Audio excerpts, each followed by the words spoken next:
p.m. The meeting is being streamed live on YouTube. I'm going to do some introductions today. This is Commissioner Michael De La Cruz, Aloha. Commissioner Clement C.J. Kanuha, Morning. Commissioner Mahina Paishan Duarte. Aloha. And we welcome a new member today, Commissioner Dean Au. Good morning. He's replacing Sahiva Knowles, whose term ended in December. Welcome, Dean. I'm Barbara DeFranco, and we do have a quorum today to proceed to hold this meeting. And I'm going to ask all the commissioners to confirm they've received all of the materials related, and to say that we're going to ask for a brief recess to make sure that we all, because we just got some new materials, and I want to make sure that everybody has read all the letters, all the testimony that we've just received. So we are really listening deeply to you. Okay? So, no, she told me to stop here. So I'm going to stop here. Okay. And let you all read, and then we'll go on with the introductions. I'm sorry. I don't know.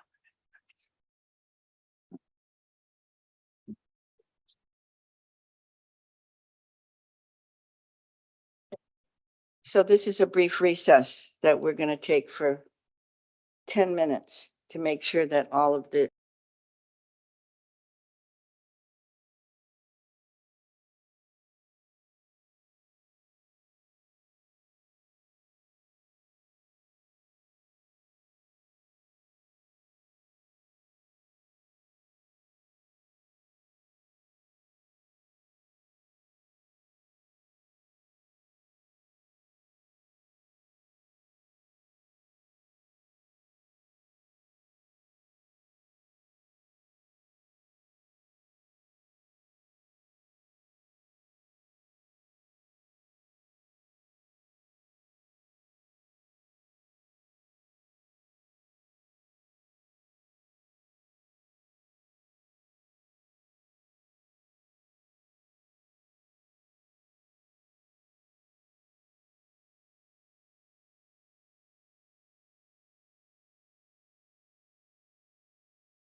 check and get a verbal commitment from all the commissioners. They've read the packets and all the information and they're up to speed.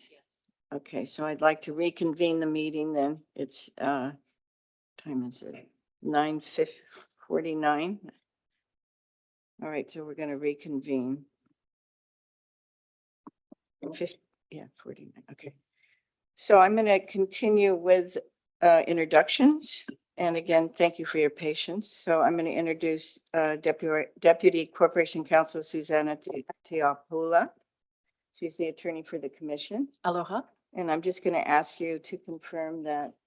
I just wanted to relay concerns that have been expressed by members of the public with respect to public testimony. All testimony provided to the planning department has been printed and provided to the commissioners this morning. One of the reasons for the delay is that we received hundreds of pages of testimony within the last 48 hours. So there were calls, there were concerns expressed that commissioners hadn't received material. As of this morning, everything was printed out. We asked that materials be sent to us 48 hours in advance, but we have printed out and provided for the commissioners all testimony provided. Thank you. Okay, thank you. Deputy Corporation Counsel Jean Campbell. Hi. Okay, representing the Planning Department, Director Zendo Kern. Aloha, good morning. And our great staff, Program Manager Maya Jackson, Planner Jessica Andrews, Planner Alex Roy, Planner Alu Kala. Thank you. Commissioner Secretary Melissa Decan Salvador, and Planner Tracy Lee Camero. That's our Zoom host. All right, just a little bit of housekeeping. Just check, make sure your phones are all off or on silence. If there's anybody who wants to testify, please fill out the cards, the yellow sign up cards over there on the staff. And when you come up to speak and you sit at these tables, there's a little button here under the microphone. You've got to press the button. The light's going to turn on and then your mic is on. And so you want to speak directly into the mic. And when you're done speaking, just go ahead and press the button again. That mutes it for us. Okay, so first we need to review and approval of the August 9th, 2023 and the August 17th, 2023 Leeward Planning Commission minutes. They need to be approved. So I need a motion to approve, please. Motion. A second? Second. Okay, it was moved by Commissioner Knowles and seconded by Commissioner Pashine Duarte that the minutes of August 9th. Oh, what did I say? Mike Knowles? Knowles. I'm sorry. It's okay. I don't know why I said that. Commissioner De La Cruz. Okay. All right. The minutes of August 9th, 2020. All those in favor? Aye. Aye. Aye. Okay. It's a unanimous vote. All in favor? Okay. Yes. Okay, good. The next item on the agenda is going to be statements from the public. Yeah, we're moving the election of officers to the end of the meeting, right? So we're going to go right from statements to the public. And I just want to remind everybody that it is stated that in the published agenda that the members can provide testimony now at the very beginning regarding any item on the agenda. Or they can wait until the agenda item is called and testify at that time. Okay. The testifiers on Zoom, we ask that you please keep your video cameras off and audio muted until you are called by Tracy to speak. Okay, before we start to have public testimony pursuant to Rule 1 to 5 of the Planning Commission's Rule on Practices and Procedures, I would just like to remind everyone to be courteous and respectful to all testifiers, staff members, and commissioners. And please direct all your testimonies to me as the chair. Okay. So public testimony, I have two. Yes. Yes, okay. And that when you come up to testimony, there is a 3-minute limit to each of your testimony. If you're testimony on more than one agenda item, then you will have 6 or however that multiplies out. So today on these forms, I have Simi Michaels is here. Are you testifying now, Simi? Okay, and you're testifying on agenda item number 3 and agenda item number 4, is that correct? Okay, so if you wanted to come here to the front of the table and we'll swear you in.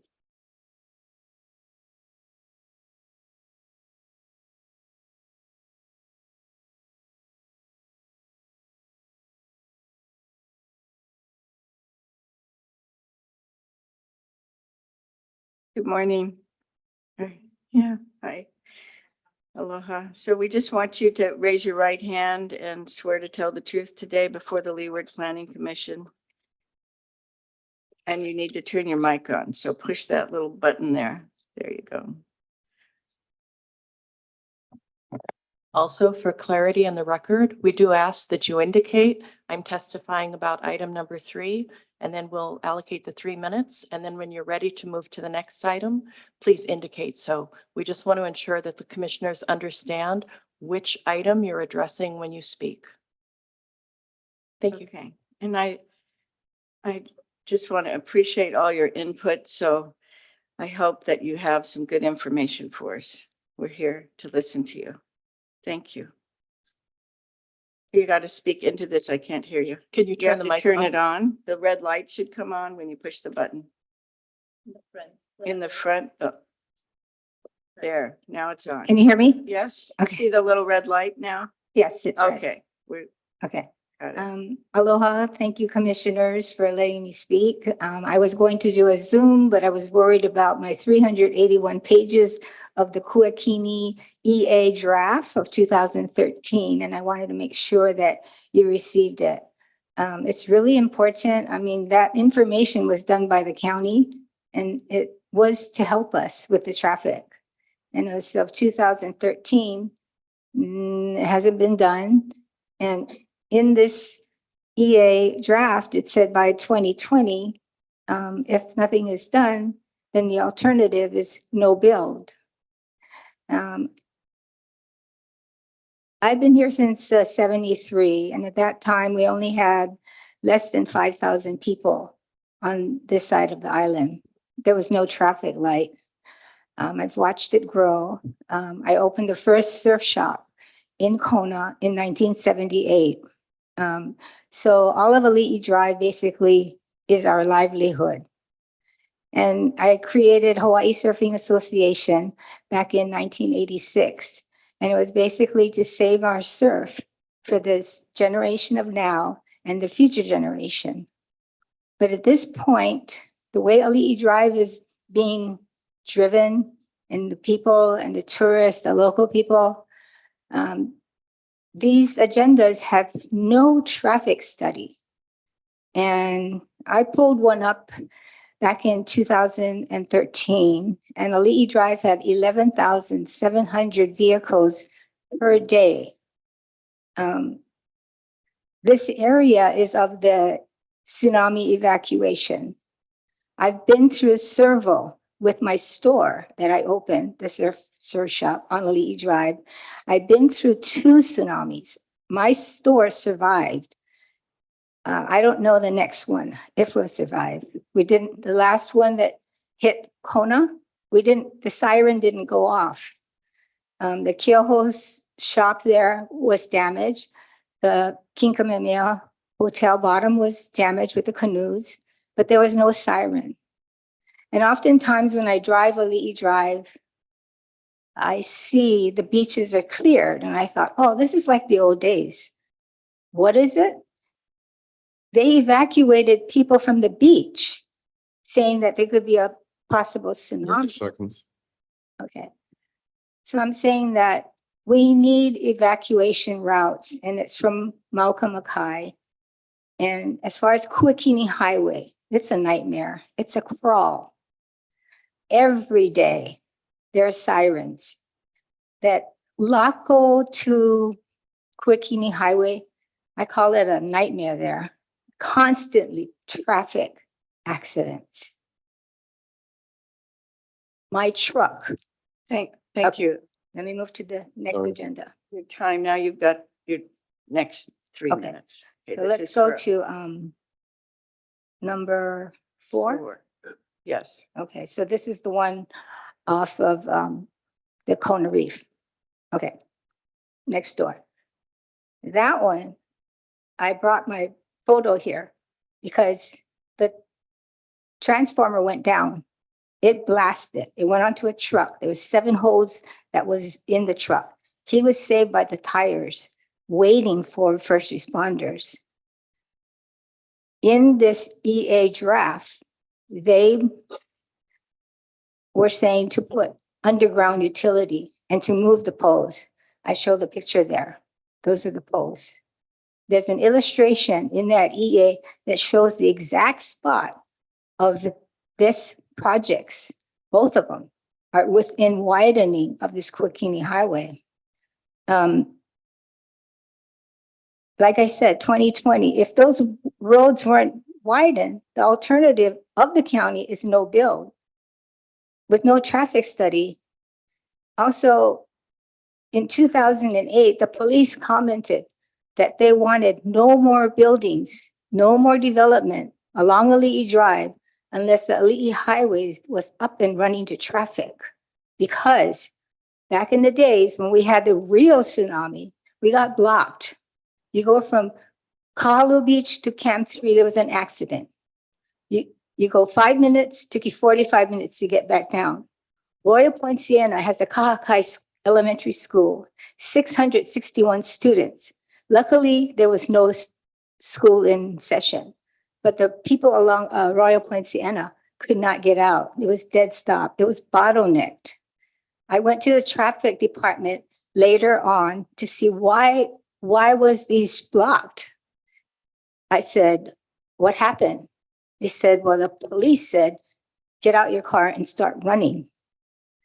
Now, with all these transformers going down, if we have a possible tsunami or fire, we're dead.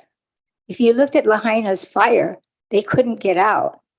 Even in the cul-de-sac, all the people were calling 911 when the trees fell down. So when our trees go down and our telephone poles and utility poles, we have nowhere out. So please make your decision for the future. We need to get the infrastructure up to par before we allow any more development. Mahalo for your time. And I really love Kona. And I count my blessing every day that we're in paradise. So mahalo for all your volunteer. Really appreciate it. Thank you, Mahalo. Simi. Thank you for your concerns for Kona. Thank you. I love my surfers. I love the community. It's just heartbreaking. Thank It's you. frustrating, actually. Yes. Okay. Mahalo. Does anybody have any questions for Simi? No questions. Okay, thank you so much. We're going to call our next, Steve Holmes. Are you here? You're going to testify on agenda 4. Agenda item number 4.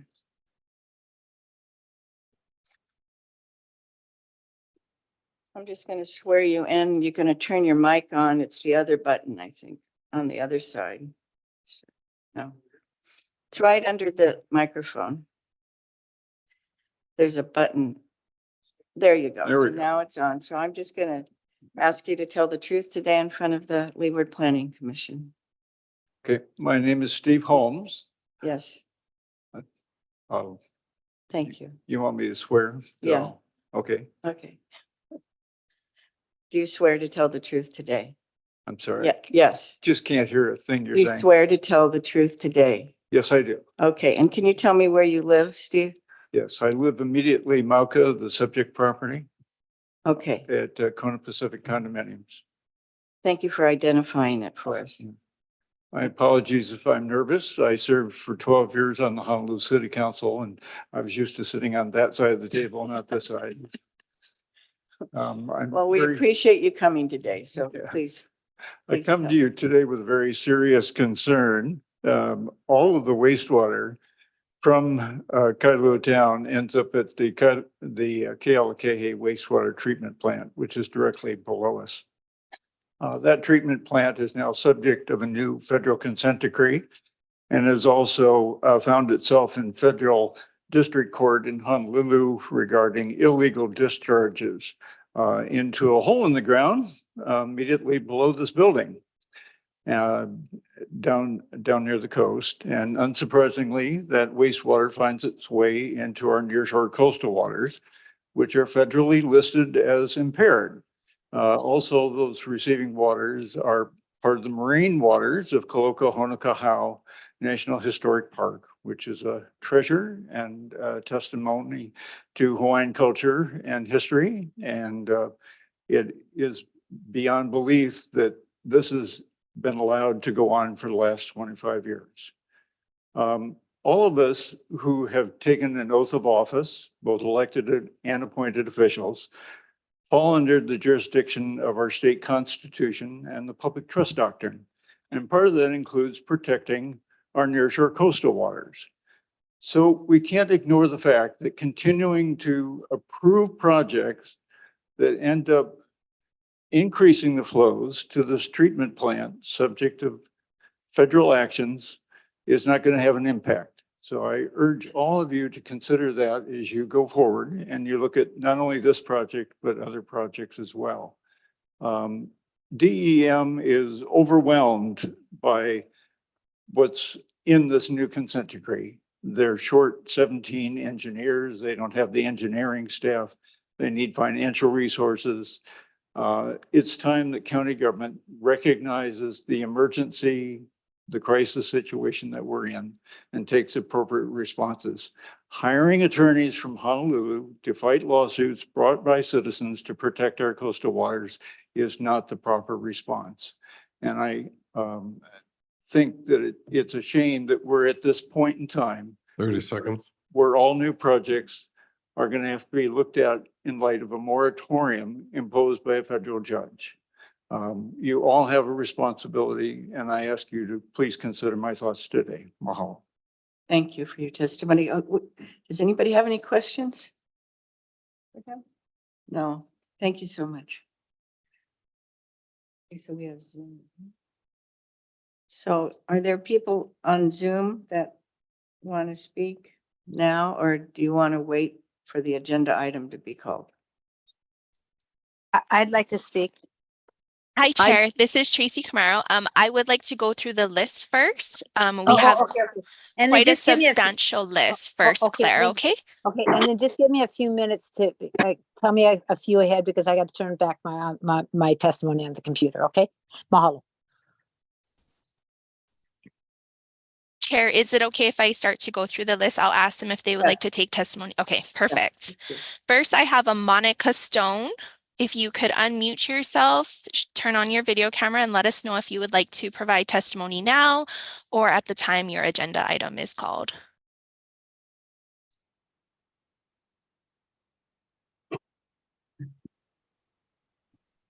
Hi. For some reason, I couldn't figure out my unmute button there. Yes, I'd love to give testimony now, please. Okay, you will be given 3 minutes and I will have the timer start. Okay. Excuse me, I'm just going to swear you in. I just want you to state your name and where you live. Okay. Hear me? Yes. Stone, okay. State your name and where you live, please. Aloha, I'm Monica Stone. I live in Kailua Kona off Kapuna Street, just Makai of the highway and Laco. Thank you. And we raise your right hand and swear to tell the truth today in front of the Leeward Planning Commission. Yes. Thank you. You have 3 minutes. Okay, thank you. I first just want to say thank you to the commissioners for having me. I come before you respectfully, and I come here to echo the statements that Auntie Simi just made. And I'm not allowed to share my screen, but I have a video here. It's hard to play, and I can't play it for you guys, but I have appointments off Luna Pole, and I took a video on Monday of turning left onto Luna Pole, so south, but the traffic heading northbound on Luna Pole at 11 a.m. on a Monday was backed up all the way to the Ali Ilani subdivision. And that's like a normal every day of the week thing. And that's like a minute and a half long of video of me driving for, 20 miles an hour, just completely standstill. And that's just like a normal thing. And then I'm a mom. I'm a mom here, and I'm always driving the kid around, and this intersection here is known as Loco Blocco because it jams up right here, as everybody knows. If you live in Kona, you know exactly what I'm talking about. So this is like extremely alarming, right? Like, for many reasons of like all of our safety, like everything gets jammed up on a normal basis. So if there was any type of an emergency situation, like, I don't know, like, what would we do? I don't know. I have no idea what we would do. And that's, just food for thought. So I'm here to respectfully give my real life testimony of the traffic situation. And, I also want to echo the statements that Auntie Simi mentioned as well. So thank you very much, everybody. And I appreciate everything everybody's doing for this wonderful INA. Thank you. Thank you. Are there any questions for the testifier? No questions. Thank you so much. You go ahead and mute and turn your video off. Okay. Next, we have Jefferson Young. So again, the question is, do they want to testify now or wait for the agenda item? Jefferson, if you could please unmute yourself as well as turn on your camera. Hello, sorry, I'm trying to find the cursor. Start video. Oh. Hello, my name is Jefferson Young. I live on the island of Oahu, and I'm here just as the traffic consultant for item 1, Waikoloa Village. Thank you, Jefferson. I need to swear you in before you. Oh, okay. Before you give your testimony. Okay. So can you raise your right hand? And I wish, can I just swear everybody in on Zoom at the same time? Tracy, can I swear everybody in on Zoom at the same time so we don't have to do this again? You may be able to, correct me if I'm wrong, Zendo or Maya.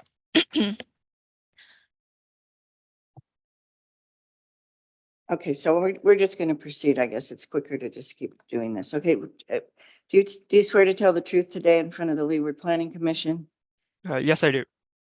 Okay, go ahead and restate your name and where you live. My name is Jefferson Young. I live on the island of Oahu, and I'm serving as the traffic consultant for item 1, Waikoloa Village, LLC, in case any traffic questions come up during the testimony or during the item. So, right. So thank you. So now I understand your position. So you're a professional consultant.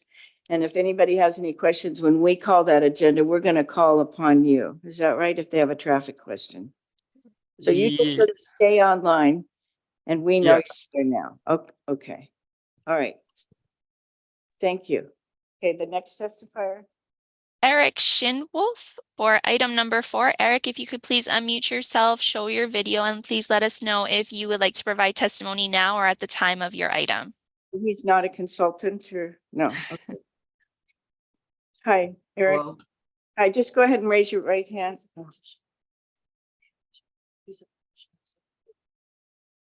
Oh. Can he testify?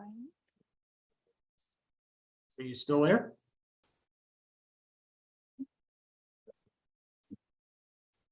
So are you part of a contested case, Eric?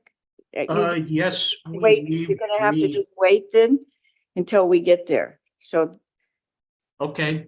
okay, All right, all very right. good. We can wait. Thank you, Eric. Okay, Excuse me, Chair. yes. People who have submitted a petition for standing in a contested case can also submit testimony. Oh, okay. Do you want to testify now, Eric, or do you want to wait till the agenda item is called? Let's wait till the agenda item's called then, since we have this other issue to work on too. So, thank you. Okay, thanks for the clarity. Okay, moving on here. Tracy. We have a Janice Palma Glenny. Janice, if you could please unmute yourself, turn on your video camera, and please let us know if you would like to provide your testimony now or at the time your item is called. Good morning. I'd like to provide testimony now. Thank you. Can you state your name, please, and where you live? Yep, I'm Janice Palma Glenny. I live in Kailua Kona, and I swear to tell the truth. Thank you. All right. You have 3 minutes. Please proceed. I'm going to speak to two different items in 1 minutes. Let us know when you're done speaking for item 3 and when you're speaking for item 4. Well, actually, I'm going to speak to both of them as one because I think they overlap in the issues that I'm covering. It's really goes, applies to both of them. So anyway, I'm speaking to items 3 and 4. First, I'd like to mention that the 24 to 48 hour deadlines for providing written testimony are unnecessarily restrictive, as are rules for signing up to testify by Zoom 24 hours in advance. But I'd like to thank the chair today for allowing commissioners who haven't read the materials prior to the meeting the opportunity to catch up with public written testimony on the day of the hearing, which I think should be de rigueur. I also think you should be able to sign up for Zoom right at the meeting as you would if you showed up in person. And speaking of showing up, I ask that if a commissioner thinks that he or she can't give the time to being on the commission, if you'd please give up your seat. Everyone knows that life gets busy, but I and many other people in the public have made time and juggled our schedules to attend several hearings that were canceled, and including on these agenda items due to lack of quorum. As far as the two development proposals, it's hard to address these requests seriously at a time when downtown Kailua Kona is nearly dead golden-egged goose killed by greed, a lack of vision, planning, compassion, clarity, or intelligence. I'm trusting that you don't want to be the ones known forever as having dealt the final blows to that poor ailing creature that's our beautiful but disintegrating town. If you ventured downtown in the last 2 or 3 years, you'll know that every issue of non-planning, lack of aloha, inequity, and legal non-compliance stares a person in the face. Anyone who's made the journey, that is. I say journey because there are interminable waits while driving down Ali'i Drive to downtown because of standstill traffic. I'm lumping the two development proposals together since I'm ignorant of the archaeology of the parcel in proposal number 3 that may not have been totally destroyed and sitting like the wreckage of an insane civilization that didn't know if they were coming or going, like the parcel number 4. Other than that, the damage from both projects on resources that matter most for continued life on Earth include fresh drinking water and healthy nearshore waters. The proposals are untenable and should be anathema to commissioners who, we hope, care about our town, our residents, and our shared public trust resources. I don't need to tell you that West Hawaii is running on illegal wastewater treatment, as Stephen Holmes just confirmed. It's damaging our nearshore waters and reef. While our county has no plan to improve that or alleviate traffic in the project area, including connections to and from Ali'i Drive, Kuakini Highway, and beyond. At least there's no plan that will likely happen when any of us are still alive. And not only would approvals seem to open the county to even more lawsuits regarding wastewater treatment, it would also open residents and visitors to the area to possible death for lack of egress and the inevitable event of another tsunami. For those of us who can't run really fast, really far, that's not okay. And from where will drinking water come? Will these projects require drilling new wells? In another universe, Walua Partners' plan might not be so abhorrent. Our KCDP and smart growth planning depend upon more dense housing and mixed use. But we're in 2024, Kailua Kona, Hawaii, and there is a CDP, which is an ordinance that demands concurrent infrastructure development, which isn't forthcoming in this area or much of any other place on the island where requests like this are continually being brought to this commission and even approved. And speaking of the KCDP, the Action Committee hasn't been provided the courtesy of previewing these significant projects in a TOD prior to SMA requests like has been done in the past. Doing that could avoid embarrassment and the mess and divisiveness these projects end up creating without the public's valuable input. When that respect is shown to residents and their deepest desire for positive forward-thinking land use planning, solutions to the challenges I'm speaking to can be hashed out with the input and knowledge that can help all of us avoid wasting time talking about projects that are unwanted potential disasters from the word go. In closing, only people in an alternate reality would approve an SMA for either of these proposals at this time. These two experienced development companies are blindly ignorant, inconceivably gutsy, think no one is looking, or think our leaders don't care about their town and resources' continued decimation for private profit. So mahalo in advance to commissioners for using your integrity and wisdom to let them both know with your no vote that even if their intentions are good, both project requests are atrociously timed and in fact denied. Thanks so much for your time this morning.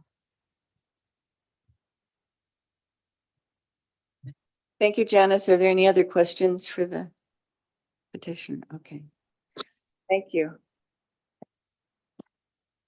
Next, we have a Claire Loprinzi. Claire, if you could please unmute yourself, turn on your video camera, and let us know if you would like to provide your testimony now or at the time your agenda item is called.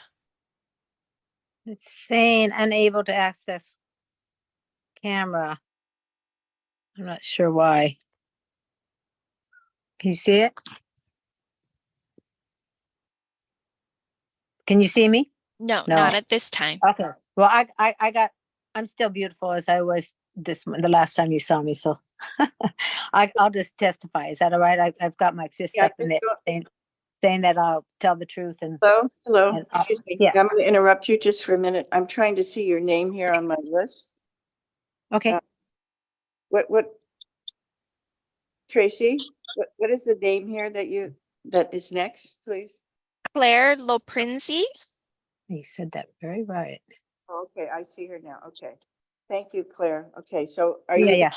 do this with just verbal then? So I'm just ask you to raise your right hand then and swear to Yeah. tell the truth today. Yeah. Okay, Claire? Yeah. I've got my right fist up in the Okay, air, and I good, always okay. tell the truth. Thank you. Just go ahead and state your name and where you Oh, live, okay. and you have 6 minutes. I have 3 different things I'll be testifying on, 2, 3, and 4. It shows agenda So- 3 and 4. You're No, no, it's 2, 3, and 4. I got a letter from Maija that said it's 2, 3, and 4. So I mean, I got an email, so it's 2, 3, and 4. 2, I 3, got and that. 4. Okay. Yeah, yeah. And are you Okay. addressing these agenda items, excuse me, separately? Yes, I'm doing them separately. Tell And us when you have 3 minutes for each agenda Okay. item. do you want to know where I'm from? Honokaha Iki. Did you know that? Got it. Okay. All right. All So right. let us Aloha. know when announce the agenda item you're going to address as you begin. Okay. Number 2, I have strong opposition to the Liliuokalani Trust. I'm an Indigenous practitioner of over 50 years that practices and still practices customary traditional and cultural practices. For the record, I'm stating from the Declaration of the Rights of Indigenous People, which was adopted on June 15th, 2006 by all states, including Hawaii.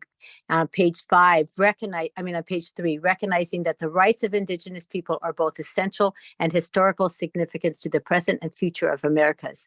The important presence in the Americas of Indigenous people and their immense contribution to development, plurality, and cultural diversity, and reiterating our commitment to their economic and social well-being, as well as the obligation to respect their rights and cultural identity, and that the existence of Indigenous cultures and people of the Americas is important to humanity. This is, and EIS needs to be done in Act 50, and I included Act 50 in for where you all read. Where the legislature finds that there is a need to clarify that the preparation of environmental assessments or environmental impact statements should identify and address, my computer just went, address on Hawaii's culture and traditional and customary rights. The legislation also finds that Native Hawaiians' culture plays a vital role in preserving and advancing the unique quality of life and the aloha spirit in Hawaii. This is in violation of Article 7 and Section 6, Article 12, Section 7 also. The focus of the Queen's Trust land should go to the children, and the opportunities and places on the Queen's Trust land should protect our children, to create safer places on her lands that will ensure more safety and safe places of them. You should all be aware that the Queen's wishes and what she wanted the generations of Hawaii Keiki to be safe. Be aware that Hawaii has the 5th highest sex trade, slavery, and disappearance of our children for this industry that makes more money on anything else. You should stop giving the ones that are taking lands more allowances to make the rich richer. The age of the children that this sex trade industry makes most money on is 4-year-olds and 12-year-olds. Queen Liliuokalani was brilliant, strong, powerful, and she's watching you vote. Do the kino only. Number 3. I did fast, huh? Number 3, and mahalo for all of you guys too. I didn't say that. Mahalo for all of you. But strong opposition to SMA use applicant by Phil Tingley. I'm sorry, but his name, my Wailua partners. For the record, again, I'm stating from the Declaration of the Rights of Indigenous People, which was adopted on June 15th, 2016, page 4. Indigenous people have the right to self-determination. By virtue of that right, they freely determine their political status and freely pursue their economic, social, and cultural development.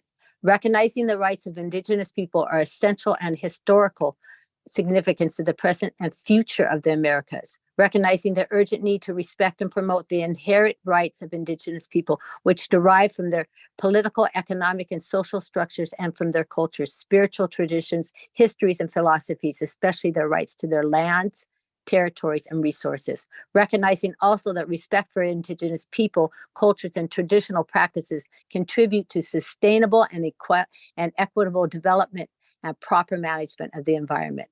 I ask you to read that Act 50 again, that an EA and EIS mandatory by the laws would protect our customary, traditional, and cultural practices and protect our vahipana, which is essential for the survival of both Papa Honua and Mea Nakanaka. The desecration sites, caves, and our places of worship is not allowed, let alone the pollution of our waters. These lands must be protected and not raped or set up with more and more development. This illegal development violates not only Papua Honua, but now has Hawaii as the number 4th again in the sex industry. And this is the effect of raping and violation. So that is what, when you do the vahipana and you rape and violate the land, it's happening. It falls onto our children. The Hawaiians of this land need land to survive, to be able to grow food using customary practices of the Kona field system, which is being done still, and heal and grow the next generations to be healthy in all ways. We have our waters going to golf courses, our feces waste being dumped in the ahupua of the IM, golf courses poisoning our water and dumping 1 million gallons of feces in our sacred waters. It wasn't mentioned too that you're talking cholera. I work internationally on grassroots environmental stuff and land and water. The Leeward Planning Commission has a kuleana to protect our waters and our vahipana and our kanaka. We cannot sit aside and watch this. These developments would have many other negative consequences already stated by others. So do your due diligence, please. Educate yourself. And I write educate with a capital EA. That means that you think more sovereign. You think as the people, as the amazing people that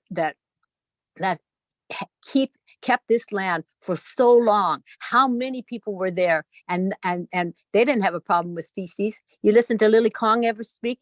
You listen to her. And I find it really interesting, all of our elders, they cross over, they testify, it's set, it's not going to happen again. And then they cross over and then here they come again.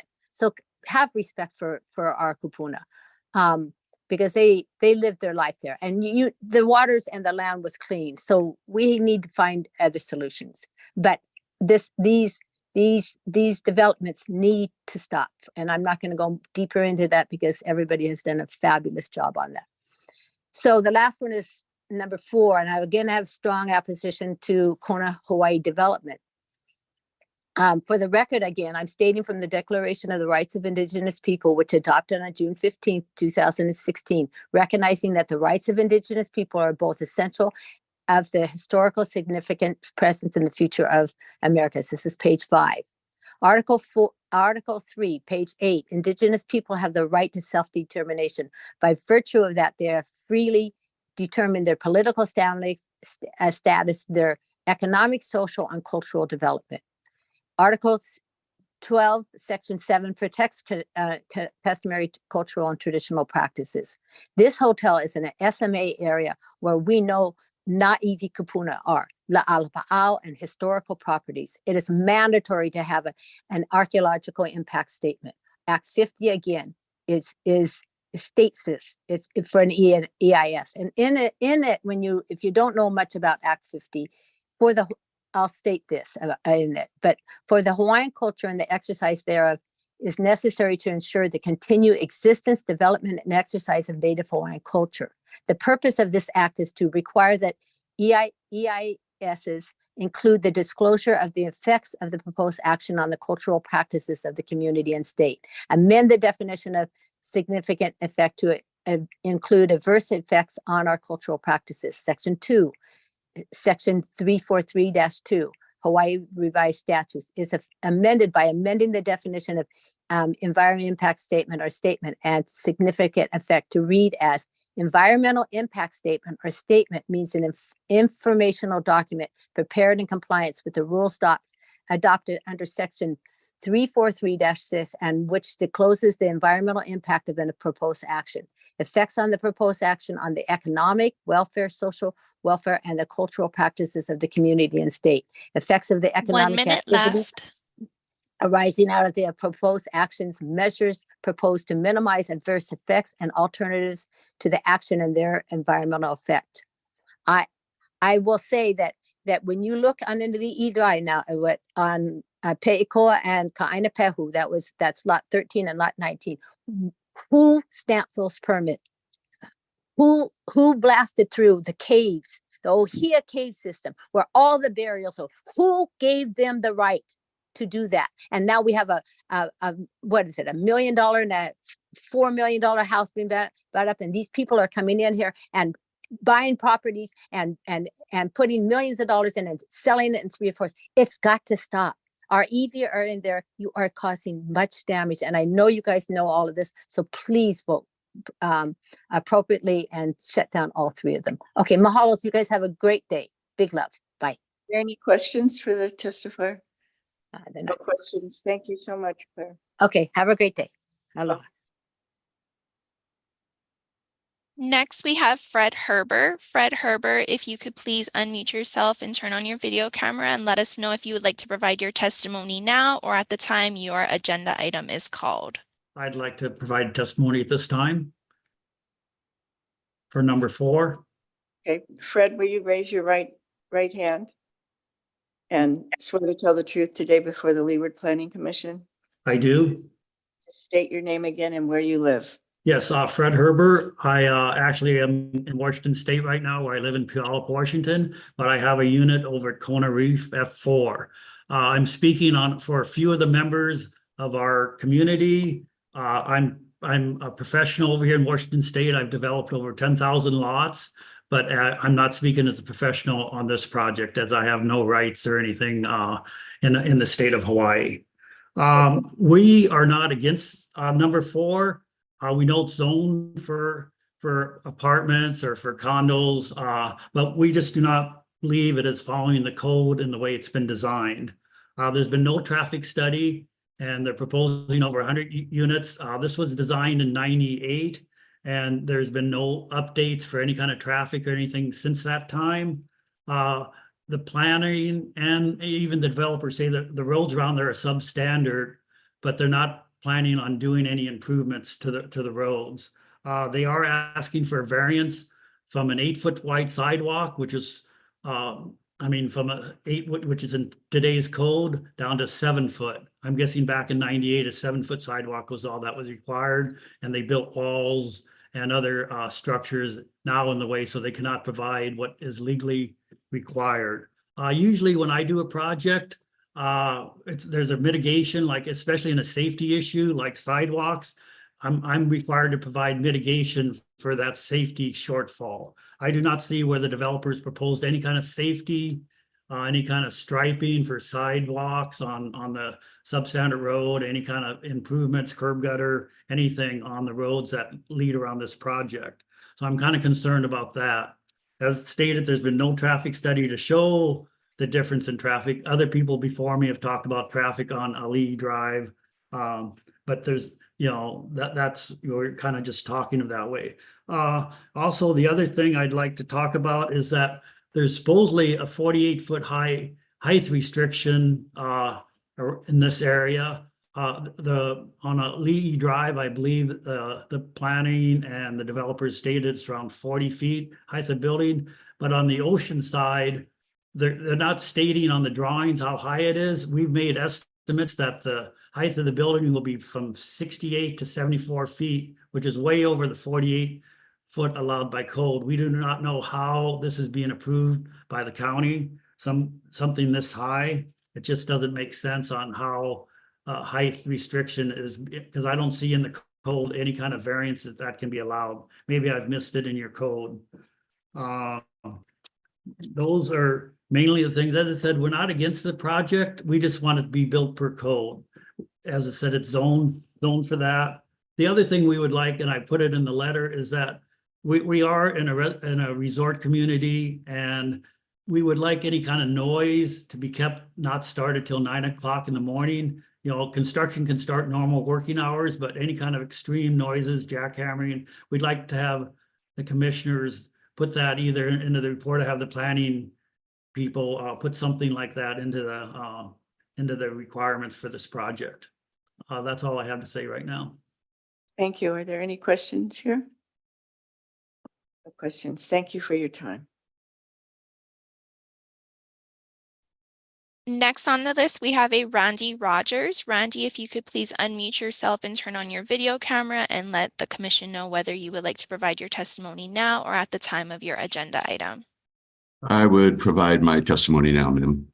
Hi, Randy. Well, I'm just going to swear you in. Will you raise your right hand and swear to tell the truth today before the Leeward Planning Commission? I swear. Okay, and just state your name and where you live. Okay. My name's Randy Rogers. Right now I live in Washington State in a city called Edmonds. Okay, in my 3 minutes. My wife and I are owners of 2 units in the Halekonakai condominium on Kahakai Road. Before retirement, I spent 24 years as a CFO and then president of a hotel development and management company in Seattle. We developed and managed several residence inn hotels. And prior to that, I was the Vice President of Finance and Administration for the Himmeter Corporation here in Hawaii.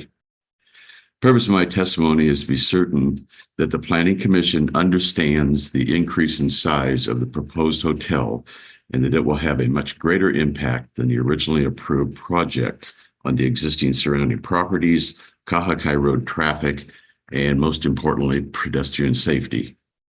The original approved project was for 48 condominium units, many of which one could believe would be owner or long-term rental occupied. The proposed hotel is 100 units, and while Residence Inn is called an extended stay hotel, it must be noted that the Residence Inn definition of an extended stay is a reservation of only 5 nights or more, not several weeks or months. A well-positioned Residence Inn's goal would typically be to have 50% of their room occupancy as extended stay, while the remaining rooms would be sold for less than 5 nights, often only 1 or 2 nights, just like any other hotel. Additionally, a well-designed Residence Inn, properly keyed, could allow 2-bedroom units to be sold as 2 separate rooms, a 1-bedroom room with a kitchen and another single room without kitchen, increasing a potential room count of this project to over 100 units. With a potential of 100+ hotel rooms occupied by short-term visitors and the addition of hotel staffing required on site on a daily basis, the traffic congestion on Kahakai Road will be extreme. Kahakai Road is only an access road, crowded with pedestrian and local traffic that will barely allow autos to pass each other in opposite directions. All of the hotel guests at the proposed Residence Inn will use Kahakai Road My greatest concern, there's only one ingress and egress point that will be used connecting Alihi Drive to Kahakai Road. Adding 100 plus potential occupied rooms, plus daily hotel staff and daily hotel supply deliveries to the already existing traffic generated at that same choke point 30 It's going- seconds left. is going to create significant problems with pedestrian safety and traffic control, both on Kahakai Road and Ali'i Drive. Because of this, I believe the Planning Commission should consider the increase in the number of rooms of this proposal to be an overreach and should not allow the significant increase in the size of the projected project at this time. Thank you for allowing me time. Thank you. Any questions here? No, thank you for your testimony. Thank you. Next, we have Akilihea Inaba. Akilihea, would you please unmute yourself and turn on your camera, as well as inform the commission if you would like to provide your testimony now or at the time your agenda items are called. Thank you. Good morning, Chair and Commissioners. Yes, I can testify now. My name is Kilihea Inaba. I am of Kolokokona, and I swear to tell the truth and nothing but the truth. Thank you. You have, what agenda item are you speaking on? Agenda items 3 and 4 separately. 3 and 4 separately, so 3 minutes each. Thank you. Okay, thank you. Good morning, Chair and Commissioners. My name is Kilihea Inaba. I am a native Hawaiian descendant of Kolokokona. I'm testifying in opposition of agenda item number 3, the SMA use application, permit application by Walua Partners LLC. I did submit written testimony last month. I know you guys got a ton, but I just wanted to reiterate why this SMA use application should not be approved. It's previously stated some of what I'm going to talk about, but there are 5 archaeological sites on the property, including a burial. The plan to create a buffer zone and stone walls in an attempt to protect the burial caves is insufficient, as caves travel distances larger and farther than just the buffer zone itself. I find it almost disrespectful that it says, quote, "it will be constructed with lava rock to blend into the surrounding area," end quote, as far as the buffer zone, when the area should not be built upon at all. I just think we need to stop developing lands that really should just be kept raw as it is. I know that we need to start to value and honor sites like this that hold our history. And we do that by denying further development on parcels such as this. Furthermore, who is going to occupy these multifamily residential units? There's no way to guarantee that a minimum number of these units are sold to and purchased by Kanaka or local residents. We know that the numbers of homes in Hawaii owned by out-of-state individuals continues to rise. So yet again, we continue to encourage development that isn't supportive of keeping Hawaiians in Hawaii. If you have kids, and if you want them to have anything near the childhood that you had here in Hawaii, or if you are a Kanaka of Hawaii, please realize the value of small things like this that may not seem small, but denying applications such as this and how this really can change the course of, so much in the future. Our kids, I have a child myself now, so we can speak different to things like this when we have our own kids. So thank you. That's all I have to say for item number 3. And then secondly, I'm opposing agenda item number 4, the SMA use application by Kona Hawaii Development LLC, which I submitted testimony on as well.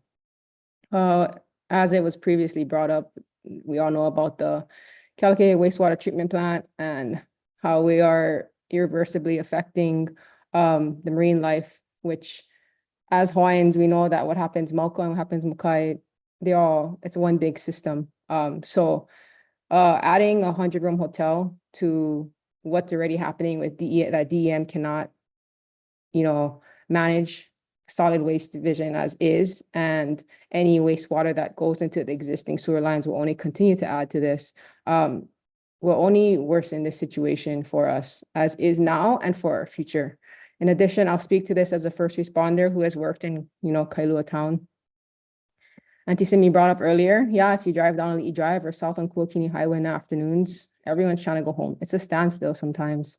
The traffic and that's the same traffic that emergency response vehicles are stuck in, forcing them to respond slower and transport to Kona Hospital, which again is our only hospital in Kona now, slower than they need to.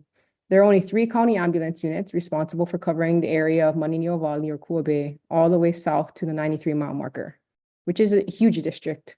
And that's, if nobody knows where the 93-mile marker is, it's a few miles north of Miloli'i. So on a busy day in Kailua, Kealakekua, which is the ambulance, the most southern ambulance of the three that I'm talking about, so they got to run calls. They're required to respond to calls in Kailua because Kailua's ambulance and Keoho's ambulances are so busy on calls. This makes them unavailable to respond to calls in their own South Kona district, which is made up primarily of long-term local residents. So this is just an example of how we're directly affecting the health and well-being of Hawaii Island people by approving and moving forward with development that increases irresponsible tourism without the appropriate resources. So I ask that you deny this permit use application as well. Mahalo for your time and for serving on the commission. Thank you so much. Appreciate. Aloha. Any questions? Yes. Yes. Commissioner Paisandor. Thank you. Thank you for your testimony. This is in regard to item number 3.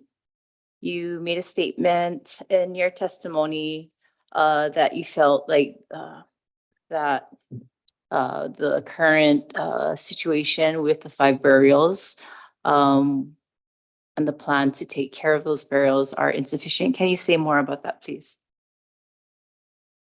Yes, I mean, when reading the document, it states that that's what it says, right? That they're going to construct lava rock to blend in the burial to protect it to a certain extent within the surrounding area. And I don't know what that means exactly, but I'm assuming that it's to sort of block it off so that nobody can access the burial, but also continue to build around the area. I don't know how large the area is. I remember reading something about 6 feet. And I just don't think any of that is adequate enough to care for Ipi or for, and granted, people have different ideas on what is a burial or archaeological belongings, which, that can vary from individual to individual, but we know that there's a burial here. And so to know that that is someone's kupuna and that isn't good enough. We have to think of and I try to think about, I'm trying to think that nothing is enough. Like there isn't a buffer zone that would be great enough to malama this. But at the same time, knowing that these developers, they bought this land, they're trying to make their money back. They're trying to do something with it. But to what extent, are we going to go before we just say, okay, just keep developing and keep creating these little buffer zones, which again, like I said, has there been a study to show how deep that lava tube goes? Because we know that they travel. That's how we traveled, Makotu Makai, and how a lot of things, anyways. So yeah, that's my mana'o on that isn't good enough. And I don't know, their documents there has a lot, but I would like to see more about how they plan to manage that outside of a 6-foot buffer zone. Thank you, Ms. Mel, for your testimony. I will raise several related questions at the appropriate time to our staff. Thank you. Thank you. I think that we will take time to answer those questions when they do the presentations. That's it. Thank you. Next, we have Maki Morinoi. Maki, if you could please unmute yourself and turn on your camera and inform the commission if you would like to provide your testimony now or at the time your agenda items are called. I will provide testimony now, please. Hi, would you raise your right hand? Swear to tell the truth today in front of the Leeward Planning Commission? Yes. Just state your name again and where you live. Okay. Aloha, thank you for this opportunity. My name is Maki Morinoi from the Ahupua of Holualoa. I'm 4 generations in, and I'd like to apologize for my strong passion today. These issues are things that we've, as a community, have been stating. Now with Western scientific data and a large paper trail of evidential mismanagement of our lands. I recognize there's change in the committee here. And leadership, and I'm so grateful that you're volunteering your time and commitment. I strongly oppose for both agenda number 3 and number 4. We have no evacuation routes. We experienced several tsunami evacuation and all of them epically failed. Some of them, or maybe all of them, went without siren warnings. I did not hear them. And we failed to move our residents and visitors off of Ali'i Drive in Kuakini. Just like Lahaina, no sirens and an epic fail. No carrying capacity, traffic studies have been done, and no archaeological surveys are ever done. And our wastewater transfer station is under litigation under Clean Water Act. We warned of mega floods from my grandmother's era, but we continue to develop just like our rift zones. And we are surprised at the massive destruction that occurs. Instead of protecting our lands and keeping open spaces and flood zones clear, we continue to develop them. Since the 90s, our leadership have gated up our communities on Hualalai Mountain, choking us out of much needed access to the mountain in case of evacuation. Lahaina disaster is a man-made disaster.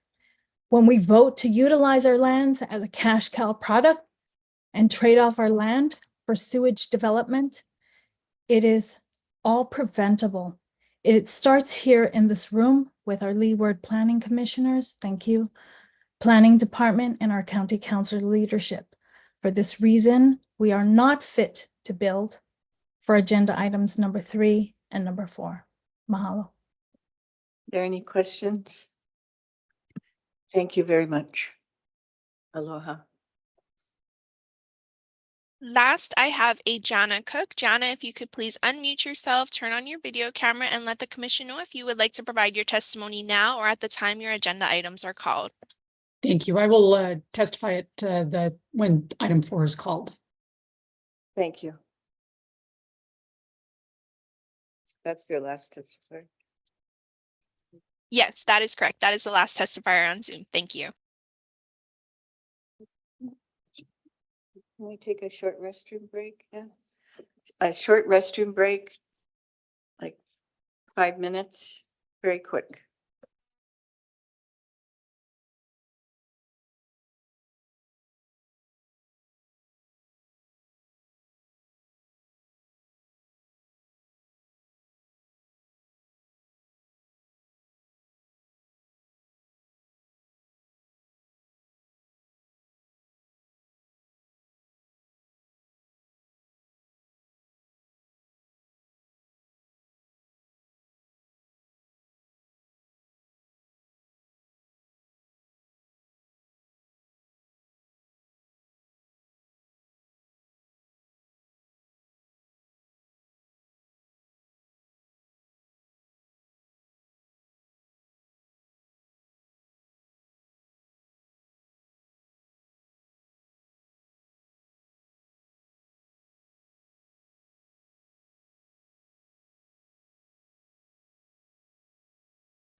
Okay, so reconvening at, is that 11? No, what? 10:59. Okay, reconvening today. All right, so we're looking, oh, sorry, Yes. at new business.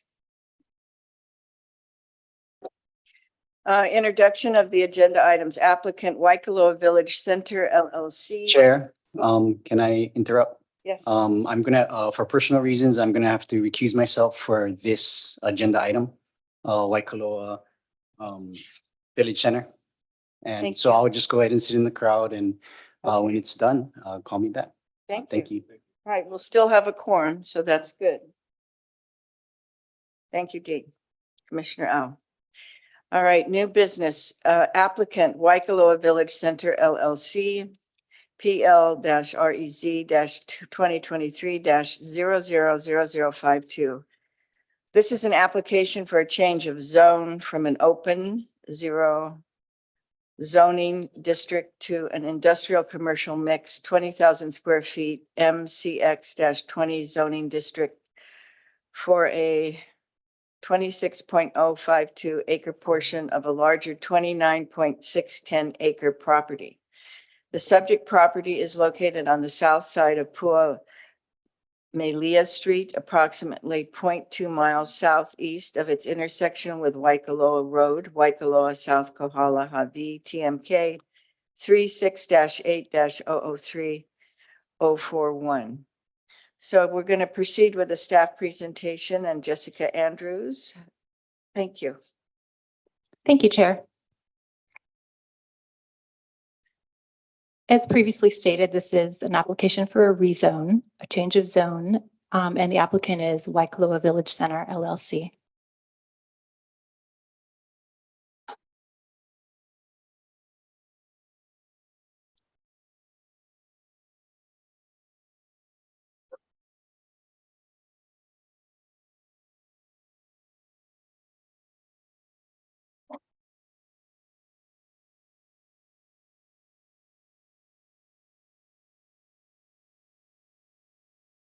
Sorry, just give us a minute here.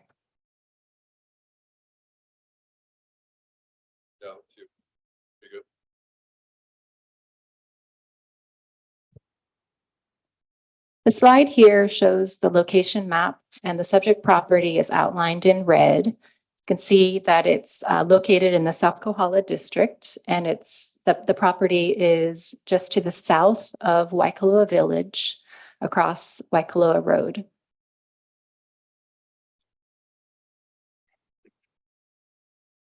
The applicant's request is a change of zone from an open zoning district to an industrial commercial mixed 20,000 square feet MCX 20 zoning district for a 26.052 acre portion of a larger 29.61 acre property.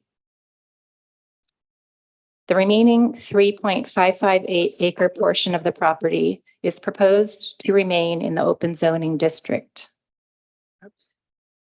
The property is vacant with no existing structures. And the purpose of the request, the applicant proposes to develop and operate the Waikoloa Village Light Industrial Center to include a self-storage facility with an area of approximately 174,664 square feet, flexible use buildings for industrial commercial business with an area of approximately 64,944 square feet, parking and loading spaces, an access road connecting to Waikoloa Road, drainage and flood control improvements, an open greenway and emergency access route, and approximately 3.4 acres reserved for future NCX uses. According to the applicant, Waikoloa Village and the surrounding area is lacking in lands zoned for light industrial uses, and the proposed development is intended to reduce the need to commute to existing light industrial areas at the Koloko Light Industrial Park and the Honokohau Industrial Park. This slide is the zoning map, and you can see the various zoning designations. The subject property, again, is outlined in red.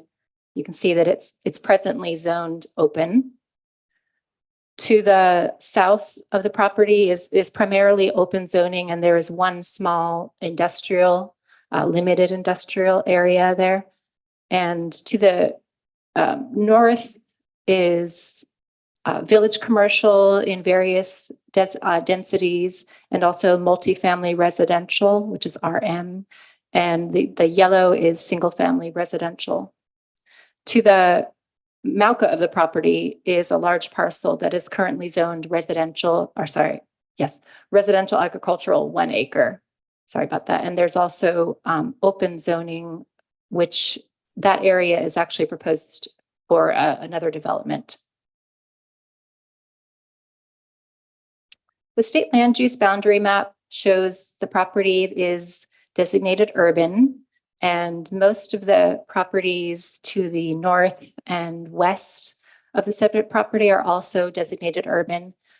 And the properties Mauka and to the south of the property are agricultural, with the exception of that industrial property, which is state land use urban.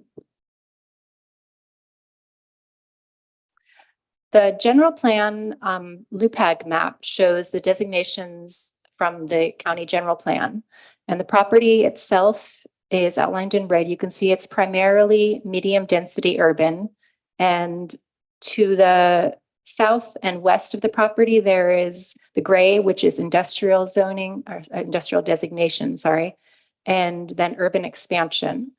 And Waikoloa Village itself has an assortment of designations. It's mostly low density urban and medium density urban with some open designation, which is the green.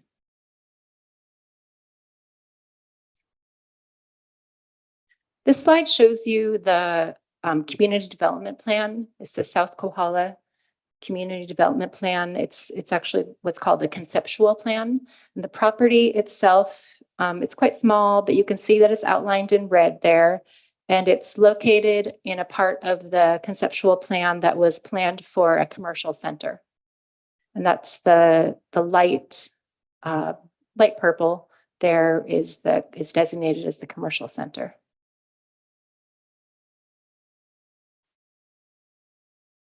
This is the applicant's site plan showing the rezoning. So it shows you the larger lot, which is intended for the MCX zoning, and then a smaller lot on kind of the upper right, or really to the right of the slide, shows you the area intended to remain in open. And it may be a little more clear in this slide, the area that the rezone area, or sorry, the subject property, I should say, is outlined in red. And then the rezone area is in white. And the area that is intended to remain in open zoning is the green section there to the upper right. This shows you kind of a larger view of the proposed site plan. And this next slide shows a more zoomed in view of the proposed site plan with on the left of the slide is the proposed area for the self-storage facility. And on the right is the proposed area for the MCX uses, future MCX uses as designated by the applicant.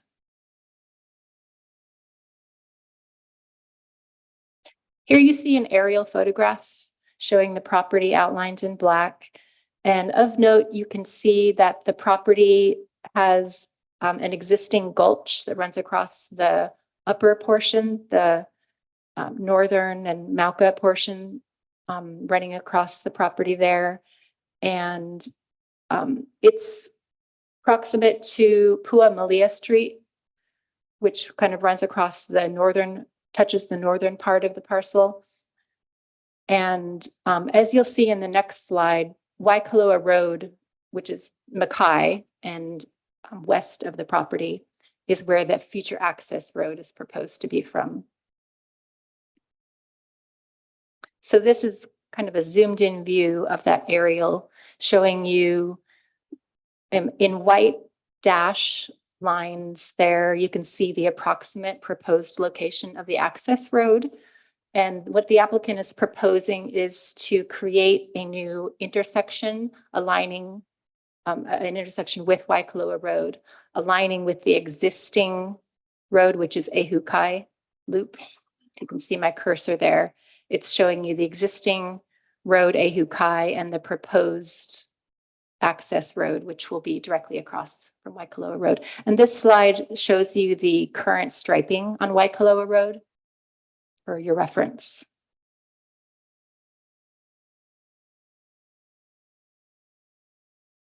These are recently taken views of the of Waikoloa Road. So on the upper right, you see Waikoloa Road looking Mackay. And on the lower left is Waikoloa Road looking Mauka. And you can see kind of the reference point of this tree and this road right here. That's Ehukai. And down here, the existing road Ehukai. And so directly across would be the new access road where the applicant's proposing to do that. The applicant's sign is approximately where that access road would be, the notification sign. And then down here on this slide, you can see the existing quarry road, which has a stop sign right there as it is currently. And this is a view from Ehukai Loop looking across Waikoloa Road to the subject property. And you can see that sign again, the notification sign is approximately where the applicant has proposed for the new access road connection to Waikoloa.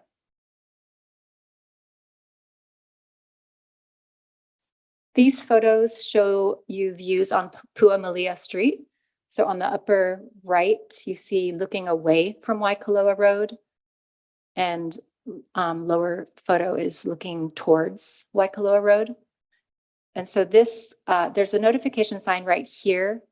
It's approximately where the applicant has proposed to have an emergency egress route, which would intersect here with Puamalia right there. And then at maybe just about this point, intersecting with Puamalia.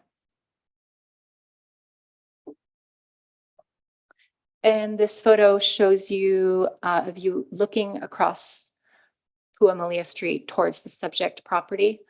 And so this is looking Mackay, directly Mackay. And again, this notification sign indicates approximately where the property touches Puamalia and would have an emergency egress route.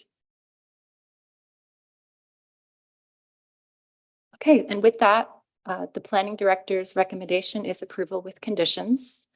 And that concludes my presentation, and I'll hand it back to the chair. Thank you. I have a quick question. Sure. On the proposed road, is there a traffic light going in there? No. The one intersecting Waikoloa Road? Yeah, where they're aligning it with the road on the other side. Ehukai Street. You know, as far as the specifics that are proposed, I'll probably leave that to the applicant and their traffic engineer. But as it was stated, there was no traffic light intended. The applicants did provide a TIAR, which is a traffic impact assessment report, and it included several recommendations that have been incorporated into the conditions. Thank you. Are there any other questions? Thank you so much. Sure. Chair. Yes. Oh, hi, I would Maya. just like to clarify for the record that the planning director's recommendation is to forward a favorable recommendation to the county council rather than approving, because this is a rezone. Yes, sorry, Thank that you. was misstated. My apologies. To Thank forward a you. recommendation. Okay. So now we have the applicant's presentation, yeah? Oh. Was there any public testimony on this? I don't see any in front of me. No. None on Zoom? Okay, so we can proceed with the applicant's presentation.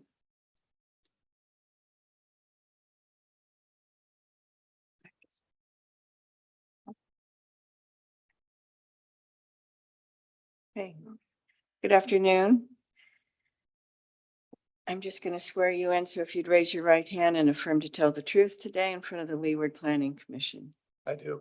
I do. Okay. And so you've got your mics on. Thank you so much. And just, I want you to state your name and where you reside.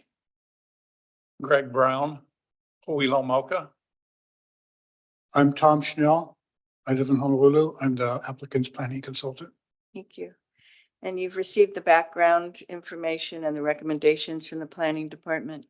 Yes. We have, yes, And do you agree with the recommendations, including the proposed conditions? we do. Yes. Do you have any further concerns? No. No. Okay. All right, please proceed. In the interest of time, we have no additional presentation other than the planning department's presentation, but we're available for questions if you have questions. Okay. Do we have any questions from the commissioners? Commissioner Kanuha? I have one question for you guys, for both applicants. I saw some of the drainage and the flood mitigation. You know, I know that culture runs through there. And I know that'd probably be a concern of the community with what happened this last year with the flooding, kind of over flooding and seeing what's going on. How are you guys looking to address that? Yes, we are. Greg, can you talk about that? Yeah, I had River Focus, who's a FEMA certified subcontractor, do a 100-year flood mitigation study. Yeah. And Engineering Partners in Hilo has that study, and they're using that when preparing the drainage reports for the project. We're actually improving the drainage in the entire area. Perfect. That's my only question. Thank you. So I need a motion on the table so we can discuss.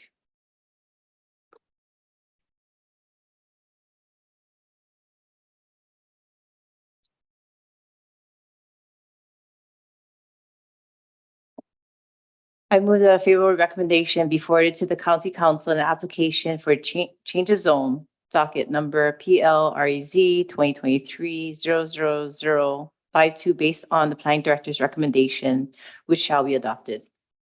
Second. The second motion, okay. Then we have a vote then. Any discussion? None. So we're going to move forward with a vote then. It's a roll call vote then. Jessica will take the roll call vote.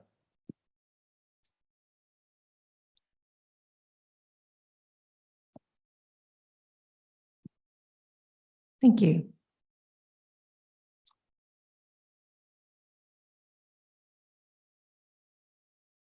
Okay, taking a roll call vote. Commissioner Paishon Duarte, Aye.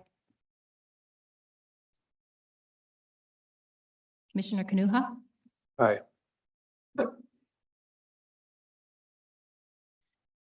Commissioner De La Cruz, Aye.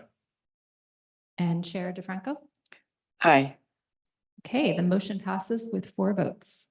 Thank you. Thank you. You'll be notified of the commission's decision in writing. Thank you. Thank you very much. Thank you. So we're gonna. Dean, you're gonna come up, rejoin us.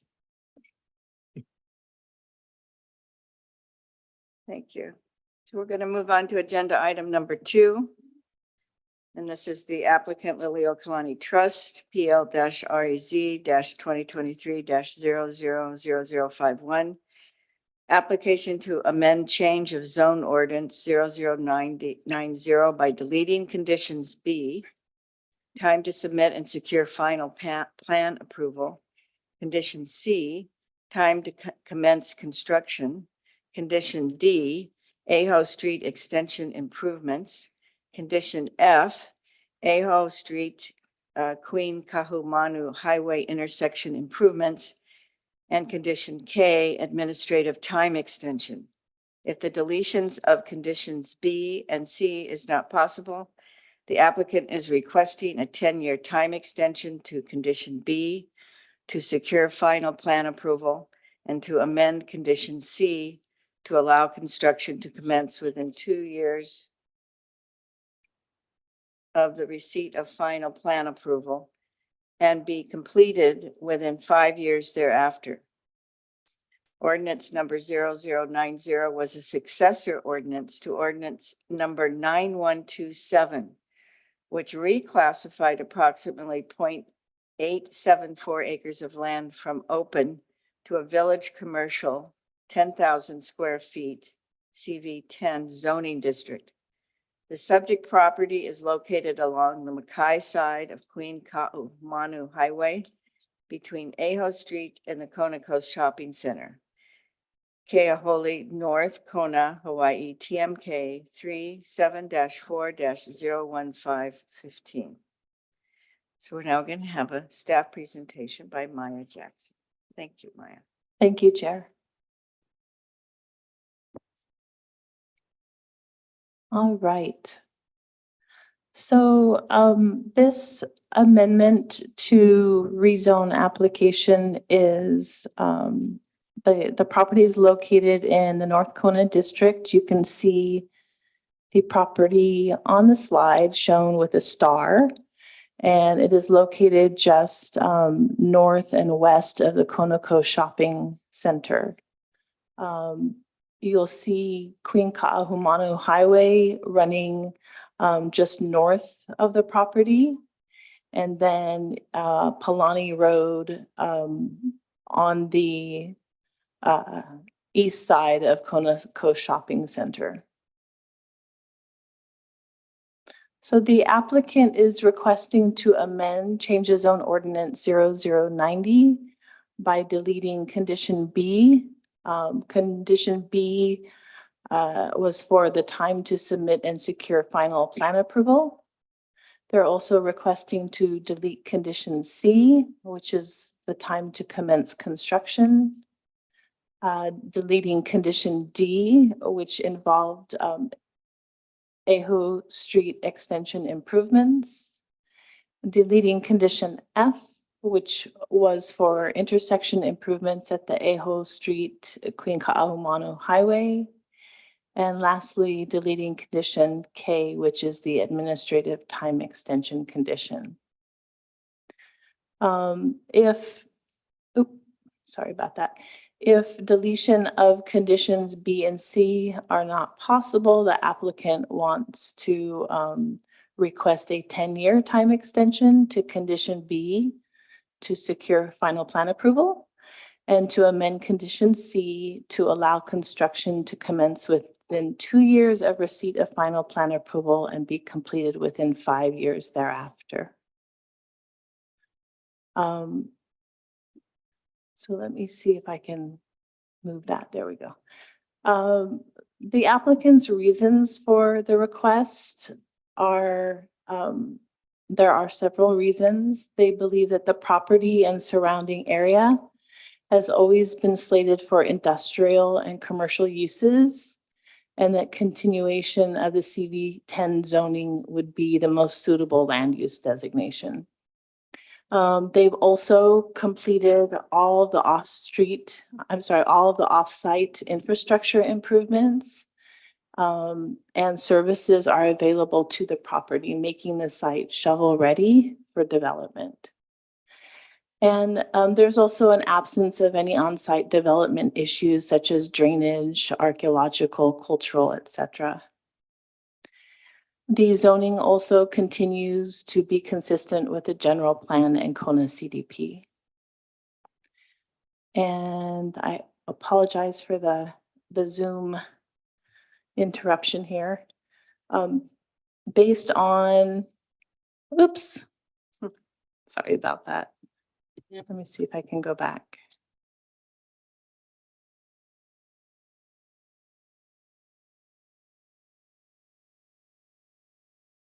We were so close. Okay.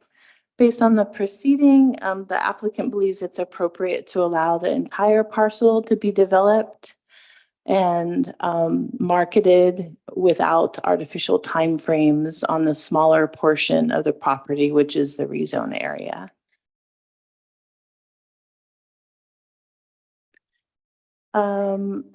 They've also, as I mentioned, completed intersection improvements at Aho Street and Queen Ka'ahumanu Highway, as well as extension improvements of Ajo Street. Both state DOT and County Department of Public Works have provided evidence in your background report showing that those improvements have been completed. Therefore, they want to delete condition D and F. And then lastly, condition K, the reason for that request to delete is because the county council recently changed the zoning code to prohibit the addition of conditions to change of zone ordinances that permit the planning director to issue an administrative time extension. So this map here shows the county zoning. You can see Queen Ka'ahumanu Highway up in the top of the slide, and the subject property is outlined in blue, but the actual rezone area that's the subject of this ordinance is this smaller area within the property between the dashed line and the highway. And you can see the surrounding area is zone CV10, the Conoco Shopping Centers, zone CV10, and then the area to the north and west is zone MG, which is general industrial, 1 acre.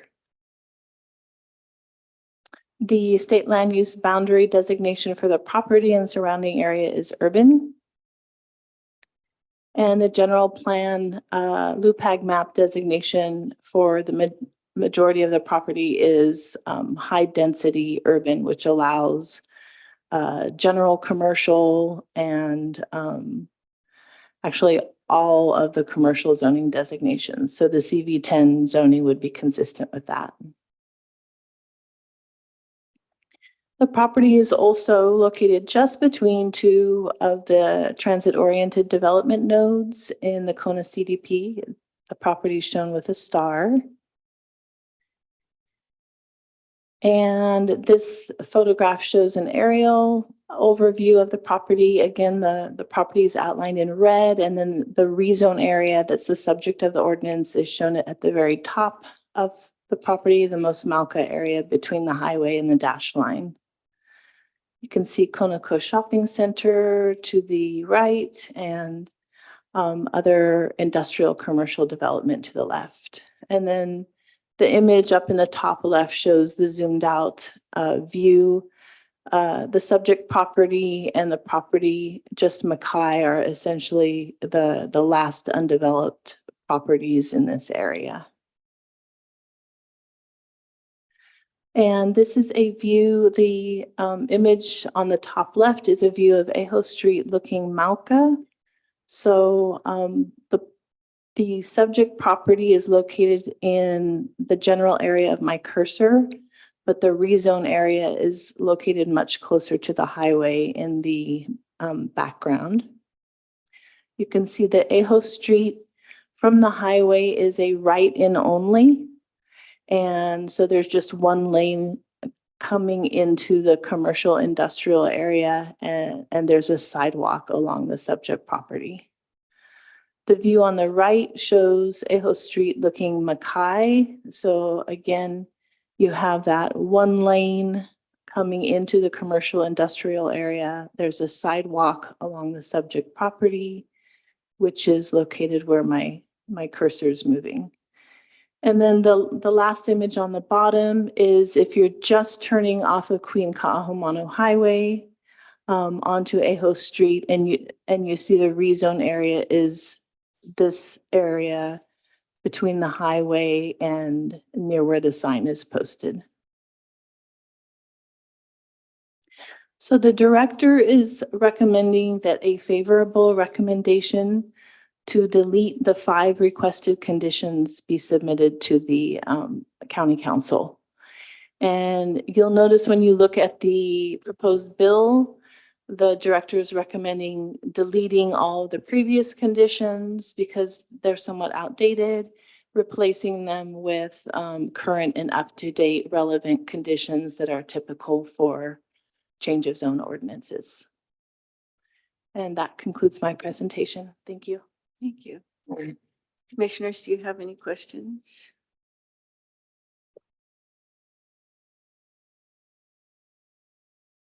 I just sort of have one question, or maybe a couple, but so the land you showed us are the two parcels left in the old industrial area that haven't been developed, right?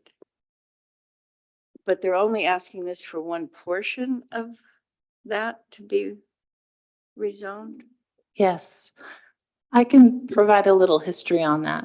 Okay, So this area was zoned, I believe it was general commercial a long time ago. okay. And then there was a rezone to village commercial CV. Yeah. But the DOT wanted to acquire a portion of the property for widening. The highway And so this is Yeah. kind of why you end up with this little strip with along Aho and the strip, okay. that And- was zoned open and then it became CB10. Yeah. And are there any plans to connect, the other side of that with Luhia Street or Aho Street or, connecting into the Conoco Shopping Center or? No, we checked with Department of Public Works to Yeah. see whether they require any type of connection Yeah. between Luhia and the Conoco Shopping Yeah. to Palani. Yeah. And they did not make any recommendations for that connection. And I think there may be actually some topographic issues with Right, that high- because it's a little it higher. drops It does, significantly. Yeah. Yeah. And then in the meantime, with all of this, there's a lot of brush in there. And the brush in there is not only a fire hazard, but it's also a hangout for homeless people. Are they planning, do you know, to put any? I think Oh. that might be a question for the Okay, applicant. I'll ask the applicant. Thank you. Thank you. Okay.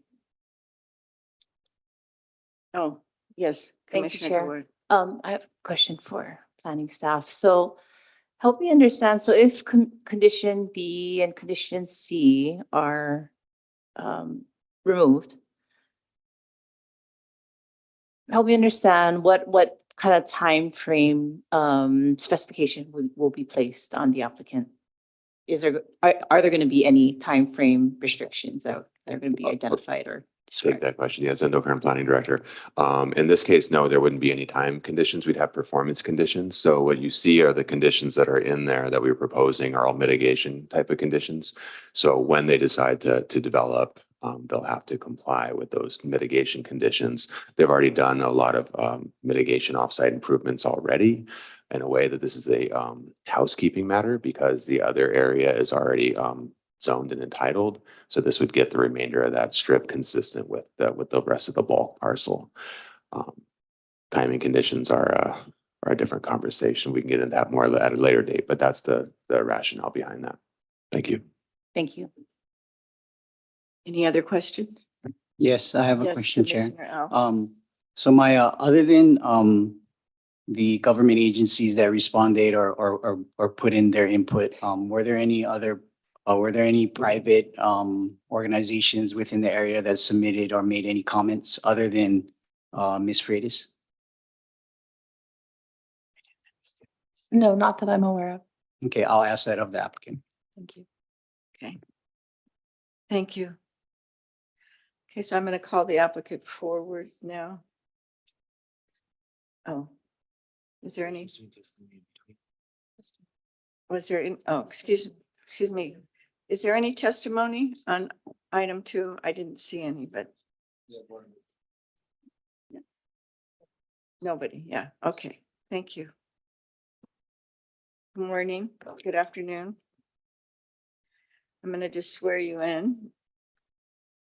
So raise your right hand. Do you swear to tell the truth today in front of the Leeward Planning Commission? Yes. Yes, and will you state your names and where you're from? Alan Arakawa, Vice President of Real Estate for the Trust, residing in Honolulu. And I'm Brian Esmeralda, the Manager of Land Planning for the Trust. I also reside in Honolulu. Okay, thank you. And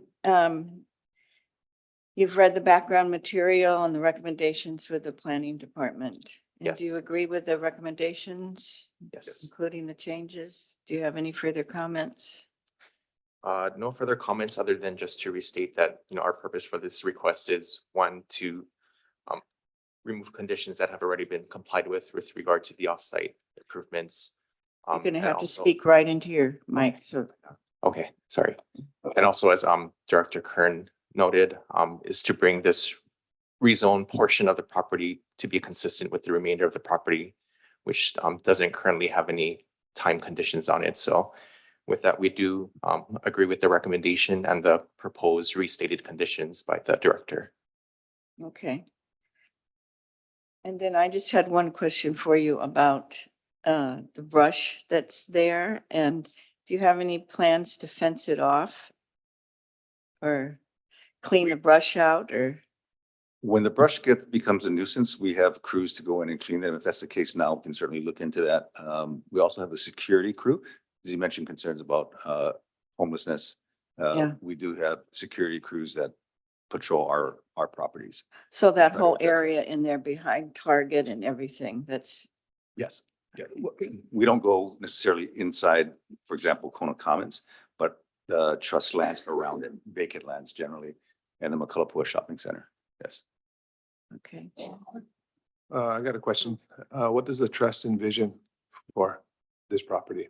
I'm sorry. I didn't get- What does the trust envision for this property? What do you guys look to do? I know with the zoning that's there, but just kind of what's moving forward. The with intent the would be trust? to enter into a long-term ground lease with a developer owner user for use appropriate for that parcel. Yeah, similar to everything that's, I know, in the industrial area. Mhm. Okay. One of the challenges with the parcel is you saw the photo with the access from the highway. Yeah. It's just a turn in. So access is a little bit compromised, and so that limits some of the prospective uses. Is there going to be some mitigation with DOT to create I know you got an in, but there is no out? We're just gonna have to live with that. That's what DOT would approve, and so we've built those improvements accordingly. That was sort of why I was asking about the other connection that they could have put through. Yeah, but Yeah. there's no ingress egress through there. Thank you, guys. Yes, Commissioner Duarte.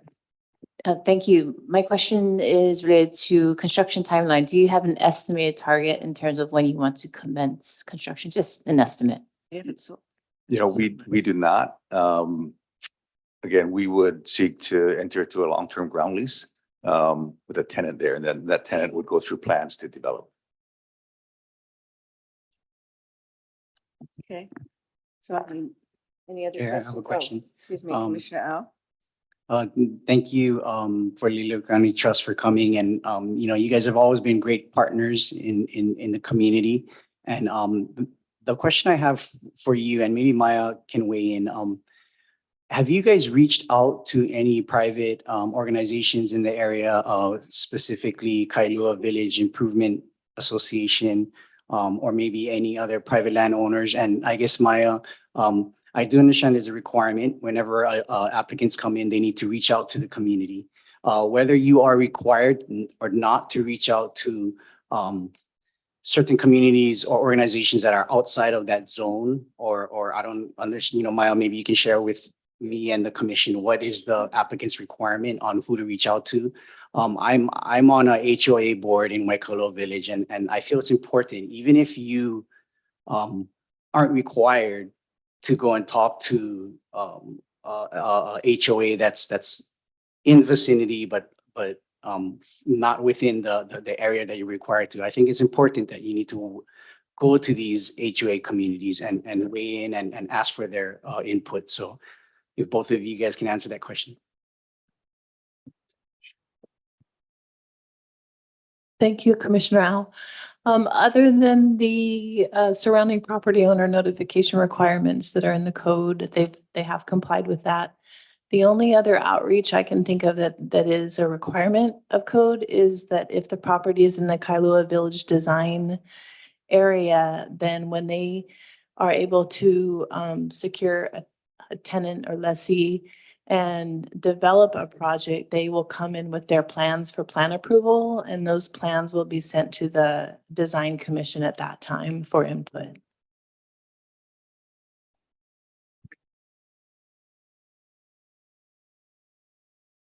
Yeah, I can respond, Commissioner Al, to your comment about outreach.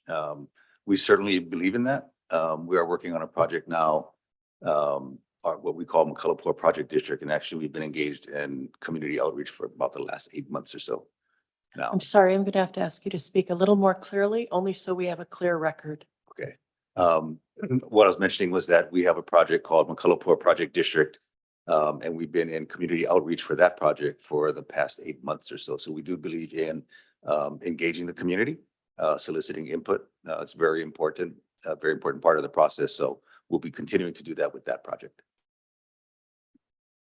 Okay, thank you for that answer. You know, the reason why I bring up this issue is because we, other than the people in this room and the people on Zoom and the people that read the internet and read the paper, those are the only people that are involved. And there's so many people out there in the community that don't know what's going to go on, what's happening. And before they know it, something happens and then they don't really understand what happened and because they weren't engaged in the process. So if you reached out or any applicant or developer out there reaches out and beyond what they're required to, it's always good for the community. So thank you.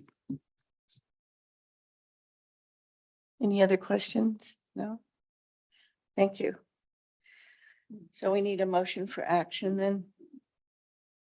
Chair, I'll go ahead and make the motion. Yes. I move that favorable recommendation before to the county council and application for change of zone docket number PL rezone 2023000051 based on the planning director's recommendation, which shall be adopted. A second. Second. So it was moved by Commissioner Au and seconded by Commissioner De La Cruz. We have some discussion or comments. I do have just something brief. So, you know, fellow commissioners, I feel that, you know, what the applicant is asking for is very appropriate. You know, a lot of things are outdated, you know, and we want to move forward and assist the applicant and the community and make that area a viable area. You know, there is a big homeless community out there and, you know, I think this development will help address some of that issues and other issues. You know, whenever we can bring developers in a community to bring in money, bring in resources, and they can assist the community in all that, their issues. So I support my motion and I hope you do too. Commissioner Duarte. Yes, additional comment in support of what Commissioner just shared. Just, you know, thank you for proactive outreach and community engagement. I want to encourage you to do so to expand and increase those activities to the extent possible, assuring that the plan development, whoever is awarded the ground development contract is in alignment with, of course, LT's mission and, you know, the greater aspirations of the Kona community that is well documented in our community development plan. So thank you for taking that engagement process very seriously to benefit Kona. Thank you. Any other discussion? No? Okay. Maya? Thank you, Chair. Commissioner Au, Aye. Commissioner De La Cruz, Aye. Commissioner Kanuha, Aye. Commissioner Paishon Duarte, Aye. and Chair DeFranco. Aye. Thank you. The motion carries 5-0. Thank you so much for Thank coming. you very much. We'll notify you in writing. Thank you very much. Thank you. So do we want to do lunch or take three? Do you want to do lunch or take three? Lunch? Yes. Okay, so it's 11:45. We're going to take a break for lunch before we do the two remainder agenda items. So three. And how long is lunch? An hour? What's 45 minutes? 45 minutes. Huh? 30 minutes. 30. Okay, we're taking a 30-minute lunch break. So we'll be back here at 12:15. Okay, thank you.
2023-000036.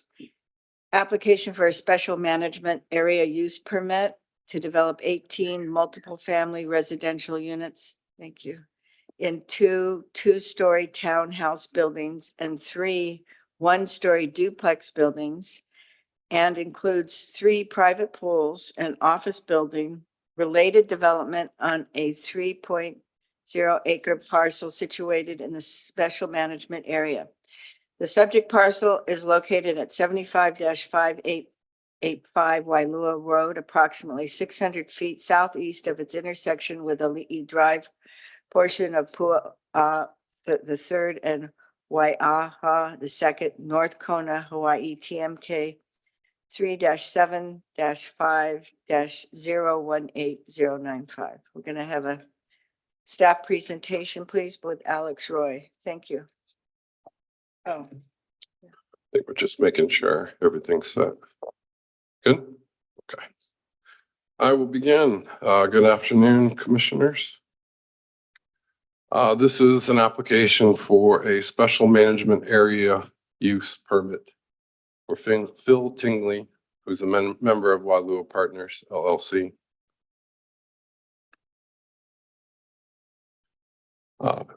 Here's a location map. I've noted the location with the red bubble. You can see it down here on the lower portion of the screen.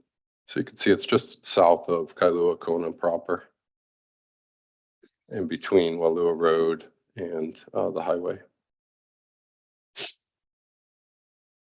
The applicant is requesting to construct 18 multiple family residential units. 2 of those will be 2-story townhouse buildings, and 3 of those will be 1-story duplex buildings. This includes 3 private pools, an office building, and related development, including landscaping, parking, driveways. This is a non-shoreline parcel, just to be clear. And water will be provided via an existing 8-inch or 12-inch water line, with wastewater being directed to the existing sewer line located on Wailua Road. Here's the zoning map. You can see the subject parcels outlined in red, and it's part of the village commercial. You can see surrounding the area browns are multiple family residential. Mauka, you have an ag A1A large parcel there, and then of course Makai of Ali'i Drive is the resort area.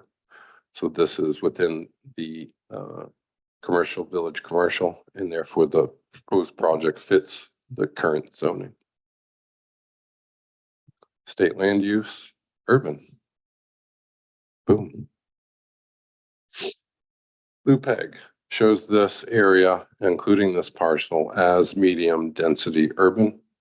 You can see there's resort and then open, which is typical along the shoreline in green. But this area is entirely, or this project area is entirely within the medium density urban or LUPEG. Here's an aerial photograph of the site outlined in red. You can see it's completely undeveloped.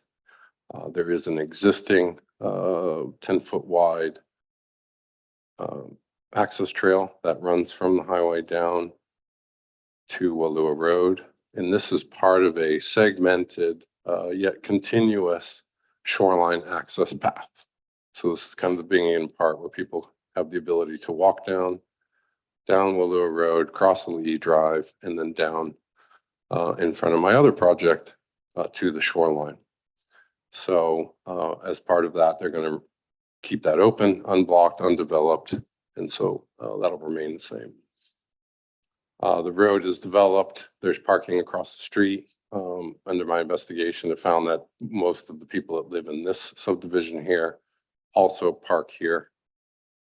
And then some folks that live in these condo buildings also park here.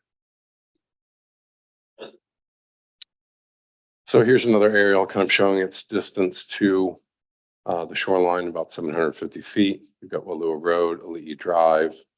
Here's our other project site. And then another number of coastal condominium projects.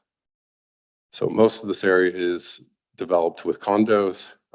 This is a commercial center down here, and then of course the highway, and then across that there's limited development. Here's a site plan of the proposed project for the SMA application. So driveway comes in off Wallua Road, one entrance. DPW said that there is no entrance allowed off Kokini. So that's not permitted. So they have to come through Wallua. So there's only one entrance there right now that they proposed. That'll take them to a driveway that takes you through the property and to the various buildings. You can see the large buffer area here of undeveloped land that will be used to preserve and protect the various sites that were found in this area, including burials. It will not be blocked off. It'll be open to lineal descendants via a path. And so lineal descendants will have full access to get to the buffer area and to the burials. This is kind of a side plan example. There are a lot more full examples in the application, but yeah, I like to show heights. So this is the townhomes. So typical what we're seeing, townhomes, 2-story. Here's the duplexes. So of course there'll be adjoining houses. The view plane from Kuakini Highway. This is the current view plane from Kuakini Highway. So I walked up and down the road, kind of taking a look. You can see the condos that are right adjacent to the parcel over here on the right. And then on the left, you can see that commercial building that I was speaking to. And then this would be the project area, this overgrown lot here. So this is the current view plane from Kuakini. And then here is a 3D rendering of the project from Kuakini, pretty much in the same location where I took my photograph. So this gives you an idea of any view plane impacts that will occur based on the development. Here's a view of the property from Wallua Road. It's looking Malka. You see the commercial center up here, condos, and then there's an existing rock wall that kind of goes along there. So the entrance to the drive, I estimated to be, right about here. So the drive will come in, and then all of this will be developed here. And then here's from the other direction. So from Wallua Road looking north, or kind of Mackay, proposed entrances with the red arrow. So you see the existing wall, which will remain. There are sidewalks, fire hydrants, there's drainage. Surprisingly, DPW didn't really comment on that, but during building and plan approval, they'll have to deal with any existing drainage. So based on the aforementioned, the director is recommending that PL SMA 2023-000036 be approved with the stated conditions. And I can take questions. Al. Oh, Aloha. Commissioner Kanuha, you have a question? Yeah. With respect to all of our testifiers that came today, I know there's been a lot of concern about traffic mitigation, wastewater. Can you kind of touch on that subject for what we look at for an SMA, similar to what the brochure is, moving on that, just so there's some understanding? Well, as far as sewer, we rely heavily on other agencies to, tell us if there's going to be issues, if the system can't handle this new addition. It's not really in my purview to review that, because we rely on DPW in this case to let us know, or DEM to let us know that is the system sufficient to add this new development. And based on that, they did say it was. They didn't comment that changes need to be made. So we don't impose any changes. Now, as far as cumulative impacts, that's something that we do look at. And traffic is something that, has become a cumulative impact. And, but however, again, we rely heavily on our sister agencies to kind of inform us And then the project itself did not hit the criteria for a traffic impact, a TIAR, according to law. Yes. So we can't force someone to do something because then the county would get sued, within that. But again, the recommendations from the commissioners can be added as conditions of the approval. So if that's something that you'd want to see, that's something that you guys could ask for. But traffic, yeah, and that's why I walked up and down the road. I talked to folks in the area about parking, about access. And, based on what I found out, it was a very quiet road. I was up there for a few hours and there was a few cars definitely used that, but not heavy like Ali'i Drive or the highway. But other than that, unless the director requires, something based on cumulative impacts, we don't. So he may be able to speak more about traffic, but that's not something typically, the SMA permit is a use permit. So is this use follow the criteria under 205A to be allowed? Things like, traffic, roadway striping, heights, all of that is part of the zoning code, and that comes later on outside of the SMA. But really today, what you need to ask is this use appropriate? And then, again, we hope that our sister agencies will adhere to the laws, do what's best for this area. But yeah, believe me, we all know that traffic is horrendous and can get congested. But it's kind of outside of my purview. Mine is the environmental side. And so is this use appropriate under those rules? And so based on that, it is. Thank you, Al. I know it's something that as a community, just for a lot of people to know when they're looking at, and when we're looking at an SMA, what we actually get to see to, kind of the outset. And thank you for explaining that, at least on the record, for people to hear what we get to look at and take into consideration for when we're doing this SMA. And this is just the first step. I mean, the SMA is really step one. I know. Is the use appropriate? Okay, now we go into planning, plan approval, building permits, grading permits, plumbing permits, electrical, all of that, has to be vetted again. And then, and planning will get that opportunity again. If went to plan approval, we'll get to take a look at that. But this is, step one. And so it's kind of, is the use appropriate is the first question. Yes. If it is, okay, well, now we move on to more detailed, planning and development with the other authorities that have, approval authority in this project. Yeah, thank you. I wanted you just to explain that, especially for the community. And like I said, in all due respect for the testifiers for what we're actually being able to look at, as a whole. Yeah. Thank you. No problem. Commissioner DeWart? Thank you, Chair. There were several testifiers that stated that a traffic plan does not exist. Can you please verify whether that is a true statement or not? Yeah, they didn't have to they weren't required by law under the criteria that sets the requirement for a traffic assessment or analysis, a TA or a TIAR. Neither of those were done for this project. Yes. Thank you. As a follow-up question, partly this is part for my education as well, and then for the public's education. So as we've heard, there are many written or seen or heard that there are many written letters of opposition, testimonies of opposition stating the reasons for traffic, for congestion, for safety, overall public safety. Is this body the appropriate channel to receive those comments and to help to address those comments? If not, what are the appropriate channels and processes? Thank you. DPW really is, we have a traffic division that deals with that. When they're not state roads, where DOT is out of it. And so it falls to the Department of Public Works.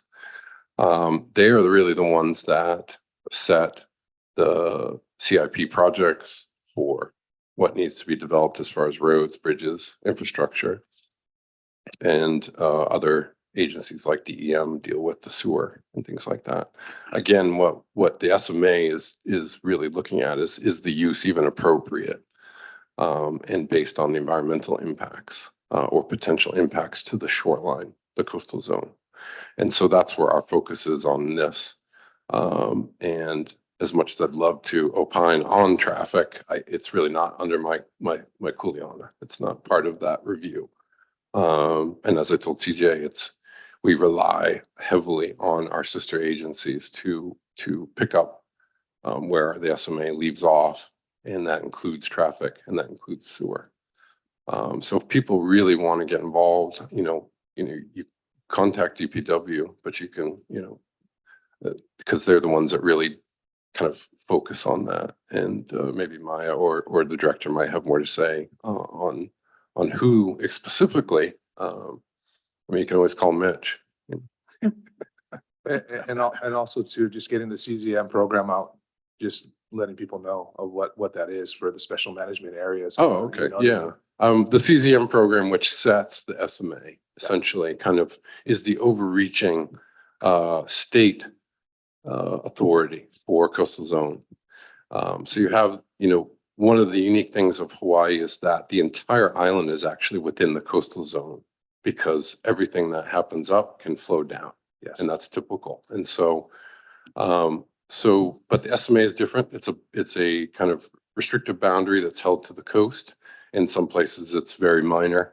Others it can extend pretty far, like Waipio Valley, it goes in miles. But the CZM program sets the criteria that we need to follow to ensure that the use is appropriate in the coastal zone. And so I do look at, Mauka to Makai, not just to the shoreline or the shoreline impacts, but I try to think of, what's happening above, what's happening below. My background's in geology, so I focus heavily on soil erosion, substrata, impacts or things like that, because it's just something that I know very well. But we're restricted by what we're able to ask, in the SMA. And so we focus on that, and again, rely heavily on our sister agencies to do the right thing. So, yeah. Yes, Commissioner Au. Thank you, Chair. The same question I have, that I had for the prior applicant, just for the record, I'm looking at the background report. I count 7 government agencies that provided comments. No private or HOA around the area provided comments. No, we didn't get, typically private comments are singular, a person living, so we've gotten some of that, which you've seen today. But no groups, organizations, private groups, organizations commented. We do send it to our admin permits division, who deals heavily with the CDP folks. And so they're supposed to kind of put that out or comment kind of on behalf of the CDP. And their comments were pretty minor. But other than the singular testifiers, we didn't get any groups, no HOAs or anything like that. The condo next door did not holistically, submit comments, which sometimes it's hard when you have a condo, 100 people or 200 people. It's hard to kind of get one voice. So a lot of times it's just one person that we get testimony from. Thank you. I think my question would be more about the archaeological finds on this land. I can see by the drawings, the buffer zone. I just would like can you speak a little bit more about that, please? Well, the State Historic Preservation Division, there was a project that was proposed on this site and was approved, but for monetary reasons, they didn't pursue it. During that last approval, an AIS was done of the site. In fact, an AIS was done of that whole, from the condo all the way up to the intersection. So included that commercial area and the residential structures. So the area's been fully investigated, and that's when they discovered those burials. So under the recommendation from SHPD, those buffer zones and areas where no build can occur were set. So what you see today is based off of SHPD's recommendation from an AIS that was done previously. And so when I contacted SHPD, they really had no comment, because everything was already being implemented based on what they had reviewed. Even, and this project was an actual reduction from the previous one too. So Right. slightly smaller. So an AIS was done. SHPD reviewed and approved that. And the buffer and management plan was created to set what you see today in the plans. And then when they do the project, or if they do the project, they would be required to have an archaeological person present? Yes, archaeological monitoring is pretty standard nowadays, Yeah. for sure. We're requiring that. Even sometimes if SHPD does not, we're asking that an archaeological monitor, in some places a cultural monitor, also be present during all development phases. Yes. That, on that question, were cultural and lineal descendants I'm sorry? contacted? On that subject were cultural and lineal descendants contacted? Yeah, I think during the AIS, there's an ethnographic portion of the survey. And so they reach out, and I think that's when it was discovered, because they want to know who really should be able to go there. Yeah. You know, understand that's private property, and of course, they just don't want free reign. But they want to make sure the people who do belong have full access to that. So an ethnographic survey, which is what's typical, was done as part of the AIS to find out who the lineal descendants were. So, yeah. I think so. And I'm sure the development would ensure that if somebody came up and who didn't, they would make sure that they have provided access. They've made that statement that they want to ensure that anybody who needs to go there will be able to, even if they didn't register previously. Yeah. You know, per se. Thank you. Are there any other questions? Not at this time, so thank you, Alex. We're gonna have the applicant's presentation. Oh, isn't the testimony? Oh, is there any testimony? Excuse me. I thought it was after the. So, excuse me, just Yes, one moment. there is- I'm thinking we should hear from the people that want to speak about it, because then you could answer their questions. You'll get to hear what they want to hear. So who are they written down? Teresa, is this Teresa? Yes. Hi, Teresa, will you come forward?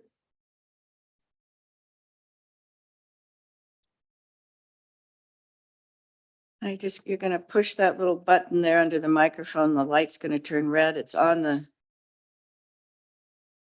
Thank you. And then just put the microphone so it's near your mouth, and there you go. Raise your right hand and swear to tell the truth today before the Leeward Planning Commission. I do. I do. And then just state your name and where you live. Okay, my name is Teresa Yurkiw.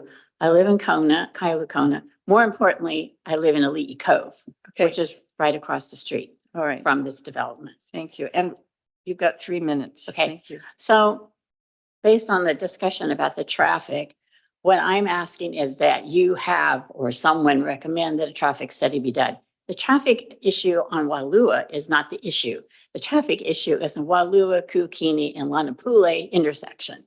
That backs up like crazy. And if you have more people driving in and out, it's just going to get worse. I mean, some days it takes 10, 20 minutes to get up onto Kukini, and then you're adding more traffic and there's accidents there all the time. So somebody needs to do a traffic study for sure. That needs to be a recommendation or a condition of this development, because it's just a mess otherwise. So that was one thing. And then my other concern is I used to work in emergency management and disaster recovery planning. And I am concerned about the fact that you only have one entrance into this development. And what if you have to evacuate really fast or whatever? How are all these people going to get out if there's only one entrance? So those are my two things for this particular project. Thank you.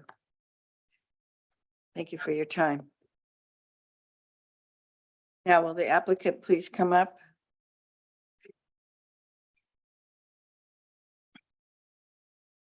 I'm just going to go ahead and swear you in. If you'll raise your right hand and tell the truth.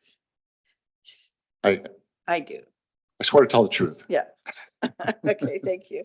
Will you state your name and where you live, please? My name is Phil Tingley. I live in Hulualoa. I represent Walua Partners LLC as the managing partner. And you've received all the background and recommendations from the planning department? Pardon me? You've received all the recommendation and reports. Yes, I have. And you agree with their recommendations? Yes, I do. Do you have any further concerns about anything? Do I have what? Any further concerns? I have a about- statement if I can make. Yes, Okay. please.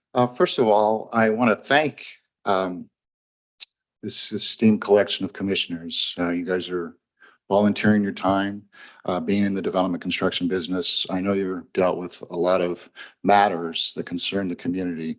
And 4 generations Kamina here in Kona. By the way, thanks, Madam Chair, and thank you for coming, Planning Director Kern, and to all of you, of course.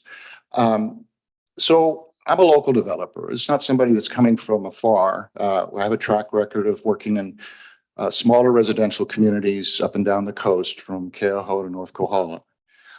We prefer what we call boutique size, less impactful size.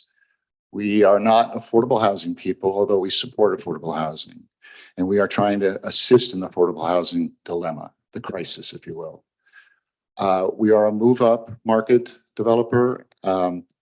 We like infill pieces. When you looked at Mr. Roy's map of our site, you can see that there's development below Kuakinia Highway all around us.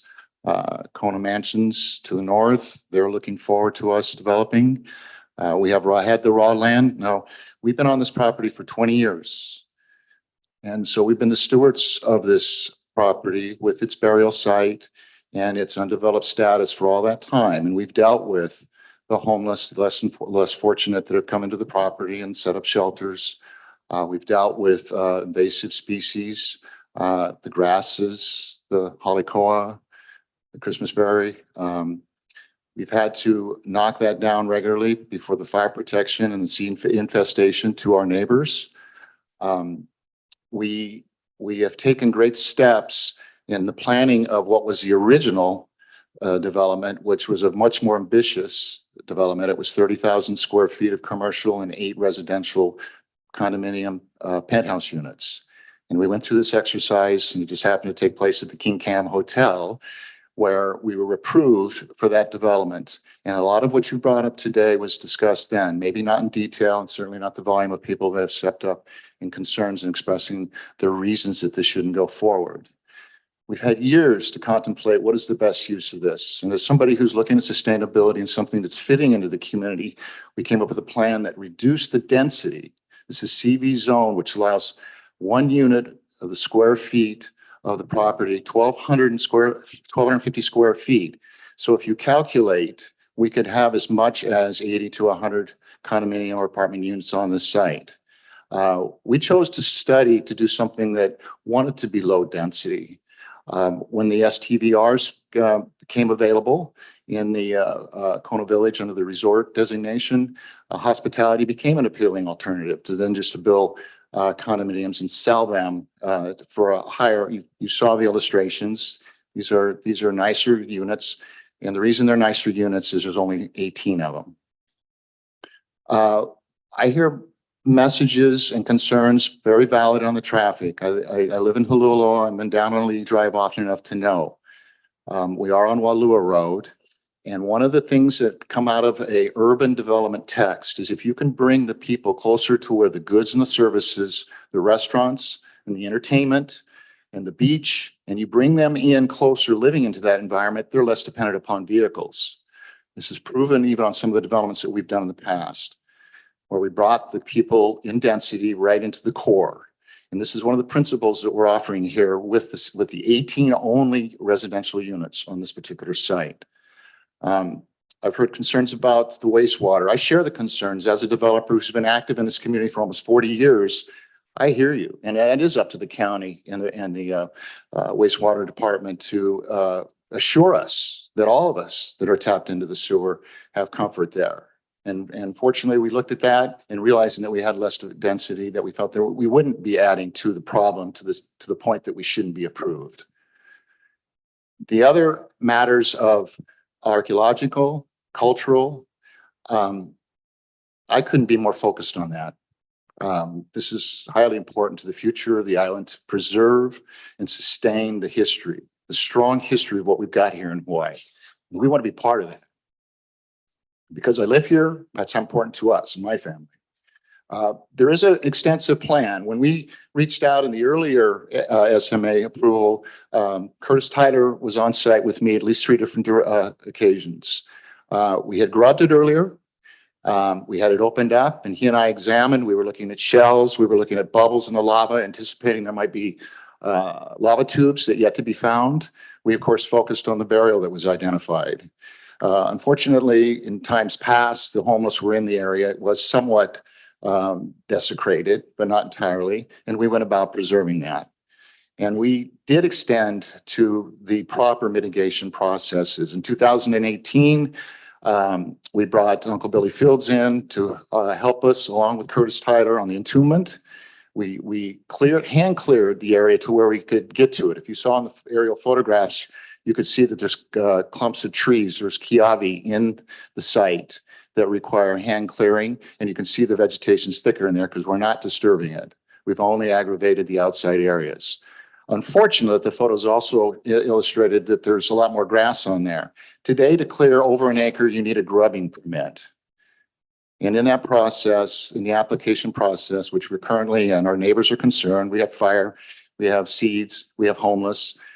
We have an application in there, and it is mandated that we have a cultural and archaeological observer during the grubbing. So to comfort those, that even to go out there and clear the grasses with a relatively small piece of equipment, we are going to be very responsible and respectful and be completely abiding to what's necessary. That gets quite a bit more intense when you get into the mass grading aspects, but that's, as we pointed out earlier, is another application and another permit. With that, thank you for the time and allowing me to express, and I'm certainly open for questions. We appreciate the knowledge that you shared with us. Thank you. Do we have any more questions for the applicant? Oh, yes, Commissioner Au. Thank you, Mr. Tingley, for coming up here and sharing with us your proposed project. I do have a series of questions. And I guess the first question I'm going to ask is, I work, live and play in the area. My office is right on the corner on Lunupule. I play in that area. I surf down at Honu's and all in that area. And I'm very familiar with all the issues that the community has, and they're all tangible issues. But like my fellow commissioners have asked Mr. Roy about is, we look at things for SME permits for what's required by law, right? So, I feel that your proposed development is appropriate, but I guess my question, before we get into discussion, I guess my first question is, just like the other applicant, has any HOA reached out to you, or have you reached out to any of the HOAs? I know Miss Tracy came and spoke. She lives across the street. I don't know if she's part of her HOA, but what kind of communications have you had with surrounding condos and HOAs?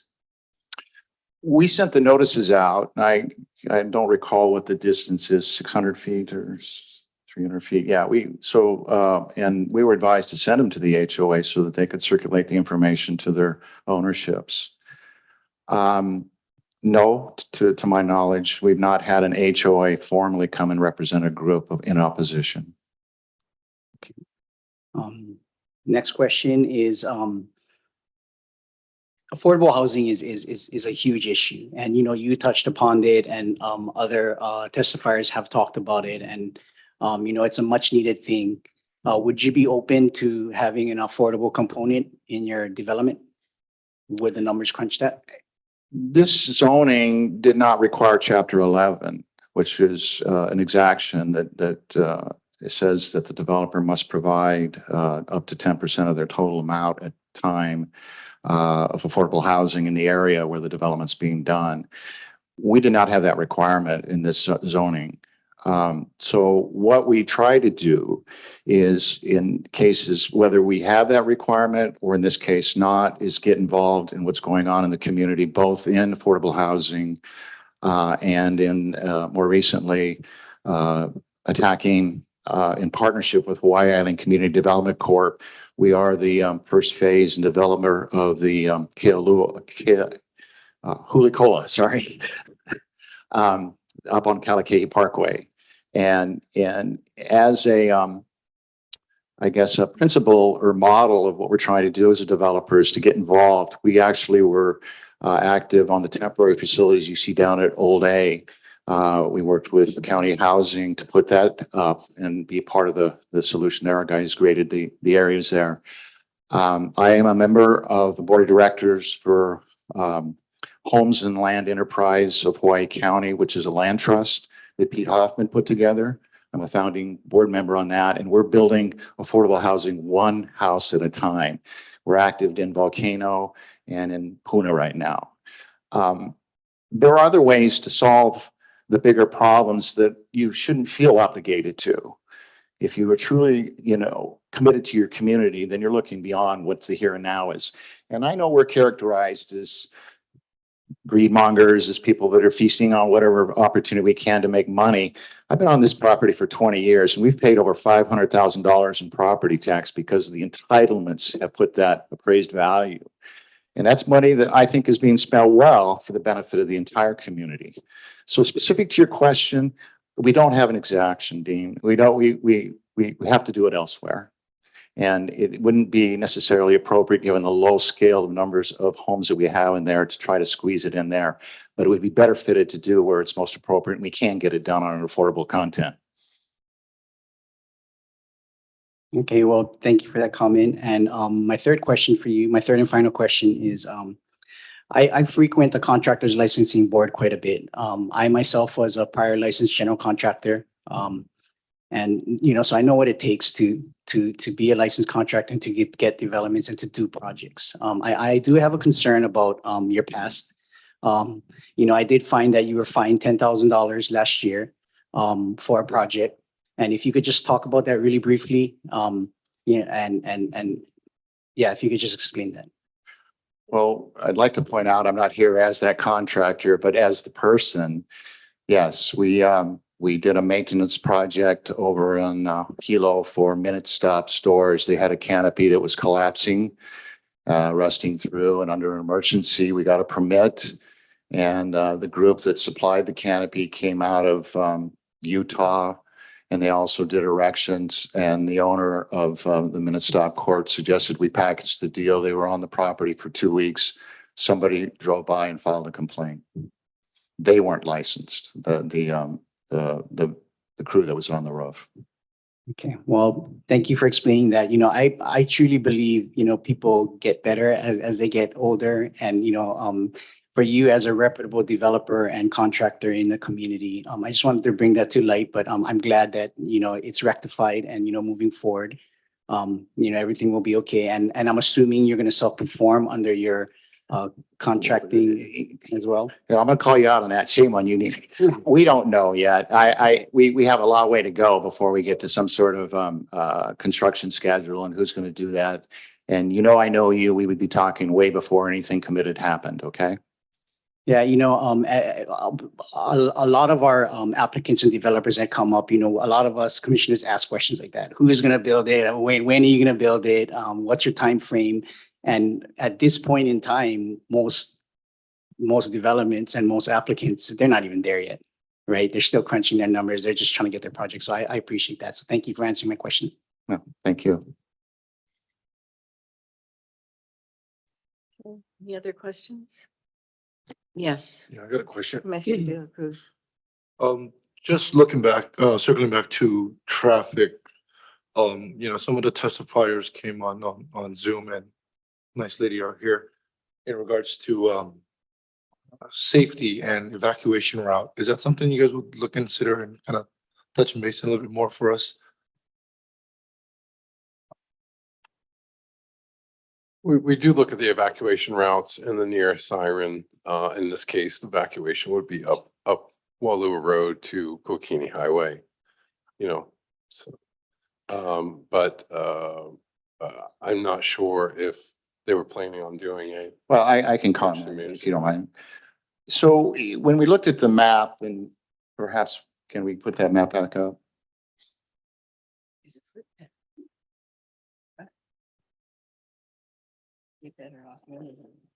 When we originally applied for our first SMA application, By the way, that went away because we were facing a recession and the feasibility of the project just didn't make sense. Unfortunately, we didn't build it. And then the SMA timed out. There is a trail that goes from Kuakini that we've designated in that process from Kuakini down to Makai to Walua Road. That's an easement now. And that's part of this process. I would also go as far as to say, you can see the archaeological site on the north side of the project kind of has a serpentine wall. The wall hasn't been firmed up. It just can't be any closer to the burial site than what you see there, but it certainly can be bigger. And there's a considerable amount of land between the edge of the wall protecting the burial site and our property line. There's about a 10-foot, and we'll probably have a chain link or something. We intend to put a gate on that side, so a lineal descendant or somebody who wanting to access the burial site could actually go, not have to come into the development in addition to what's inside there. We could put, because of the elevation difference, a staircase or something, but there's no way to get a vehicle from that parking lot below the Kuakini up. There's about 10 feet of elevation difference there. So it could be a pedestrian path to get to maybe safer ground if Kuakini Highway, say, is less exposed to a tsunami or something of that nature, if they're fleeing without their vehicle. There was mention of perhaps putting a second entrance in there. This is a low vehicle use site. There's not that many cars coming and going. So the one access, I guess, principally in development and engineering is suitable for what we're trying to do there. There's also below, that's on the north side of Ali'i Cove, there's a trail that goes from Walua all the way down to Ali'i Drive. And so people on Ali'i Drive, if they were without vehicle, could hike up the north side of that in that trail and then continue on up on the north side of our property up to maybe a safer place on Kuakini Highway. You're not concerned of, I mean, potentially, you know, mass panic or evacuation where all cars are trying to get out in one, you know, one road. I mean, that's what I'm looking into, and you know, you're looking at Kuakini and Ali'i Road. It just feels looking like there could be a congestion with the less amount of roads to evacuate from. We don't have any ability. The Kuakini Highway is not available to us. I guess we could look more seriously if I had maybe the specific requirements for what we're trying to achieve. I agree, just generally evacuation is a concern. I agree. And we could put access to Kuakini with a gate or something. Yeah, that would be my question too, is if there, I don't know what the. Real quick, DPW comment that they do not want access. There's a huge guardrail along there, Kuakini, because the land slopes down pretty significantly. I just thought for an emergency exit, you know, if there was a tsunami, if there was an emergency exit there, but that's not possible. That would be something DPW would have to approve in order for this development to access Kuakini. But they were pretty specific that So no. one of the testifiers asked that question. Yeah, I'm sure the people that would be staying or temporarily residing in the development would have their choice to try to get out of there with a vehicle, or if they choose to grab their stuff and run. As far as people traveling through the site, the trail is available and that's about it. Yeah. I don't see they'd want to come into a parking lot and then try to figure out how to get out of there. I'm just trying to look at the practical. And then, of course, you know, civil defense has their emergency evacuation routes usually designated, which is primarily on public roads. Right. And historically speaking, I don't really think there's been a tsunami there ever, has there? I mean, Nothing significant, but Yeah. for a tsunami to hit this site would That completely high, yeah. destroy everything Makai Ali'i Yeah. Drive. So I think Right. that would be the least of our worries. I don't think that's real. Yeah. We can't hear you, CJ, so it's, excuse me, Commissioner Canoa, so we need to. Okay, thank you. Good. Any more questions? No. Okay, so we need a motion so we can discuss this now. Madam Chair, I'm prepared to make a motion. Yes. I move to to approve SMA permit docket number 20230036 be approved based on the planning director's recommendation, which shall be adopted. I need a second.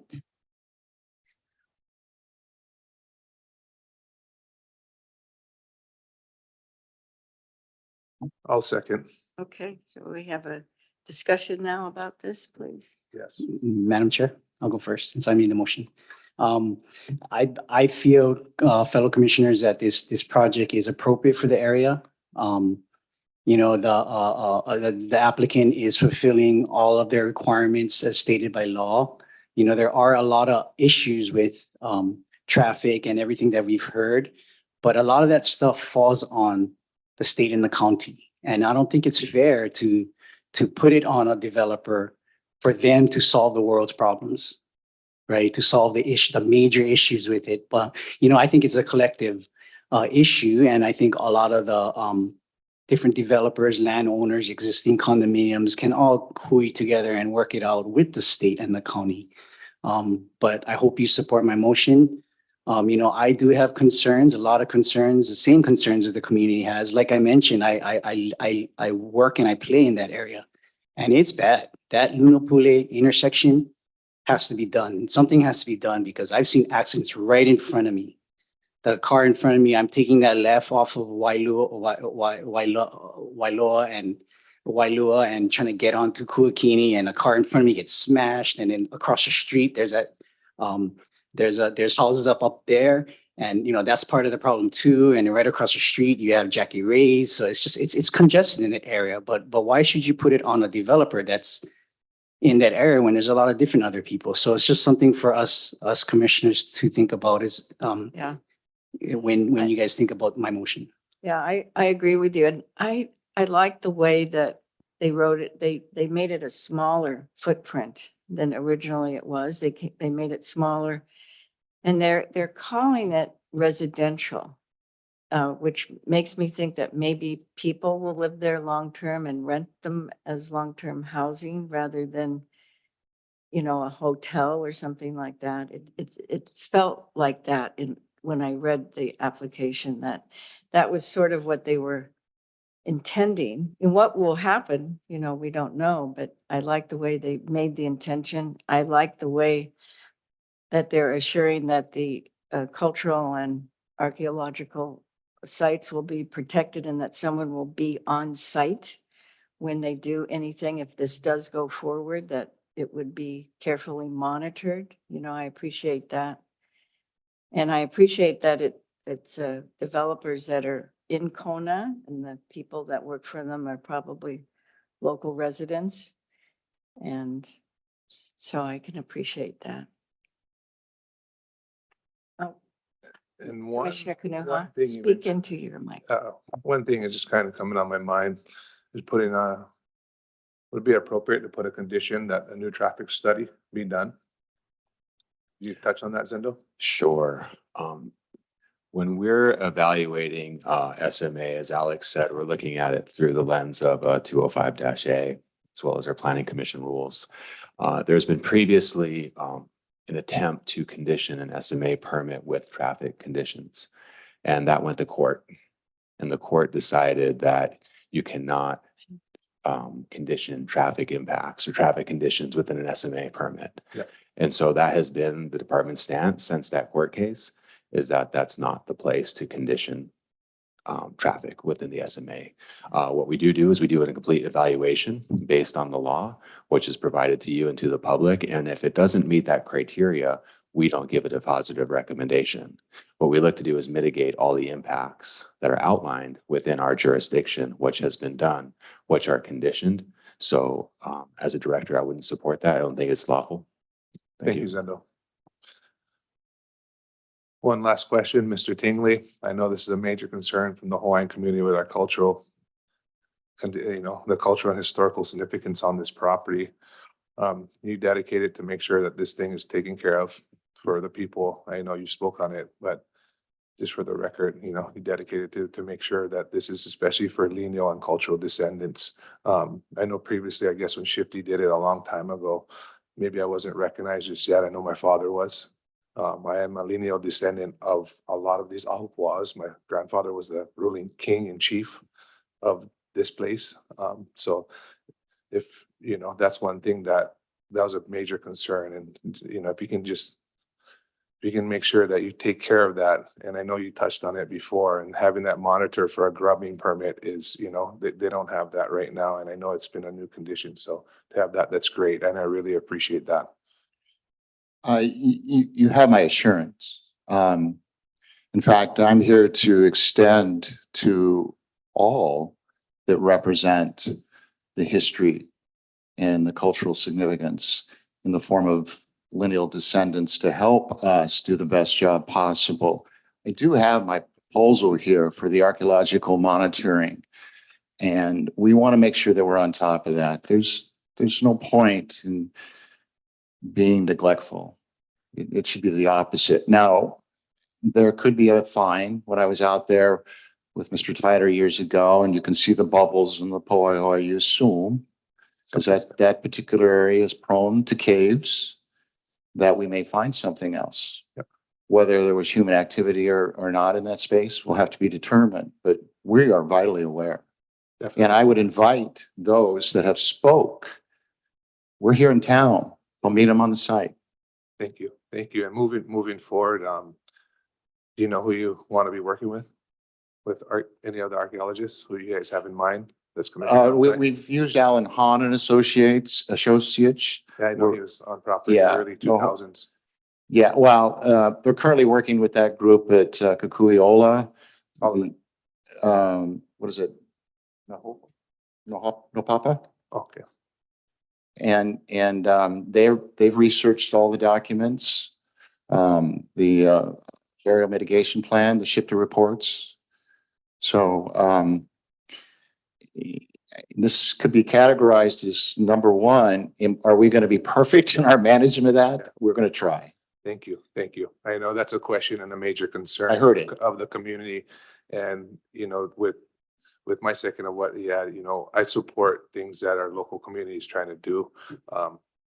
Downsizing on what you wanted to do on the project is immense. And obviously the two are, you know, you heard it all day today from any of the testifiers, and that is our community that we got to live in. So if we can kind of touch and it's our responsibility. And I would say it's our kuleana and to maka'ala what you're doing. Be vigilant and present on what's there.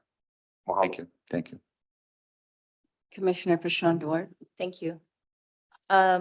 First, I want to thank my fellow commissioners for raising really good questions. Also want to express my thanks to the applicants for looking at revising their application to take a more low density approach for stating the things that have already been stated and taking every effort to honor the cultural and historical heritage of Kona and Hawaii. That was one of my questions about, so thank you to Commissioner Kuruha for bringing up the question about the traffic study, and that's been addressed. I have a second question, and it might go to one of our planning staff members. What is the mechanism to address questions, concerns raised around emergency, public safety?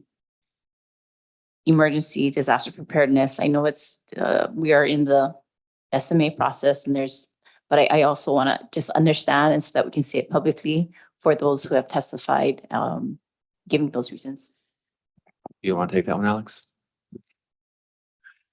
So I think it's from the emergency access point, it's really a joint effort. Civil defense works with the various departments, such as Department of Public Works, Police Department, and Fire Department, to have an emergency evacuation plan. Routes. I've been in these meetings where you have checkpoints. You understand how you're going to work through a response. But secondary to that is, what do we do to implement the elements that are necessary for longer term mitigation that exists within the general plan, that exists within the CDP. And what that is, it's not necessarily putting it on one applicant or two applicants at this point in time for Kailua Kona. To me, it's about the administration, the county council, working together to fund the projects, to plan them and to fund them in a priority manner that they'll actually get built from any type of connection points.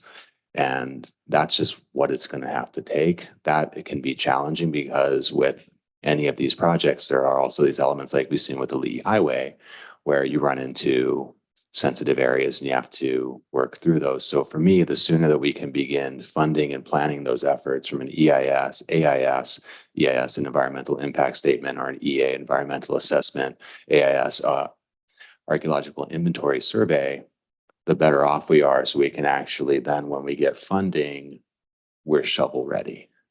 And that's what really needs to happen. It's not at this level. It's we need to take responsibility as a county. Thank you. Thank you, Director Kern. I look forward to that. I agree. May I ask one final question, Madam Chair? Thank you. To the applicant, would you be willing to entertain a voluntary traffic study? And here's the reason why I'm just putting it forward for consideration. If the motion does pass and it's approved and the next steps are taken in the process, it's highly anticipated that these community concerns that have been expressed via written testimony and oral testimony will persist. And I just personally think, as a Kona resident who also experiences traffic congestion, it would go a long way for an applicant to voluntarily undergo a study proactively. Just a question. Thank you. Can I comment before you do? You know,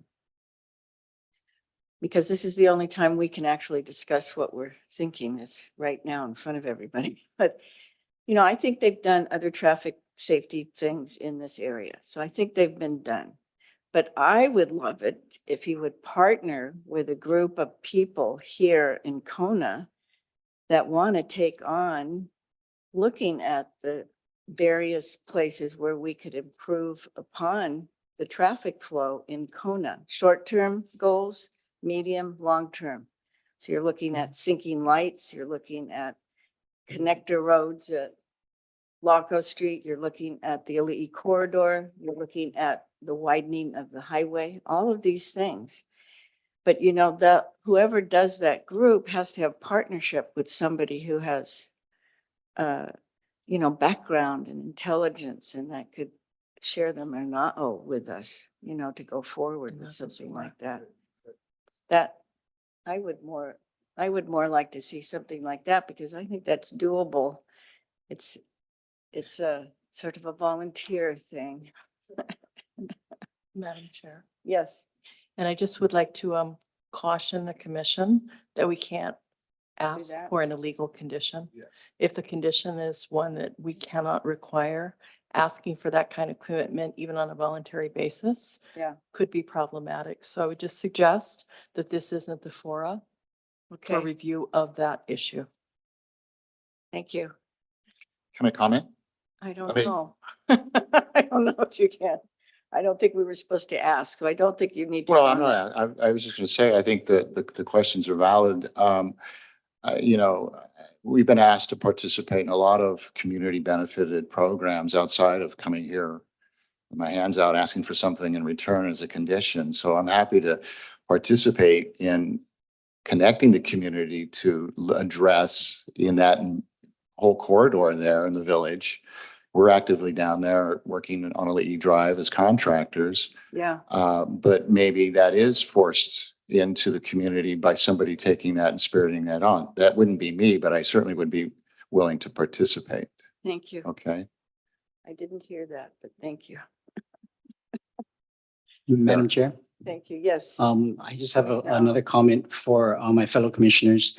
You know, I asked Mr. Tingley about if he'll be open to have an affordable component on his project, and you know, he answered no for this particular project, and he mentioned that you know he gives back to the community in affordable housing in a different way in different areas, and you know, I think he was wrong in that question. You know, he is providing addressing the affordability issue with this project, because that's 18 less STVRs in our community. If you live in Pualani Estates, if you live in wherever where they have legal and illegal STVRs, you know, and those people in those communities complain about it.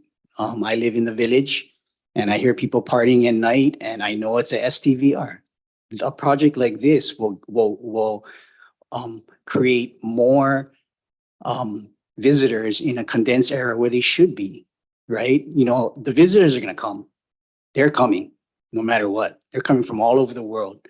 They're going to stay in our communities. They can either stay in our communities in STVRs or the new bill, which is going to be TAR, or they can be all condensed in the Lee Drive area. And unfortunately, the people in that area and the residents and the community has to suffer in that way. But, you know, that falls on the state and the county to take care of traffic, to take care of wastewater and all that. So that's just wanted to make that a point and get it in your guys' brains for when you guys make your decision on this motion. Thank you. Commissioner Kanuha, you. I would just say thank you, you know, just what you said was spot on. And I don't think it's fair for this project to take on our traffic study, which has condos and condominium regimes up and down the road that have a lot more people. So I appreciate it. Thank you. Any other comments? No, then we go to a vote then. Yeah, currently the request is to approve as recommended. So if you want to make changes, go let me know. I couldn't hear what he said. Oh, we're good for the vote, yes. Sounded like a blur. Okay, so this is to approve as recommended by the planning director. PL SMA 2023-000036. Commissioner Au, Aye. Commissioner Kanuha, Aye. Commissioner Dela Cruz, Aye. Commissioner Paishon Duarte, Nay. and Chair DeFranco. Aye. Motion carries 4-1. Thank you. Thank you for your time. We'll be notified in writing. Thank you. And so do I say the vote carries or? Yeah, so the motion carries to affirm this, right? Yes, thank you. So let me load up my next. Okay. He's on the run. Okay, so we're gonna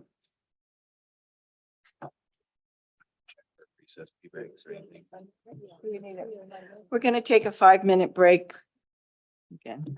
This is for item 4.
So just remind everybody, put your phones on silent. And we're going to go to agenda item number 4. Everybody's present and focused, and you guys have to put your phones away. Okay. All right, applicant Kona Hawaii Development LLC, PL SMA 2023-000038, application for a special management area use permit to develop a 100-room hotel and related improvements using a partially completed foundation structure on a 1.76 acre parcel situated in the special management area. The subject parcel is located at 75-5868 Ali'i Drive, approximately 370 feet southwest of its intersection with Wailua Road. Portion of Pua'a 3rd, Waiaha 2nd, North Kona, Hawaii, TMK 37-5-018001. Now the commission. Actually, just to restate, that's 011. 011, excuse me, thank you for catching that. The commission has received 3 petitions for standing in a contested case hearing for this agenda. So before we consider these petitions, I just need to open up for public testimony. So we have 3 people here in Kona that are having to come forward to speak. June Gravit, Teresa, can they all just 3 come up and, yeah, Teresa, your Q, and Mark Van Pernis. If you'll all just step up to the table now, I'll swear you all in. And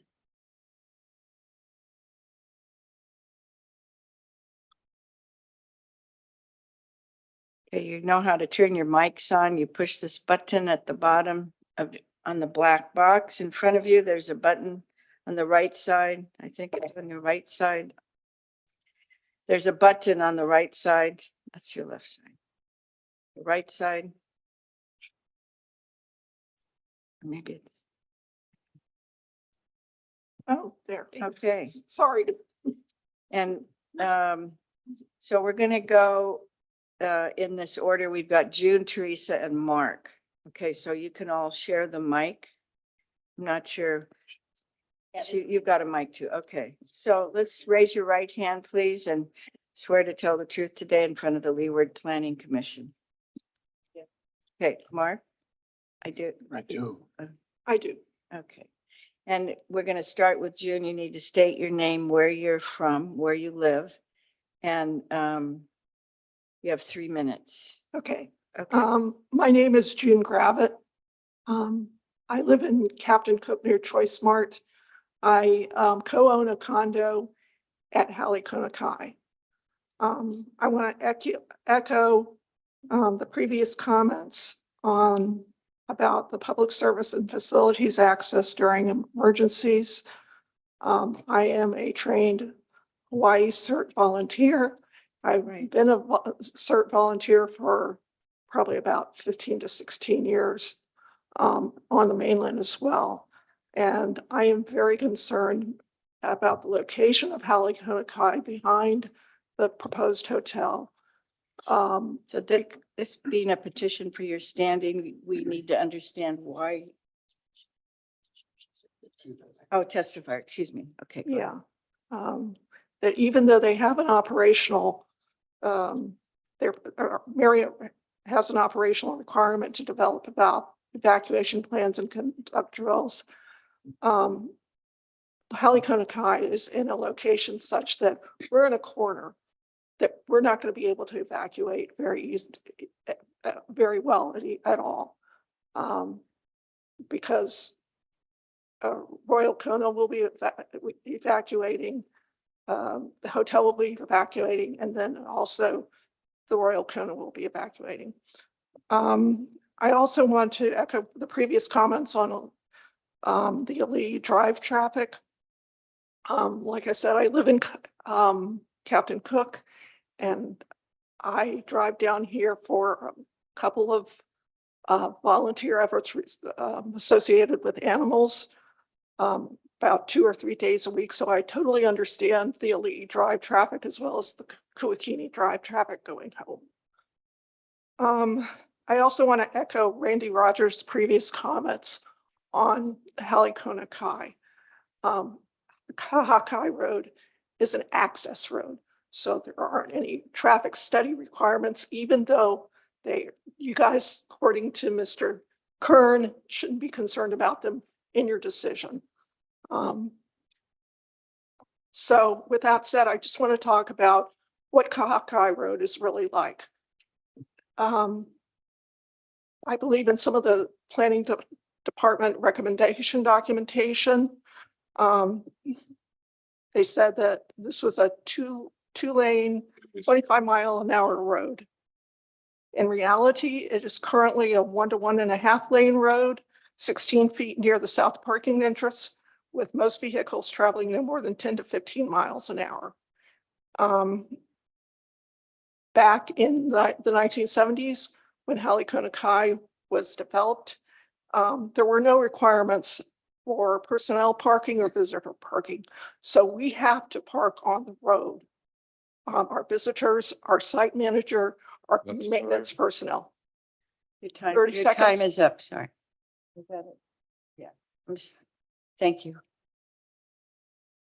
So now we're going to hear from Teresa.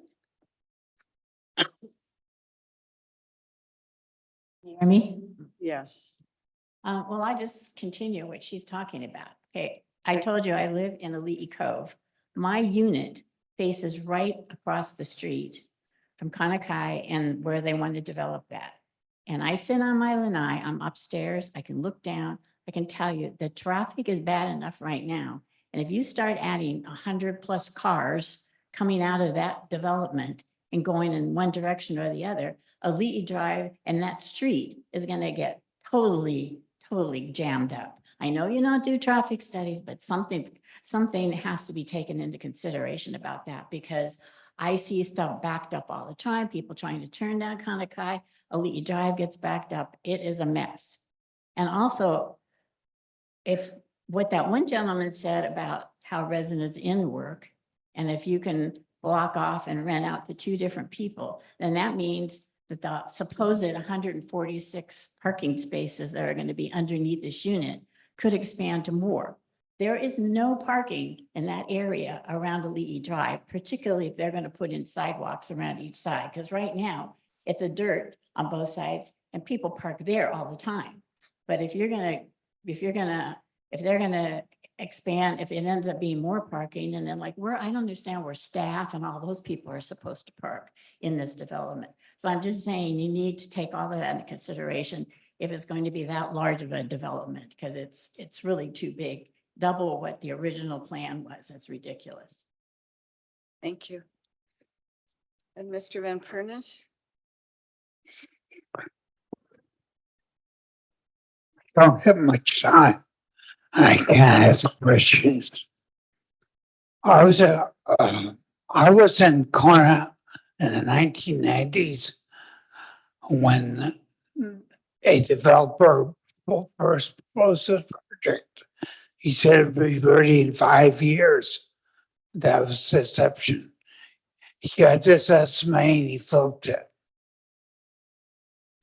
As a commissioner, your commission, when another developer asked for a 10-year extension to make a total of 40 years of extension.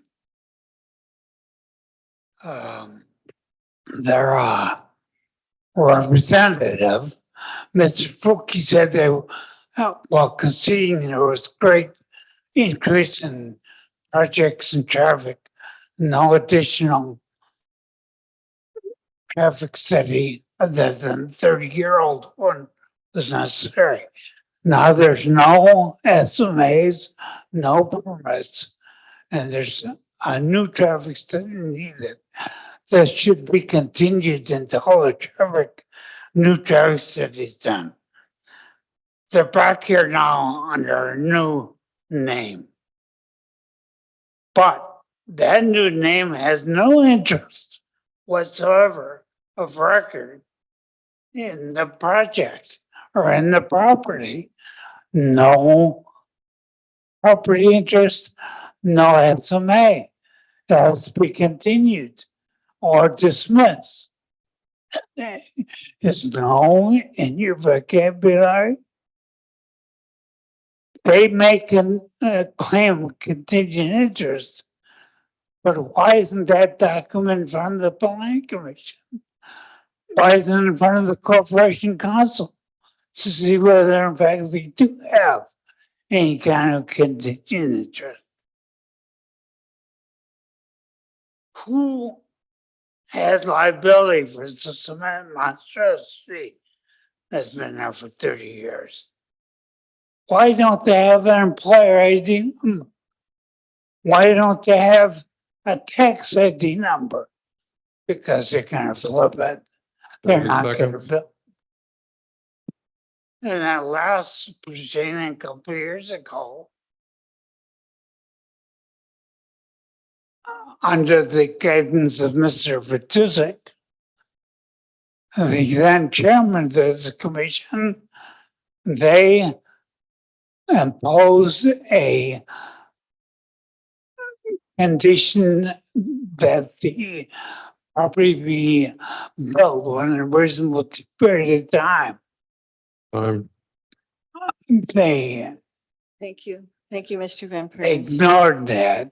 Thank you. That was your time.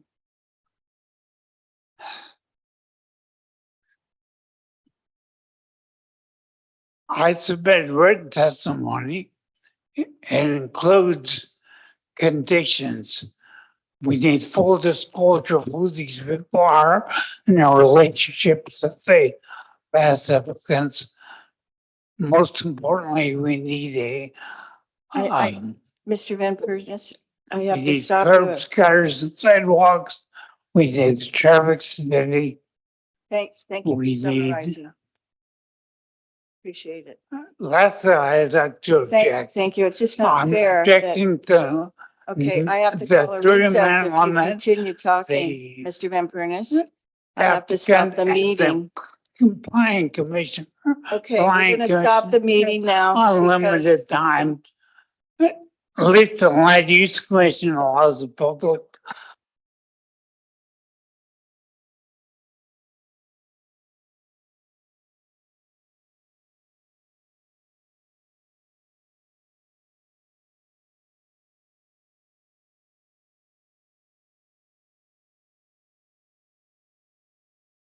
Deep breaths, reconvening. So we have two people on Zoom. We have several people on Zoom now that want to testify. Is that right? Hi. Hello. Hi, good afternoon. We currently have Eric Schindwolf. Eric, if you could please unmute yourself and turn on your video. Eric, will you raise your right hand for me, please, and swear to tell the truth today for the Leeward Planning Commission? I so swear. And then just state your name and where you live. My name is Eric Schindwolf, and together with my wife Heidi Ruffner, we live in Tijeras, New Mexico. But more importantly is that we own the ground floor condo on the northwest corner of the Kona Reef facility. Thank you. We have 3 minutes now. Yes, as I mentioned, we own the condo that's right on the northwest corner of the Kona Reef facility. That is right across the street from the southwest corner of the proposed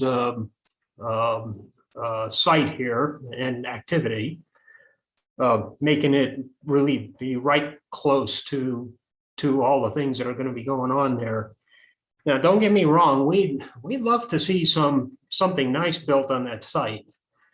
If you've seen that site, obviously most of you have, it's an eyesore, and it's been an eyesore for years. However, the scope of this proposed project is just too large for the size of that site and the location of that site. And here's why. Part of it is this, you've heard testimony already about the proposed height. That the proposed height on the Mackay side would be in violation of the zoning code. We had a Zoom meeting with BJ Patel and Nick Naik of Leeward Hotels representing the developer. And they showed us some elevation drawings that are not part of the info packet that we got from Sydney Fouquet. And I want to thank the two of them, BJ and Nick, for being forthcoming and sharing that info with us. But those elevation drawings confirm that the Mackay side of this building is going to be 74 feet tall, and which is much higher than the 45 feet that the code allows. And it's just going to be towering over the corner there where Ka'akai Road bends around the corner at Ali'i Drive, which is the area that we're interested in because our condo is right across the street. Secondly, we're concerned about the increase in trespassing on Kona Reef property, and specifically the property that's right to the side and to the front of our particular condominium. The water report says that there's supposed to be an additional 344 guests, although if you do a bed count, it could be well over 400. We have trespassing problems now with, people using the grass on the side and in front of our condo as their personal fitness center, or use the Kona Reef lounges and chairs. We had one guy pitch a tent right in front of our lanai between our condo and the shoreline. And of course, we have throngs of people that show up anytime it's clear to watch the sunset. And they tend to all want to congregate right there next, right by our corner condo area. And adding an additional 344 guests in that immediate area is just going to exacerbate that situation tremendously. And then, of course, the issue of 3 minutes are traffic. up.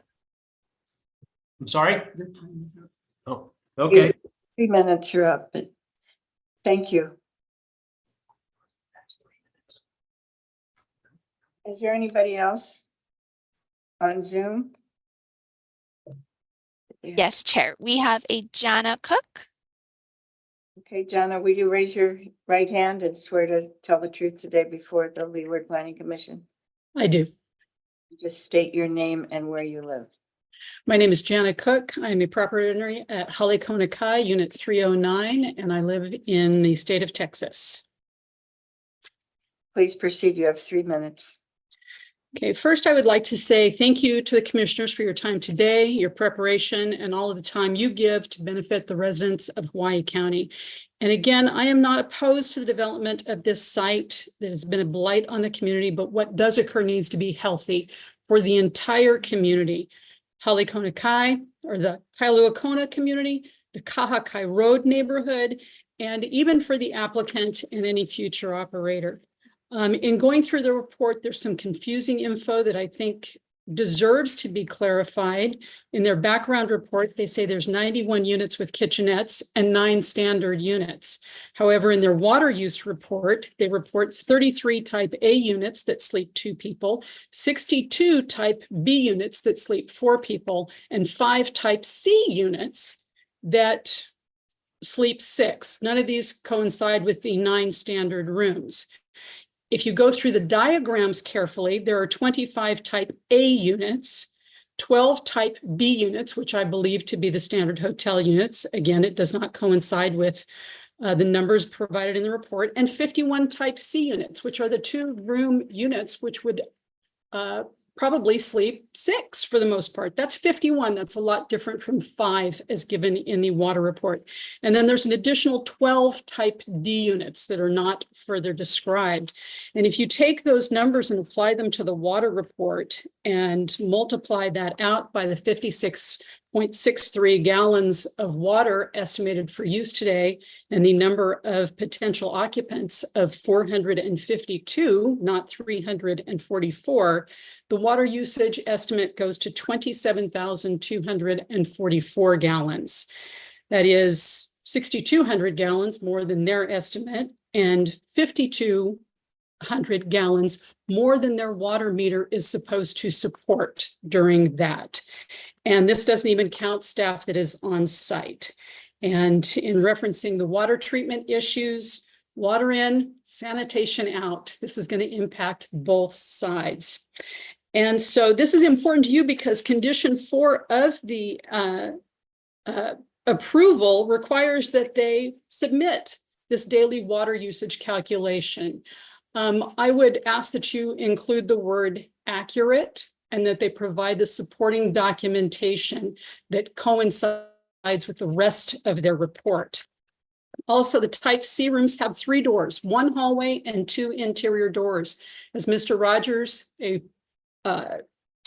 hospitality professional for a number of years, pointed out, this allows these units to be rented out separately, making this not a 100-unit hotel, but a 151-unit hotel that they can rent out. Your 3 minutes are up.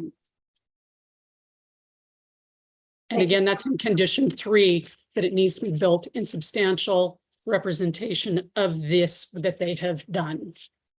Thank you very much. Is that all your testimony on Zoom? I would like to confirm for the contested case standing, we still get another hearing on that. Yes, that's coming next. And then will the slides that were presented earlier be made available to the public? Or the what? Or the slides that will be presented, I'm guessing, for the, you went in the different order last time. They presented and then you did public comments. This time you did public comments first before the presentation. Because we have standing, because we may not have the presentation. We have to see what's happening with standing. Okay. Okay. Maya, did you want to say that? Yes, I just want to make it clear that the 2 petitioners that are on Zoom should remain on Zoom, so that we can continue on with the determination of standing on their petitions. Understood. So we can confirm they're both on Zoom then? Yes, and I also understand I will be staying. Okay. All right, so now we move to the petition for standing. Yes. So as I've mentioned, the commission received petition for standing in a contested case hearing from Jana Cook, June Gravitt, Judith Ruffner, and Eric Schneidwolf. The first order of business regarding this agenda item is to determine to whether to grant the petitioners filed by Jana Cook, June Gravitt, and Judith Ruffner, and Eric Steinwolf. Are you, whoever's present here? They're going to come forward.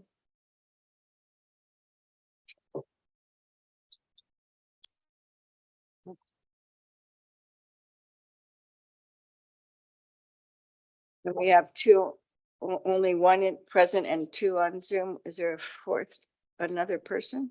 There seem to be 4 No, people. Shinwolf and Ruffner are a single petition. That's me and my wife. They're the 2 people that just testified also have petitions. Okay.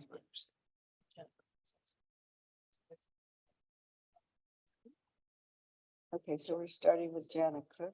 Okay, so first I. Okay. So Rule 46A states in relevant part that any person seeking to intervene as a party shall file a written request on a form approved by the planning director and accompanied by a filing fee of $200, not later than 7 calendar days prior to the commission's first meeting on the matter. Is it confirmed with the staff that these petitions were properly filed and the copies of the petitions were forwarded to the applicant in a timely manner? Yes, Chair, all 3 petitions were filed correctly with a filing fee notarized and met the deadline and provided to the applicant in a timely manner. Thank you. So, commissioners, please be reminded that our focus should be on why standing should or should not be granted, not on the merits of the application.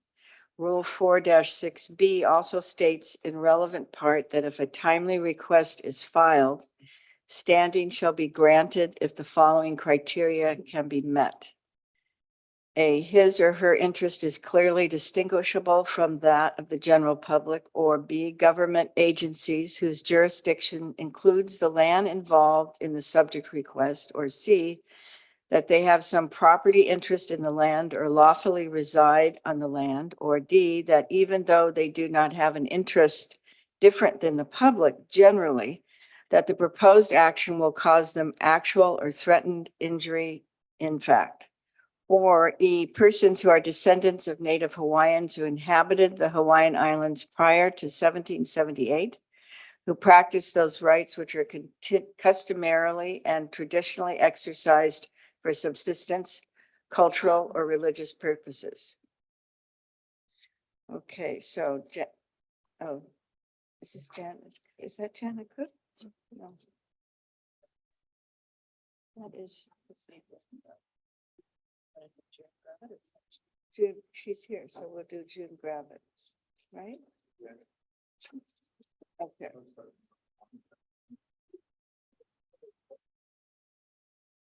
We're going to start with this person. So we're going to start with June Gravitt.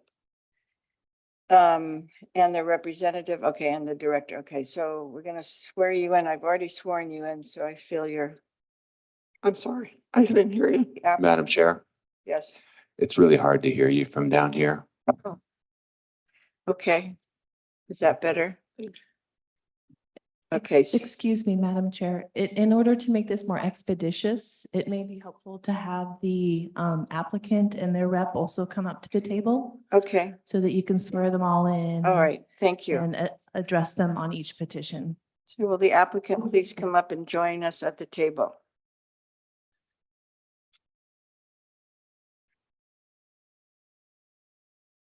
Okay, so now I'm in a. He needs the microphone though.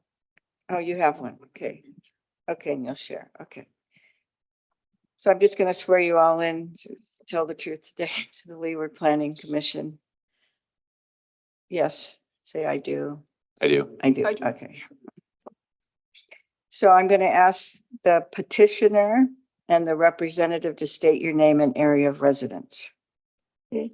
Yes. Okay. My name is June Gravitt. I'm from Captain Cook.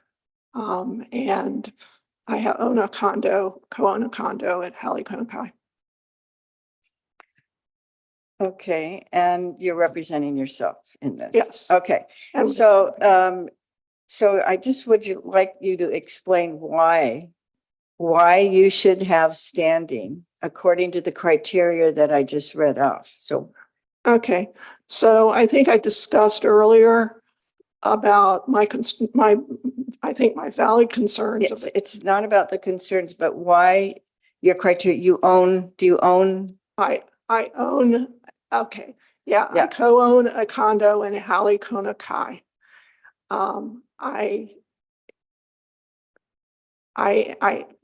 That's the reason. Yeah, so okay. I guess. Got it. Okay, so, do you and so you do have objections to? Yes. Okay, and no, I'm okay. So the planning director, so you have objections, the planning director, you state your name, area of residence, and do you have objections? Zendo Curran, Planning Director for Hawaii. Okay. Based on that, I do not believe that the petitioner has standing. They do not distinguish their interests from those of the general public. Most of the condos in the area have a short-term vacation rental use. That's very common. So I don't see it being distinct from the general public. Okay. So now.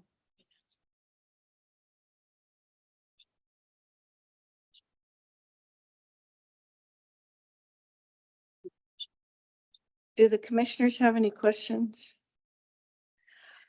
So I guess I do a little bit. I just want to be clear because we don't do this a lot. I don't have a lot of experience with standing, but Yeah. so you own an apartment or a condo in that building, That is correct.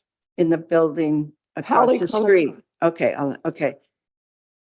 Oh, thank you. Okay. And the reason, and this is to the director, and the reason that there would be, excuse me?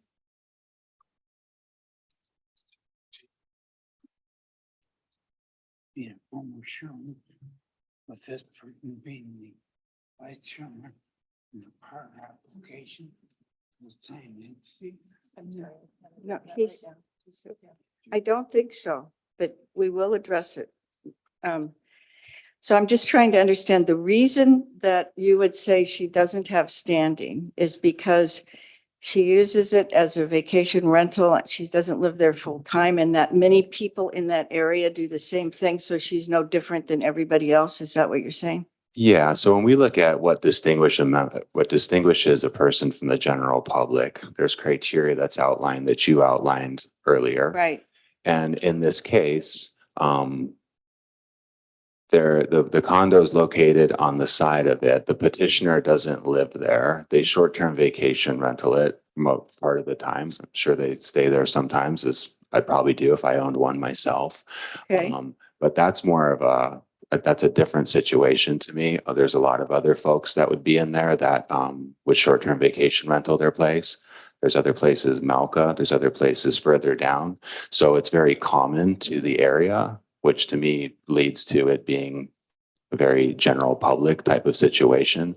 I don't see something that distinguishes it completely, distinguishes them from the general public.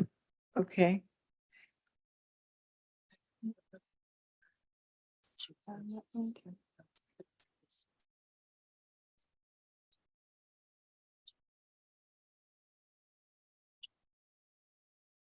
Okay. So, Ms. Gravitt, do you have any reason that you can focus on for us of why standing should be granted to you? Okay, so is this a concern or what? This is a question to you. Okay, so there's a couple of things.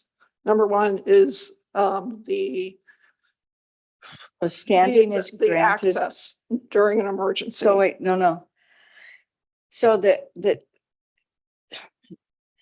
no, I just thought maybe I should read these over again. So his or her interest is clearly distinguishable from that of the general public. Okay. I will say that I have a parking space, okay, on the southern that is accessed. There's two parking access areas, one on the north end of Hallie Conacher, one on the south end. I have to access it through the south end. If you looked at my public comments, I had a picture. This is the only way I can access my parking spot. I have to basically make a U-turn if I go into there from the north. You're talking about putting in a 7-foot sidewalk. Evidently, that's a county requirement. They said it was going to be on their land. It's going to be next to impossible for me to exit my parking area and my parking space. So Director Kern, do you want to address that, please? I stand on my statement of what I've already said. Okay.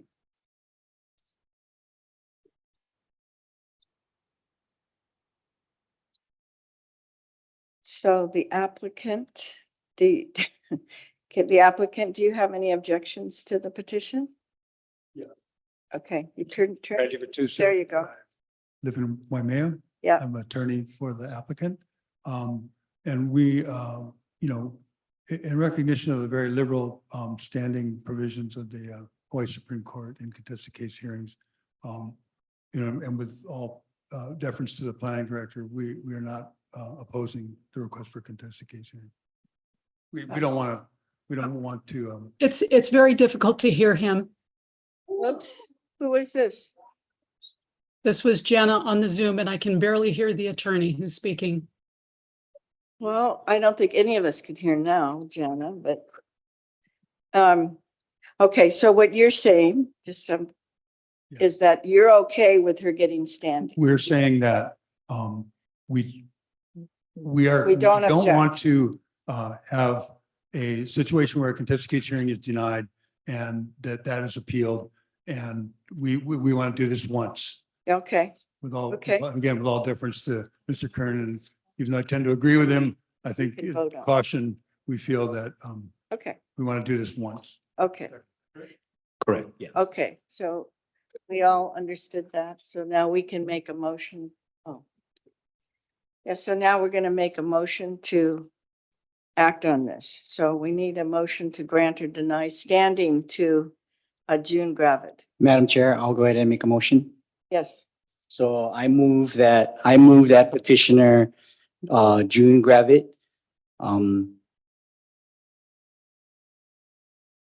does not have a clearly, does not have a distinguishable from that of the general public. So excuse me, let me rephrase my motion. I move that the petitioner June Gravitt oh, be denied, denied it based on I don't know this, denied based on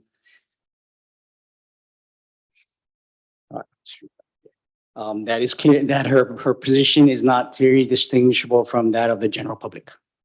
Sorry, I was fumbling my words. You guys understand my motion? do we have a second? No. I don't think it's going to get seconded. So can I have a different motion? No, I make the motion to deny the petitioner, Right. June Gravitt, contested case standing. That's my Right. motion. Okay, so if we second it, then we can discuss it. And Yes. then we'll vote whether we approve that or not. Yes. Okay, Second. okay. So So, now we can discuss. okay, this. so discussion, I own a condo in Waikoloa Village and I live there full time. Miss Gravitt does not live in her condo. She rents it out to visitors, and I believe that we should not grant her contested case hearing. Okay, so my comment would be, I know that that's what Director Kern said. I also listened to the applicant's advice saying, if we can deal with this now, then there's no disgruntled people. Everything is on the table. And that he wouldn't object to her standing in this. Right. Well, so Madam Chair, with all due respect, from my understanding that so my motion on the floor is to deny the contested case, but if we were to grant the petitioner the contested case, then we would either have to do it ourselves or we'll hire a hearings officer, right? So, it's not like we can just deal with it now. Is that what you're implying? Can I give some clarity? Yes, If standing is granted, we will go to mediation. The county will pay for mediation. We will find a mediator that both parties agree to our parties agree to and go through mediation. If mediation is not settled or resolved, at that point, it will go to the hearings officer. Whether it's the commission hires one or decides to appoint one or be the hearings officer. I think that Mr. Vatusic also mentioned that the view in Hawaii is a liberal view of who can have standing or not. And he said something like, something about a lawsuits or something that could happen. I don't know. And did I hear that? And just to provide clarity, Do you want to clarify that a little bit? do you want me to provide clarity? And let him do it. You remember, you guys all know the Pash case, right? Public Access Shoreline Hawaii lawsuit. Well, the hearing before the Planning Commission was held, standing was denied. The Planning Commission went ahead and granted the SMA permit. There was an appeal from the denial of standing that went to the Hawaii Supreme Court. And 6 years later, the Hawaii Supreme Court decided that they should have granted standing and send it back Mhm. to a hearing before the planning commission. So I think, My daughter was born on the day that the commission granted that hearing. Unforgettable, granted huh? Denied standing, and she was 6 years old on the day the Supreme Court Yeah. ruled that that was do improper. you want to speak to? A discussion. This is our time to discuss this. Yeah, thank you for the clarification. Council Tupola, do you have any other further I clarification? would just offer that the petitioner is required in order to establish standing to convince this commission that their interest is different from that of the general public. If she has failed to do so, that would warrant the denial of standing. If she has conveyed information that supports her claim that her interests are different from the general public, that's the only question to be considered right now in the petition for standing. Is she Right. different than a member of the general public? And I think that's the question in our mind, the definition of general public, because if I'm the general public, I don't own a condo down there, and I don't have a parking space down there, so it seems as she might have some standing there. You Go know, ahead. a resident Matt- and an owner that owns a residence right there. Madam Chair, may I Yes. ask a question Please. to Yes. Director Kern? No, no. Grab Grab it. it. Yeah. Scary. Grab it. Can you please distinguish for us the difference between your Standing. your standing, how it is different from Your neighbor. the general public? So number one, I own a condo at Hallie-Konakai. There are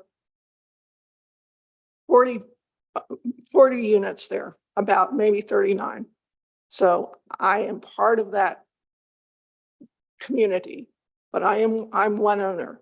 However, I have one parking space that I can access. And that's it. So that's my personal. Madam Chair, I have a question for the petitioner. Yes. So Ms. Gravit, you have one or two parking stalls for your I unit? have one parking spot Okay, so and there are no parking spots for visitors. okay, so when you're renting out your unit to a visitor or a friend or a person from Oahu or you're someone on this island and your visitor stays there. And I'm assuming if they rent a car or again, if they live here on this island, do they park in your stall? Is it your Yes, stall or they is it the would- they unit would stall? They would use that parking spot. I see. So it's not your spot, it's the unit spot, but It is- obviously it- you own the unit. It is the unit spot, yes, Okay, so you're allowed one unit, one parking stall for your unit. that is correct. Okay, so my motion still stands, fellow commissioners. I still believe that the petitioner does not have a distinguishable from that of the general public. So I hold my motion and it was seconded and I encourage you to vote in favor. So if we second it, Who's already seconded? Mahina seconded it. okay. You're discussing it now. So now if we vote, if we deny this motion, we deny the motion, then we can make another motion. So that would be what we have to do now is to vote on it and just see what we all think. Right?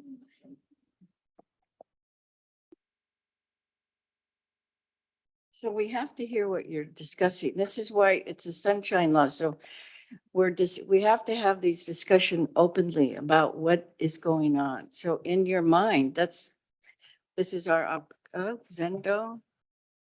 Just to add to the conversation, the applicant and their representative are open to it. I think that from my side, it's very challenging because when we open up standing broadly, there's a risk for that. I also, respect Mr. Patusik's history in these conversations and certainly don't want to hold my stance that will actually mess up somehow the application further in some way. I'm open to process. I Okay. still hold by my belief around this, but I'm not going to firmly object if the applicant is open to moving forward with that, if that's Okay. makes it any muddier.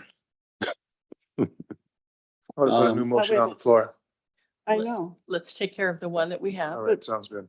So can I just give my more of my now to my fellow commissioners? You know, like I said, I own a condo in Waikoloa Village. And when I park in my stall. It's my stall when I go home.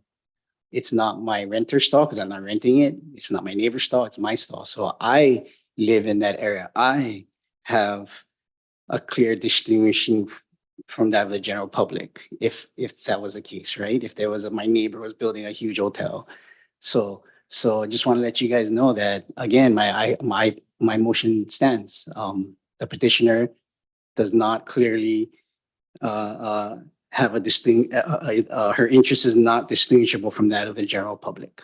Because when Miss Gravett goes, when she has her STVR rentals or visitors, they park in that stall. It's not her stall, it's her visitors, her renter's stall. Right? She lives in Captain Cook. So again, my motion stands. Thank you. So I guess we're gonna take a vote then on this motion to deny.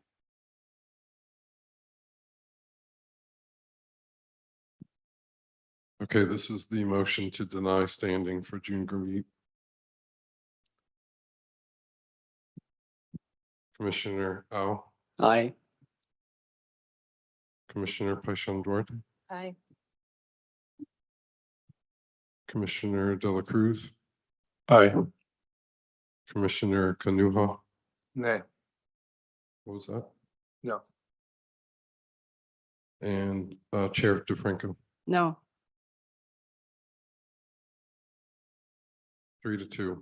Motion. Sorry, the motion does not carry. 3-2. Okay, the motion did not carry. So we can make another motion. I need another motion. I'll make a motion to grant standing case petition based on his or her is clearly distinguishable. Her interest is clearly distinguishable from the general public. Okay, I need a second. Second. Do we want to discuss this some more?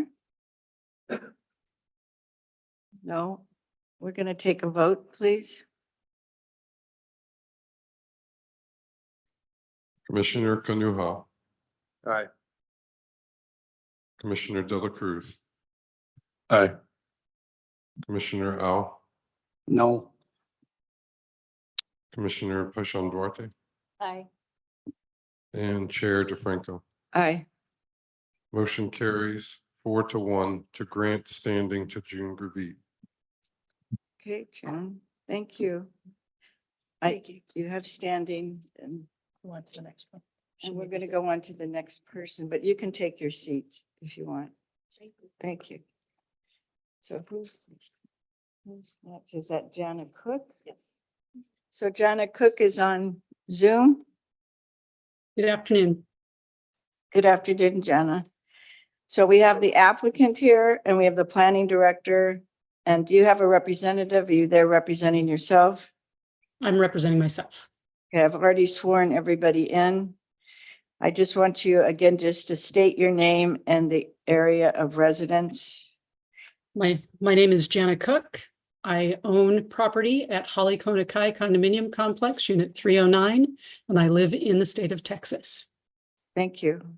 And would you please explain to us why you should be granted standing according to the criteria in Rule 4-6B?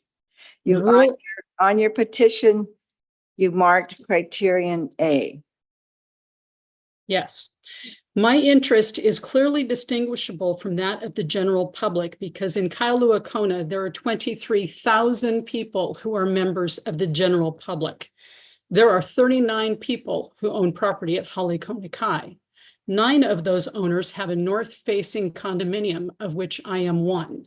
The only sunlight we get on our lanais all day long comes from the east in the morning. And my interest is not limited to where I live or how many days I spend there. There is no restriction on my financial interest at my property. And this is my separate and distinguishable interest in this matter. Thank you. I said, okay, so, Mr. Fatuzik and the applicant, do you have any objections to this petition? No, no objection. Planning Director Kern, do you have any objections to this? May I ask the applicant a question? Excuse me, the petitioner. Jana Cook, Ms. Cook, how many days of the year do you reside at your property? I would ask, why is that relevant? Because I'm trying to understand how your interest is distinguishable from the general public. And do you mind that we're under oath? I probably spend 20 to 30 days there.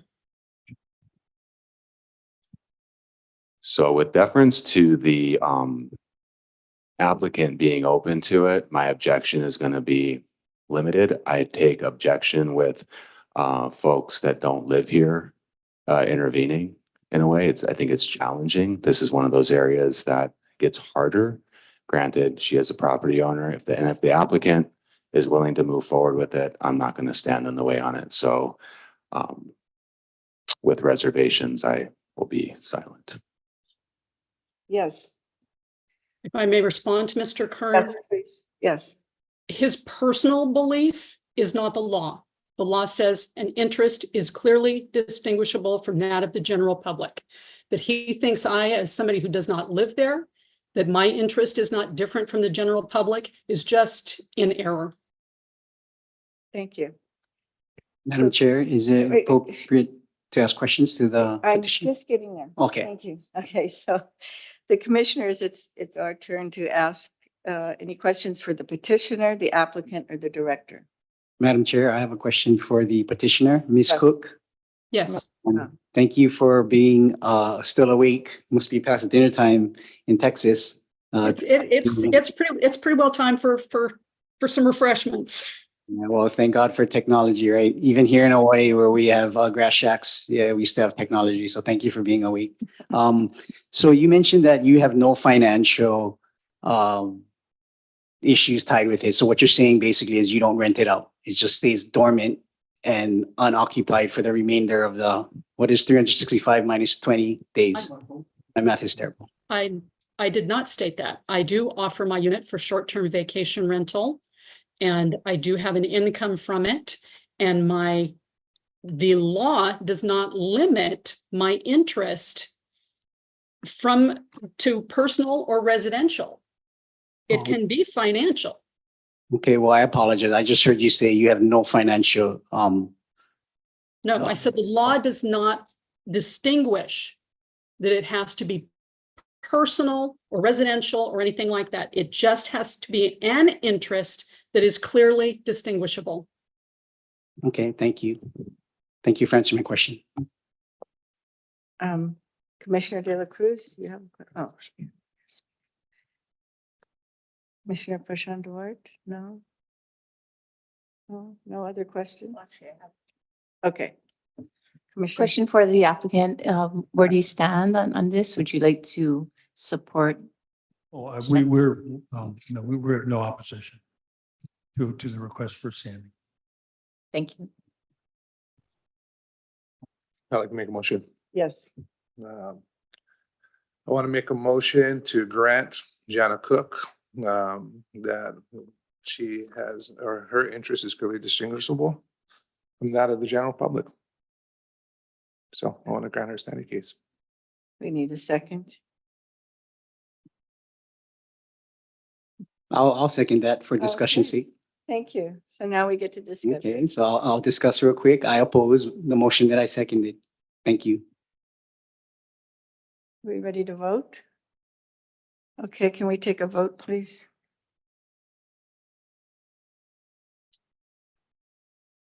This is to grant standing to Jana Cook. Commissioner Kanuha, Aye. Commissioner Au, No. Commissioner De La Cruz, No. Commissioner Paishon, No. and Chair DeFranco. Aye. I'm sorry, that wasn't clear. It was an aye. Motion does not carry. 3-2. I guess we'll see you in court.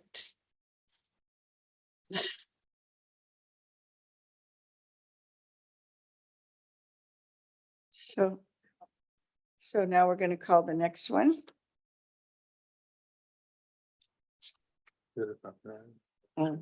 What about if we?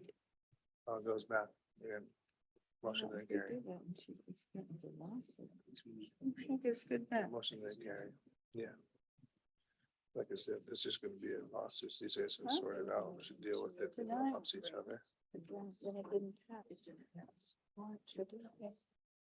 What is the difference between the first one and the second one? So we need another motion.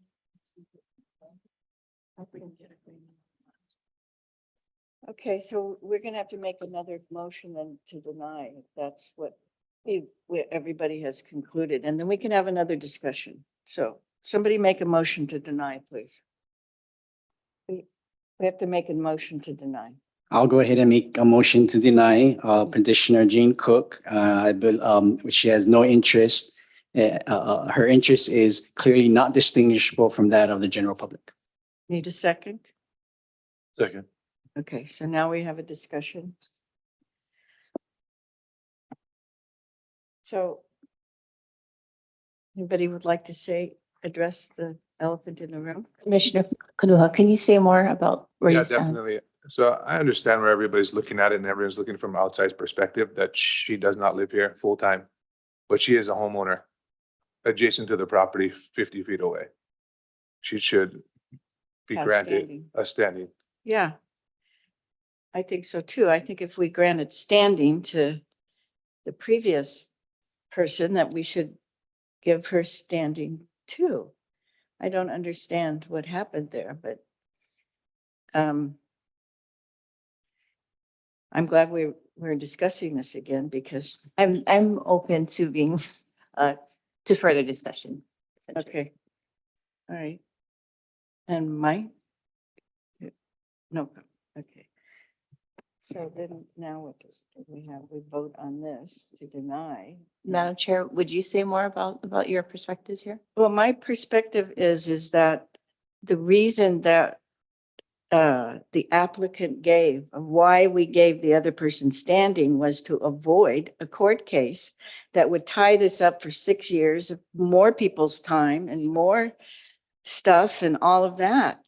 So even though there's a little question and valid question that the other commissioner has about it, we gave her standing to get this done now. If you now, in 10 minutes later, don't grant standing to somebody else who's in the sort of the same position, maybe she lives in Captain Cook and she lives in Texas, but neither one of them lived there. It just seems weird to me. And so that's why I support that we reverse this somehow. I'm not sure what procedure we do now, but that we give this person standing. And I think that her actual comment at the end was, well, see you in court.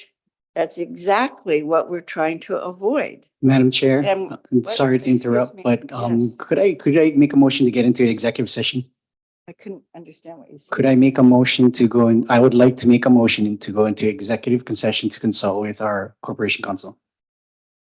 Okay, Madam Chair, if I could also make a comment before you go into executive session? I don't know. I Yes.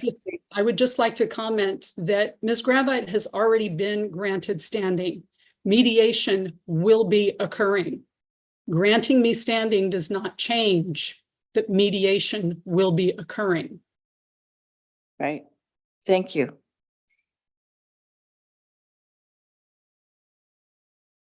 So you want to go into executive session now? Is that right? Yes, I would like to go into executive session to consult with Corporation Counsel. Second, All in favor? Aye. aye. Aye.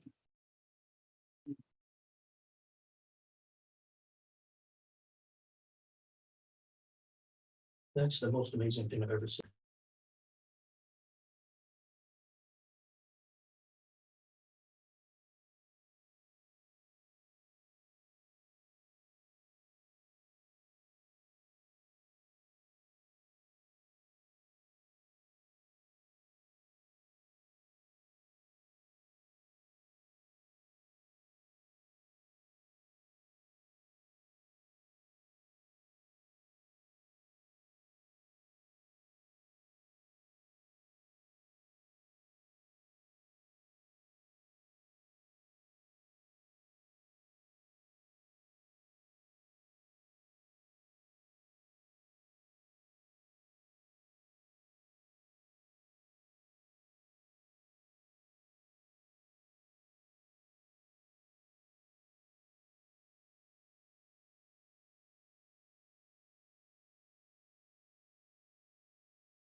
Okay, welcome back. I'm going to ask you to come in and sit down so that we can continue.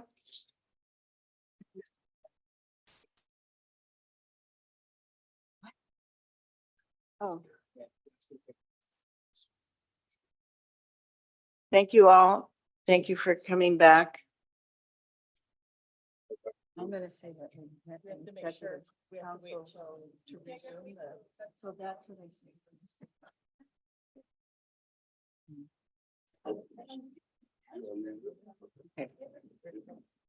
Okay.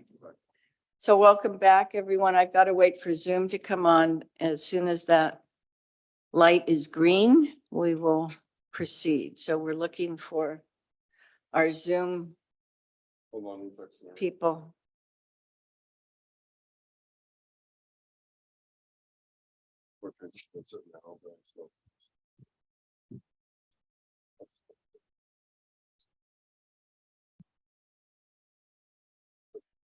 So Mr. Vatusic, when we come back on, I do want you both to state your names again, because somehow they didn't hear you, or I forgot to ask you or something like that, so.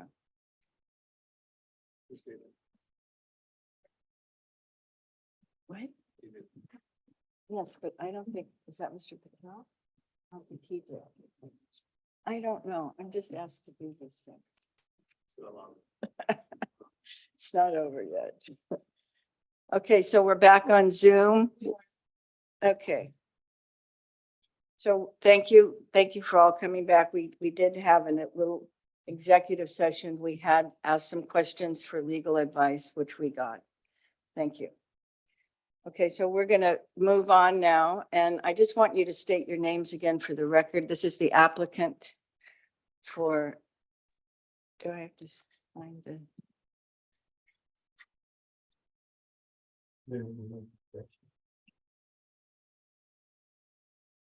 This is for the applicant for Kona Hawaii Development LLC. Thank you, Okay. Madam Chair. Randy Vatusic. I'm the attorney for the applicant. Thank you. I'm from Kamwela, Hawaii. Okay. Thank you. Hi there, BJ Patel. I'm the applicant. I Okay. live in San Antonio, Texas. Okay, thank you. Okay, so we have a motion on the floor at the moment. I did. I said that. Madam Chair, Yeah. I would like to withdraw my motion. My original motion was to deny standing for petitioner Jana Cook. Just withdraw. Second. Okay. Yeah, I make the motion Yeah, to so withdraw. now- Yes. Okay, so now we're gonna vote. We just withdrew it. We don't need a second. I Yeah. think it's been withdrawn. So now we're gonna do a new motion. I would like to make another motion to grant standing for petitioner Jana Cook.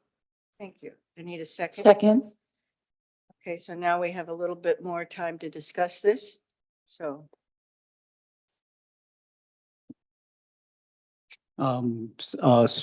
For discussion's sakes, I still do not believe that the petitioner has standing, so I will be voting no. yeah. Who is that? After further discussion and clarification, I understand that the petitioner does have standing. So Yeah. that was the discussion was helpful in getting having our questions answered by our assigned counsel was very helpful. Thank you. Any other discussion? Yeah, I just wanted to, Mayor Commissioner Ashandra. Thank you for the time and giving us the clarification from legal expert. But yeah, just thank you. Okay. Well, we're gonna go for a vote then. So we're voting now. Oh, So this is That- a motion to grant standing for Jana Cook. yes. Commissioner Kanuha, Aye. Commissioner Pashandwar, Aye. Commissioner Au, No. Commissioner Dela Cruz, Aye. and Chair DeFranco. Aye. The motion carries to grant standing 4-1. Thank you very much. Okay, so we have the petition of Judith Ruffner and Eric Schneidwolf. Schindwolf. Say again? Schindwolf. Thank you, Schindwolf. Okay, so we have the petitioners, the applicant, the planning directors. Everybody is sworn in. And we have the petitioners now explain why they should be granted standing according to the criteria in Rule 4-6. And you marked criterion A on your petition. Yes. Do I go now? Yes, just go ahead and state your name and where you. My name is Eric Schindwolf, and my wife Heidi Ruffner, Judith Ruffner, is with me. And we view that we are uniquely impacted, both in terms of quality of life and value of property. And you can look at value of property from either its resale value or even its rental value as an STVR. We are on the ground floor, right across the street from this proposed action. We're on the northwest corner of the Kona Reef complex. All the people are there, as I mentioned in my testimony. They stray off the shoreline access constantly. And on top of that, even in terms of traffic, we've had a car come plowing through the stone wall that's not 20 feet from our master bedroom on that road. So we think we have a very, very unique point of view on this compared to the general public. And the fact that we only are there 2 to 3 months out of the year is irrelevant. And I'll be honest, I'm gonna throw in a little extra thing. I find it offensive that you even consider that. So that's about all I have to say. Okay, thank you. So the applicant, again, just state your names. Do you have any? On behalf of the applicant and with reservations, we take no opposition. Thank you. And the planning director? Planning Director Zendo Kern, can I ask the applicant a quick question? Yes. Or not the applicant, but the petitioner. So you basically already said your duration of time you stay here. Do you short-term vacation rental the property while you're not occupying it? Yes, we do. Very good, thank you. I do not object to granting standing, although I do have reservations around it. So Kanalua. Thank you. And commissioners, do you have any questions for the petitioner, the applicant, or the director? I do. I have a question, Madam Chair. Yes. So in the same lines as the other petitioners that we granted standing, how many parking stalls do you have? We have none. There's no assigned parking stalls at Kona Reef. We just have to take parking, whatever space is available on the property. If it's available. If it's available. Okay, and again, just to clarify that you do short-term vacation rental your ground unit. Yes, when we're not there. I'd like to add something if I may. I'm Judith Ruffner and I swear to tell the truth. From our condo, the building is going to stand, the proposed building is going to stand 74 feet tall. It's literally going to tower over our condo. And as you all probably know, the zoning limit from Hawaii County is 45 feet maximum.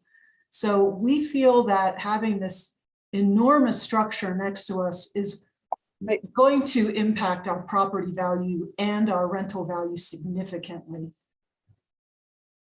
Okay, so we're not talking here about the merits of the application or not. We're No, talking but this is standing. towards the value of the property and the harm. It impacts us. And your standing is that you own a unit there at the Kona Reef, is that right? I'm sorry? Yes, we are the closest unit to the proposed building site. Okay, very good. Thank you. Thank you. So I need a motion from a commissioner, please, to grant or deny standing. Madam Chair, I'll make a motion. I move that the petition be granted based on the record petitioner Judith Bruffner and Eric Scheinwolf has established. Need a second? Second. Need discussion about this? No discussion. We're going to call for a roll call vote, please. Commissioner Pashon, Aye. Commissioner De La Cruz, Aye. Commissioner Al, No. Commissioner Kanuha, Aye. and Chair DeFranco. Aye. The motion carries 4-1 to grant standing to Judith Ruffner and Eric Schindler. Thank you both. Thank you very much. Thank you. So as a commission, our next, thank you, everybody. Thank you. Is sort of explaining a little bit about the selection of hearing officer. So the commission needs to determine who will conduct the contested case. The hearing, our rules give us the following options. 1, the commission as a whole hears the contested case, or 2, the commission designates 1 or more members to act as a hearings officer, or 3, the commission hires a hearing officer to conduct the hearing. So keep in mind that even if the hearing is conducted by a hearings officer and not by the commission as a whole, the final decision on the application will be made by the commission at a public hearing based on case record and the hearing officer's recommendations. So we need a motion. Madam Chair, I'm prepared to make a motion. Yes, So I move that the commission hires a hearing officer to conduct the hearing. And in the same motion, I want to make a motion that needed to continue the parties so they can go into mediation. Second. so we could consolidate that like that. Then. Let's take care of the first one, the first motion. So the first motion. Okay, so do we have any discussion about this? We all agree that that's what we want to do. I'll make a comment. So as our director Zendel Kern had mentioned that we would it would be in the best interest for the department to hire a hearing officer. We don't have resources. Our staff travel from Hilo. We just don't have enough resources and manpower. So that's why I made the motion is to hire a hearings officer. Thank you. So I think we're ready to vote on that part of the motion. Okay, so we have a roll call vote on hiring the hearings. I didn't hear the second. Who was the second? Who seconded? Oh, CJ. so this is for, This is for hiring a hearings officer. yeah, hiring hearing officer and deferring. Well, he sort of put the two things together but we can't exactly do that. We're going to take care of the motion to hire Yeah. a hearings officer. I'll go ahead and amend my motion. So I just move for the commission to hire a hearings officer to conduct the hearing. Okay, Hearings for 3 petitioners. Commissioner Al, Aye. Commissioner Kanuha, Aye. Commissioner De La Cruz, Aye. Commissioner Bashon, Aye. and Chair DeFranco. aye. Motion carries 5-0. Now we need for the mediation, the planning commission requires all parties to contested case proceedings to participate in mediation first before any contested case is heard. Madam Chair, I'll make the motion. Okay. Second. Second and discussion. Really quick discussion or question. How much is it going to cost and how long on average is this going to take? How much money is the taxpayers going to have to pay for this? I believe the chair was explaining that. Do you want to finish? No, you go ahead. Okay. The mediator is selected jointly by both parties, or appointed by the commission if the parties fail to agree. Ms. Jackson will contact the parties by email within a week to select a mediator. And how much will it cost? Is what he asked. Chair DeFranco, if I may. Yes. So the process is that I will send out an email to each of the parties, the three interveners, the applicant and the department and their representatives. In that email, I'll provide a list of mediators and ask that the parties work together to come up with a selection of one mediator. If the parties are unable to do that, then I will schedule it to come back to the planning commission and ask the planning commission to select a mediator. The county bears the cost of mediation, and typically that has run anywhere from $3,000 up to $15,000, depending on the complexity of the case. That's just for the mediation, not the contested case hearing. If mediation fails, then it would go into a contested case hearing, and we do have money budgeted for a hearings officer. Contested case hearings are more expensive than mediation, and they can run anywhere from about $15,000 upwards to about 40. So they're quite a bit more expensive. If mediation is successful and the parties agree, come to some agreement, then the interveners typically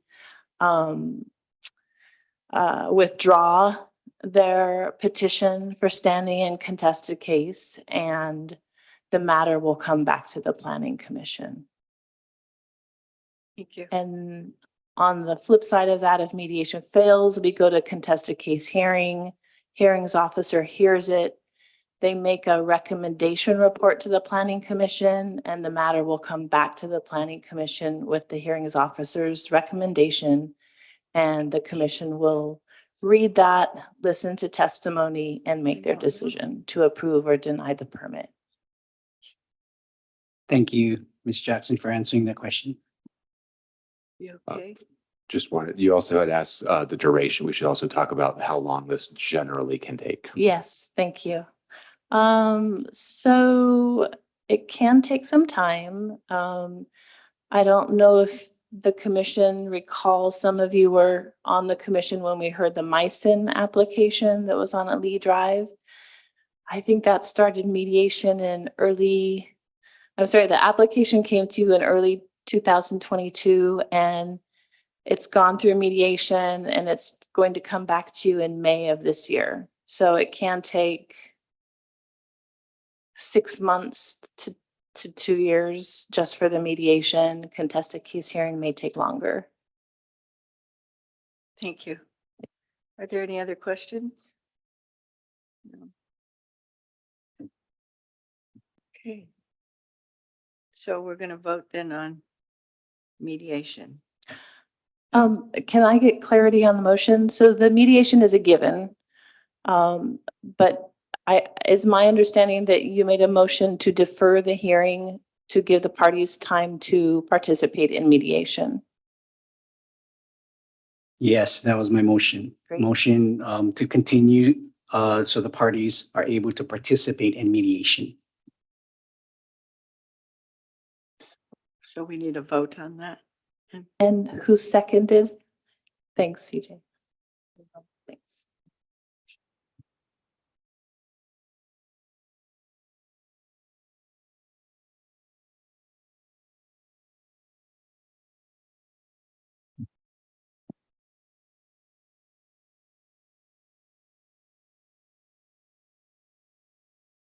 So Commissioner Al, Aye. Commissioner Kanuha, Aye. Commissioner Dela Cruz, Aye. Commissioner Paishon Duarte. Aye. And Chair DeFranco. aye. Okay, this matter will be continued until mediation is concluded.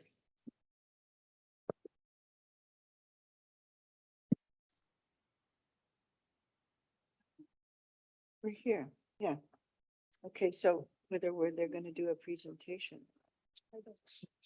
So the staff presentation we're going to do later, some other time, right? This is now that they're going into mediation and, That's correct. okay. The staff presentation will occur once this matter Okay. comes back to the commission.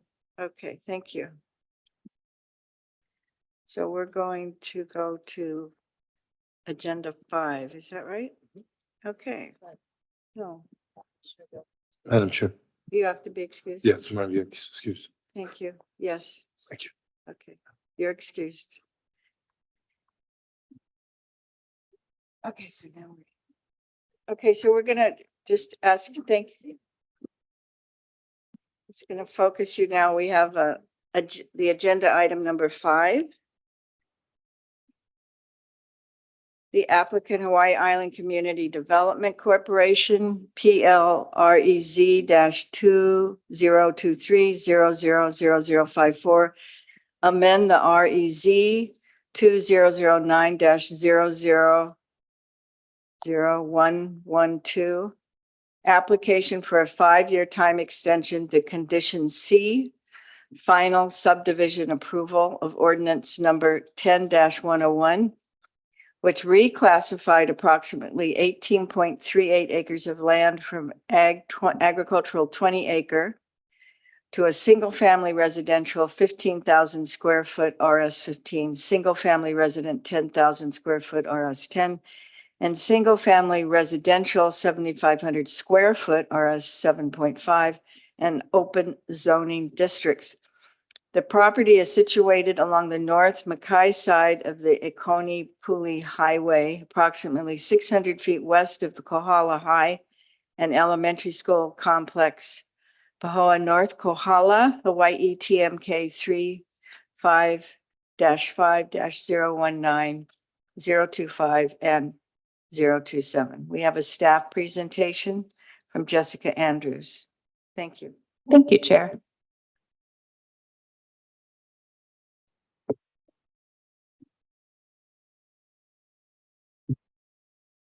Okay, so this is an amendment, as you said, to the change of zone ordinance number 10-101 for the Hawaii Island Community Development Corporation.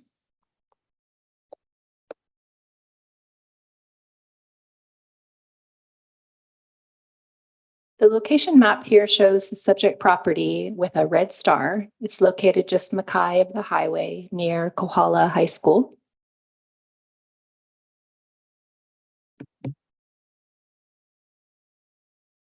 And the applicant is requesting a 5-year time extension to condition C, which is for final subdivision approval of change of zone ordinance number 10-101.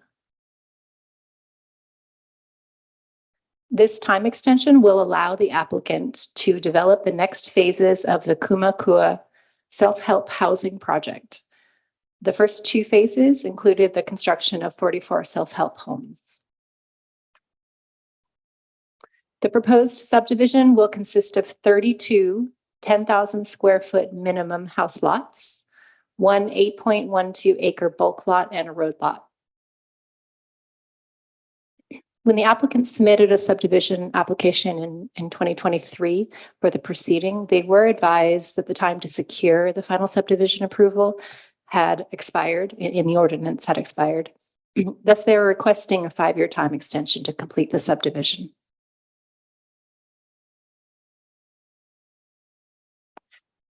According to the applicant, after securing the rezoning of the property in 2010, they were concerned about the economic outlook of North Kohala residents, given the impacts of the 2008-2009 Great Recession, and had significant difficulty recruiting applicants who were interested in self-help housing in North Kohala and who met the income and credit requirements to qualify for the required mortgage. So this made the applicant reticent to borrow the $4 million in funds to construct this phase of the subdivision. However, given the passage of time and the post-pandemic economic recovery, those concerns have receded and the applicant has the financing lined up to proceed with a subdivision.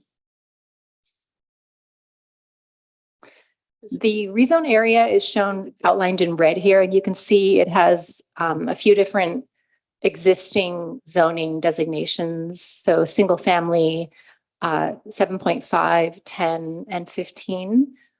And then open zoning, which is the green shown there. There's two different locations. And the existing RS 7.5 here has the existing homes. And as you can see, most of the surrounding properties are zoned agricultural 20 acres with some RS 15 a little further off. The rezone area is predominantly urban designation, state land use urban, and it's surrounded by mostly agricultural designation. The open zoning that you saw before is designated open on the subject property. The property is LDU, which is low density urban, as is almost all of the property around the subject property. And there is some agricultural a little bit further Melka. The applicant's site plan here shows you the proposed subdivision. So at the bottom of the slide are the existing house lots. And then this portion here at the top of the slide shows the proposed new house lots and the road lots.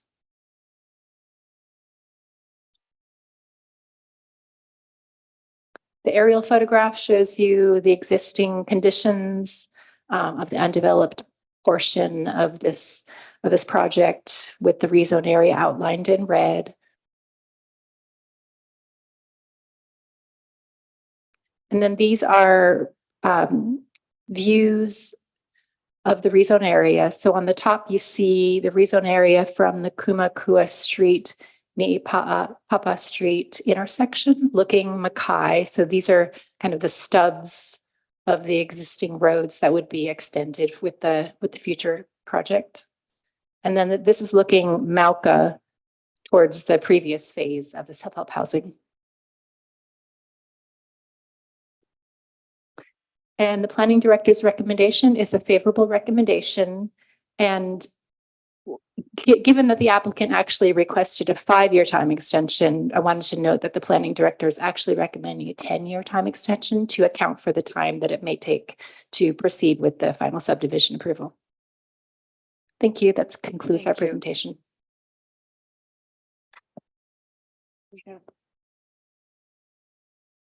Does the applicant want to come forward? Oh, do we have any questions for staff on this? No. Thank you, Jessica.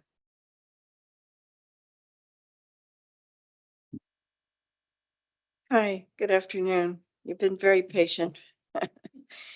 Can you raise your right hand and just swear to tell the truth today? Thank you. And will you state your name and where you live? Oh, we have to turn your mic on for you there. There you go. Now, Sorry about get that. it right. Okay. Yeah, my name is Keith Kato. I reside on Oahu. I maintain a residence in Papaikou.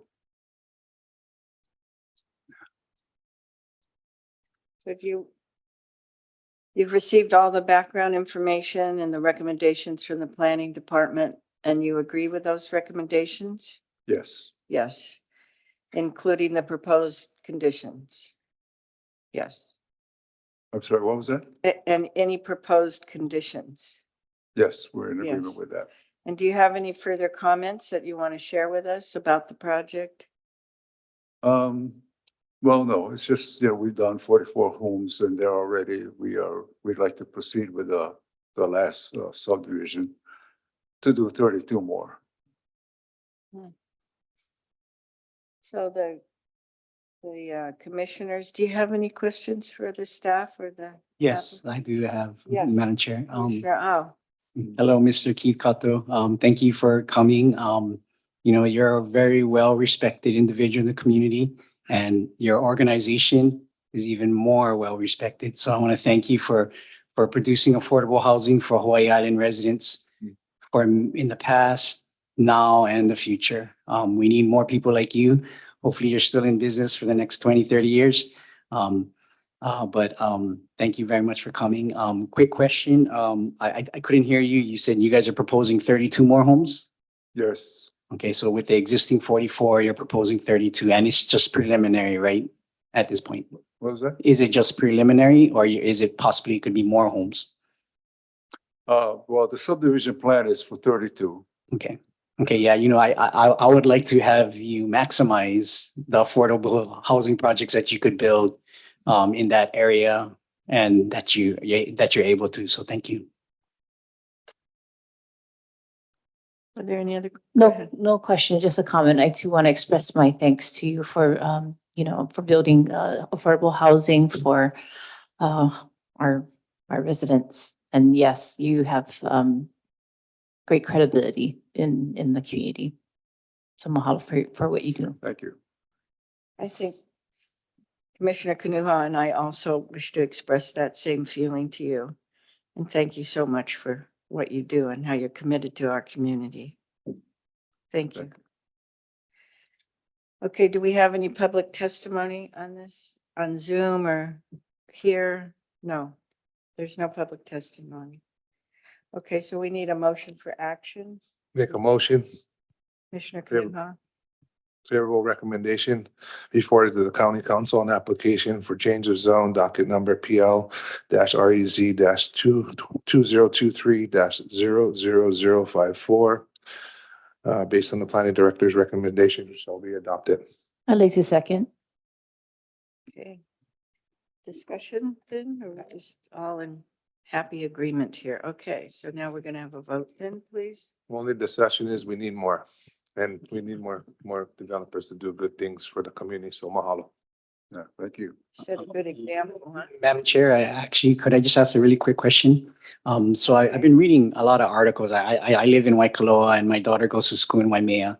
And I know there's a lot of articles about a very rich billionaire. Is this part of the parcels that he donated to HICDC? No, we acquired this parcel from the United Church of Christ many years ago. Okay, thank you.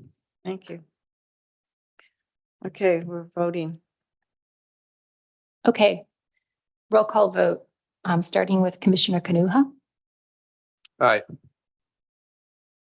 Commissioner Paishan Duarte. Aye. Commissioner Al. Aye. Commissioner De La Cruz is absent, and Chair DeFranco. Aye. The motion passes with 4 votes.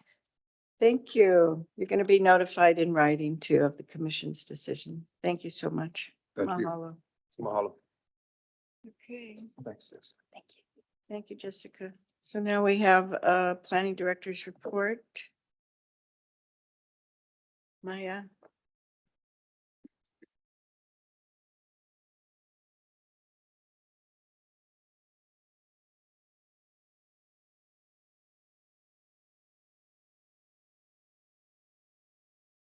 Hi, yes, the SMA reports were provided to the commission.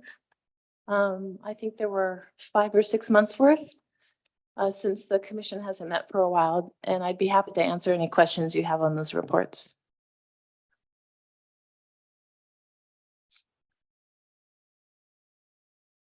Do we have any questions? Nope, we're good.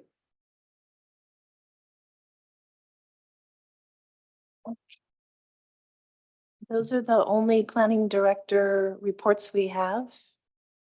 I do have some announcements after election of officers. Okay, so I guess we're on to election of officers. Well, if we're on that, can I make just a discussion, because something came up and it keeps coming up with us. We ain't gonna turn the table, obviously. We can move the ball, but getting infrastructure, having the county work with the state and DOT to create more infrastructure to start doing things here with, in regards to every single thing that comes up, wastewater, traffic studies, lack of infrastructure.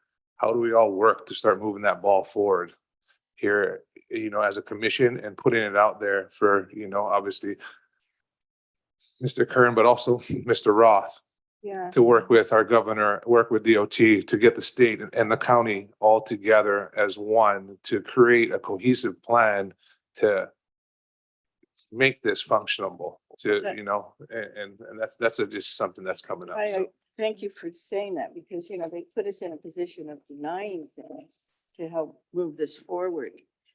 So, Madam Chair, may I Yes. just add on to Commissioner Kanuha's ideas and suggestions? And in addition, we should be reaching out to the congressional delegation, Yes. or just, you know, Buttigieg was just here and as well. Chair Franco, can I just clarify that Yeah. this discussion is in response to the director's report?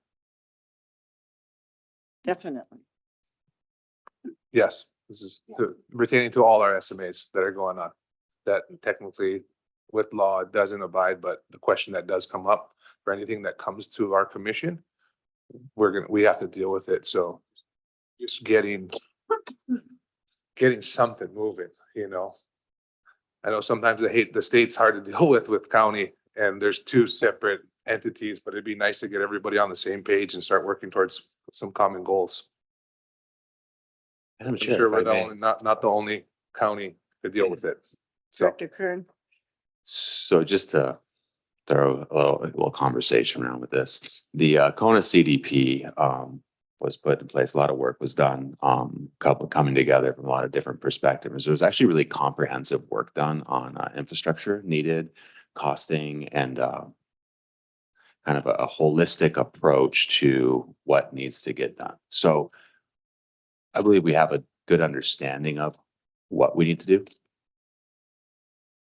The question is, how do we fund it? Well, and who's going to do it? Well, who's going to do it is part of it, whether it's the state or the county. There's funding coming from both those things. And I think about it at the county level, we need to fund it. We need funding. And we're limited on the amount of funding. Majority of our funding comes through property taxes. And so we're forced with knowing we have this infrastructure that we need, knowing we need this investment in there. And the way that we derive our income is by way of property tax. So we're forced with either raising property taxes or increasing the property tax base. And that's the fine balance. I mean, I'm just a simple planning director. I don't deal with increasing property taxes, but it's a funding mechanism. And so how do we come together as a county, as a state, and with, you know, help from the federal delegation to fund these projects and get them done and go through all of the soft cost elements of the planning and the AIS, the EIS, et cetera. And so that's the hard part. And yet we're having to fix, you know, wastewater treatment plants that are failing and a lot of deferred maintenance over the years that I've got to see from the inside. Hasn't been kept up with, and we're trying to fix it as fast as we can, but we're limited on funding. if you want me to, I'll put something together that's comprehensive that will state how we can create funding. So I will bring something together from the team on how we get this, try to get this done, or at least make it move forward, for sure. Madam Chair, I have a clarification. With the SMEs. So I'm looking at one particular SMA. In October, it was 150 million valued at, and then 2 months later, now it's 350 million. This is Black Sand. Is that correct? Am I reading it right?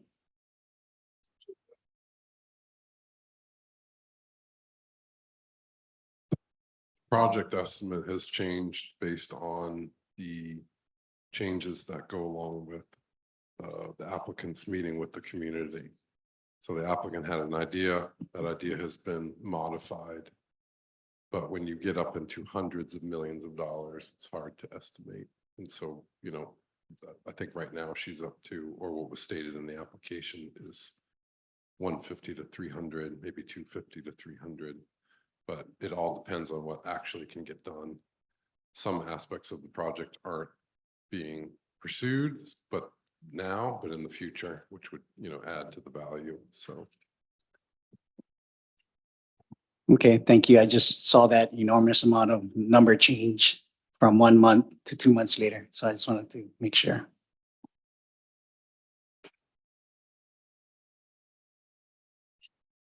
Okay, we've got election time. Is that right? So I need some nominations for a chair. Nominations of the open project. I'd like to nominate you to continue to serve as or another term as Chair DeFranco. Thank you. I need a second for that. My second. Okay, then we need to vote on it. Is that right? Okay, Yes. so I've been nominated to serve again. Any opposed? No, all in favor? Aye. Aye. Aye. Okay. So I'd like to nominate Mahina Pashandward as vice chair. Second. All in favor? Aye. Aye. Aye. Okay, that's it. Then we did that. So are there any commissioners that have matters you want to agendize in the future? You know, one thing that came up a while ago was, I know Mike Matuzik asked for a big picture of what is going on here, you know, that we, you know, it was just like re-looking at what the criteria is for an SMA. You know, those types of things are important that we keep current with new commissioners coming and even older commissioners that need refresher courses on things. That I think it might be helpful to bring that up again. We provide the commission a SMA training. Both the county and the state do that every 2 years or so, and we haven't done that, I think, since 2022. So we can provide an update on that SMA training at a near future hearing. Yeah. I will say you have very heavy agendas for the next 3 months, so Right down the road. I would request that we defer that SMA training until maybe June, Okay. unless the commission feels a strong need to have that training sooner. Yeah, maybe we'll have a few Well- more commissioners by Well, then too. I would say not more or less for the commission, you know, we understand the public would be nice to have literature that maybe we put out that's readily available, especially when it's coming up for an SMA. Yeah. That's part of why that criteria is there, Yeah, to where what we talked about today, yeah, you know, it can get, it's spoken on, but at that time takes up, it allocates a whole bunch of time. Half the morning would have been done if, you know, things Yeah. weren't spoken, and everybody has the right to their opinion, but I think maybe just having that literature out there. Yeah. So can I comment on that real quick? yes, Yeah. please. Our staff does a tremendous amount of work putting together a very comprehensive background report, very comprehensive recommendation that goes through and outlines the entire history of the project, what SMA criteria is there, how it meets that SMA criteria, what conditions then go to mitigate that, so that those documentations are provided open to the public. We try to get it out as soon as we can so you guys can see it as well as the public, which really is, it's both macro and micro, because it covers the macro elements of SMA and then the micro elements of that project specifically. So are you asking for something in addition to that? More or less similar to the brochures like the CDM, that just something that outlines that you. Simplified. It's simplified. So- A simplified version for our community, especially for testifiers that are coming in, Yeah, that are gonna jump onto certain things that Yeah. we technically, we can't take into consideration because it's law. And And- you know what I'm saying? It, and I tell don't them know how where to we do go it, if but they have a maybe there's a traffic concern. cohesiveness of getting that out to our community, and, or whether it's coming up for an CDP, agenda that's there. You know, the Kuna CDP, that's part of their thing, is to be a facilitator, to do outreach in their community, to explain things. It was on there for a long time, but I'm not sure how they're doing anymore. How are they doing? I do not either, but I can say that our planning department website also does have a devoted, its own webpage related to special management area rules, regulations, the resources that we provide the planning commission on your laptops are also on that webpage. So the public can go in and look to see what is an SMA permit, what does it regulate, what does it not regulate, what criteria do we look at, which is primarily coastal hazards, coastal resources. What criteria do we consider in other permits that we don't consider an SMA permit, such as infrastructure and traffic impacts. So it's a really good guidebook. It's put out by the state Office of Planning and Sustainability, and it's available on our website on the SMA page. And I could, as part of that SMA training refresh for the commission, I could provide that web page and walk through it so that the public can also see how to access those resources. That would be great, especially on one of these meetings, you know, just if we could put it out there. Yeah. I'm sure they do look at it, but you know, It's one of those things where if you don't use it a lot, you forget it's there. So it's good to have that information brought to everybody's attention. Thank you. Thank you, Maya. So is that something that the commission would be okay waiting until June? Yes. Okay. yes, if we can Thank you. if we can put it on our agenda, for sure. Thank you very Okay, much. so Can announcement. I Yes. amend that request? Can we put it on the agenda when we see the best window of time? Yes. Because what's going to happen, our applications are going to continue to come in. If we can see, okay, this month is coming up, that we got a good chunk of time, we'll agendize it at the soonest opportunity, which is Yes. at least June. Do I just that. don't want to promise that and have like 5 items on the agenda and Yeah. Yeah. blow it up. You know what I So- mean? Is yeah. that fair? Fair. Okay, thanks. Sounds good to me. So Thursday, March 21st, 2024 is our next, March Yes. 21st, yeah, is our next meeting.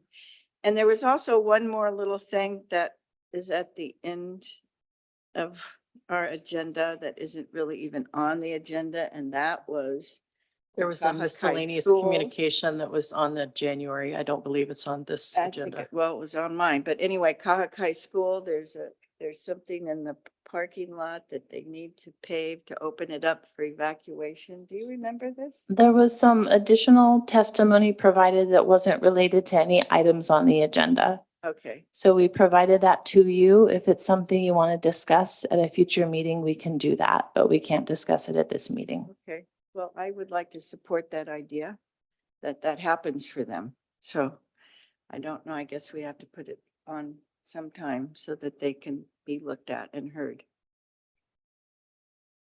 Would you be okay if we take a look at it? And if it's germane to the commission, we can bring it forward. If it's more of a, ministerial situation, we can look at it and see, Yes. we're always open That would to be so trying to much help better. folks, schools and. Thank you. Yeah. Yeah. Okay, great. Okay. Right, so I need a motion. We do have a few announcements. Yes, sorry.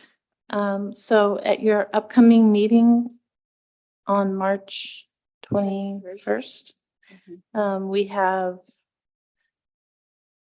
let's see, 4 items currently on the agenda, and we do expect the meeting to go all day. We also have an update on prospective commissioners. The mayor has nominated 2 people. Roger Kaivi, he has a career in coffee farming. He's a 30-year resident of Hawaii.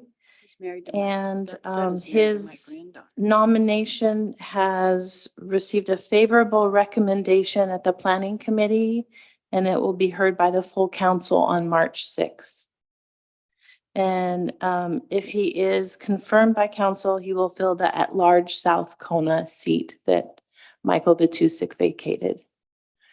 We also have Brian Kangas. He is the owner of Kind Homes. He's a general contractor in North Kohala. And his nomination will be at the planning committee on March 5th. And then he would have to be heard by full council as well. So if confirmed, it looks like these 2 gentlemen could be participating possibly in March or more likely April. And then the last announcement I have is that the county council did forward to the planning commission's 3 bills that they've introduced to amend the county code. One bill is called the Transient Accommodation Rental Bill. You may have heard of it. It's kind of the next step onto the STVR bill that occurred a few years back. And then There's two companion bills to that. One is related to bed and breakfast establishments. And then the other one is related to ohana dwellings or accessory dwelling units. They are big bills, especially the transient accommodation rental bill. We will provide you the background and rec for those prior to the hearing, but I will also say that we'll put them on the website and send a link to you in case you want to start reviewing those in advance. And those are tentatively scheduled for for the Windward April 4th hearing and the Leeward April 18th hearing. Perfect. Yeah, if we can get some of that material sooner than later, would be greatly appreciated. Yep, I'll ask Melissa to send a link to that to you all very shortly. Thank you. Okay. I have a question. So real quick on clarity, we'll give you the link to the bill that was originated from council. Correct. And then we're working on the background report recommendation that'll follow. Okay. Yes. Yes, Question Commissioner Au. for staff and Zendo, general plan update. Thank you very much. So general plan update, we extended the public comment period to April 1st. We put out a document of kind of rationale and justification for each of the policies. So that's live on our website as well. If anybody wants to see it, it goes through the policy and where that was derived from, whether it was a CDP or APA, et cetera.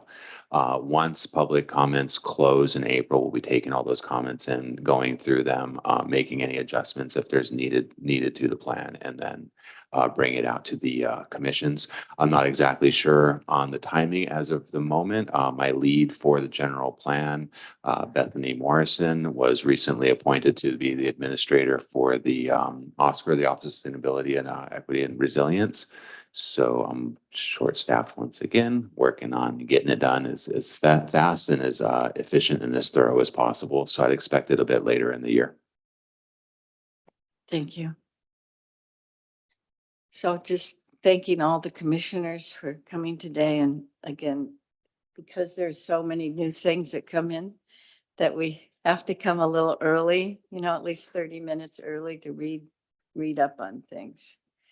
And to give us plenty of notice if you're not going to come, that'd be good. And I appreciate you all being here for a special meeting. Happy leap year.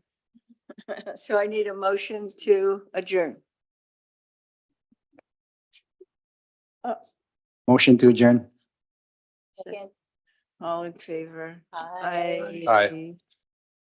Any opposed? No? Mahalo to our awesome planning staff. Mahalo. Mahalo. Mahalo. That concludes the Leeward Planning Commission. The closed captions transcript will be terminated shortly, and those of you who wish to save the transcript,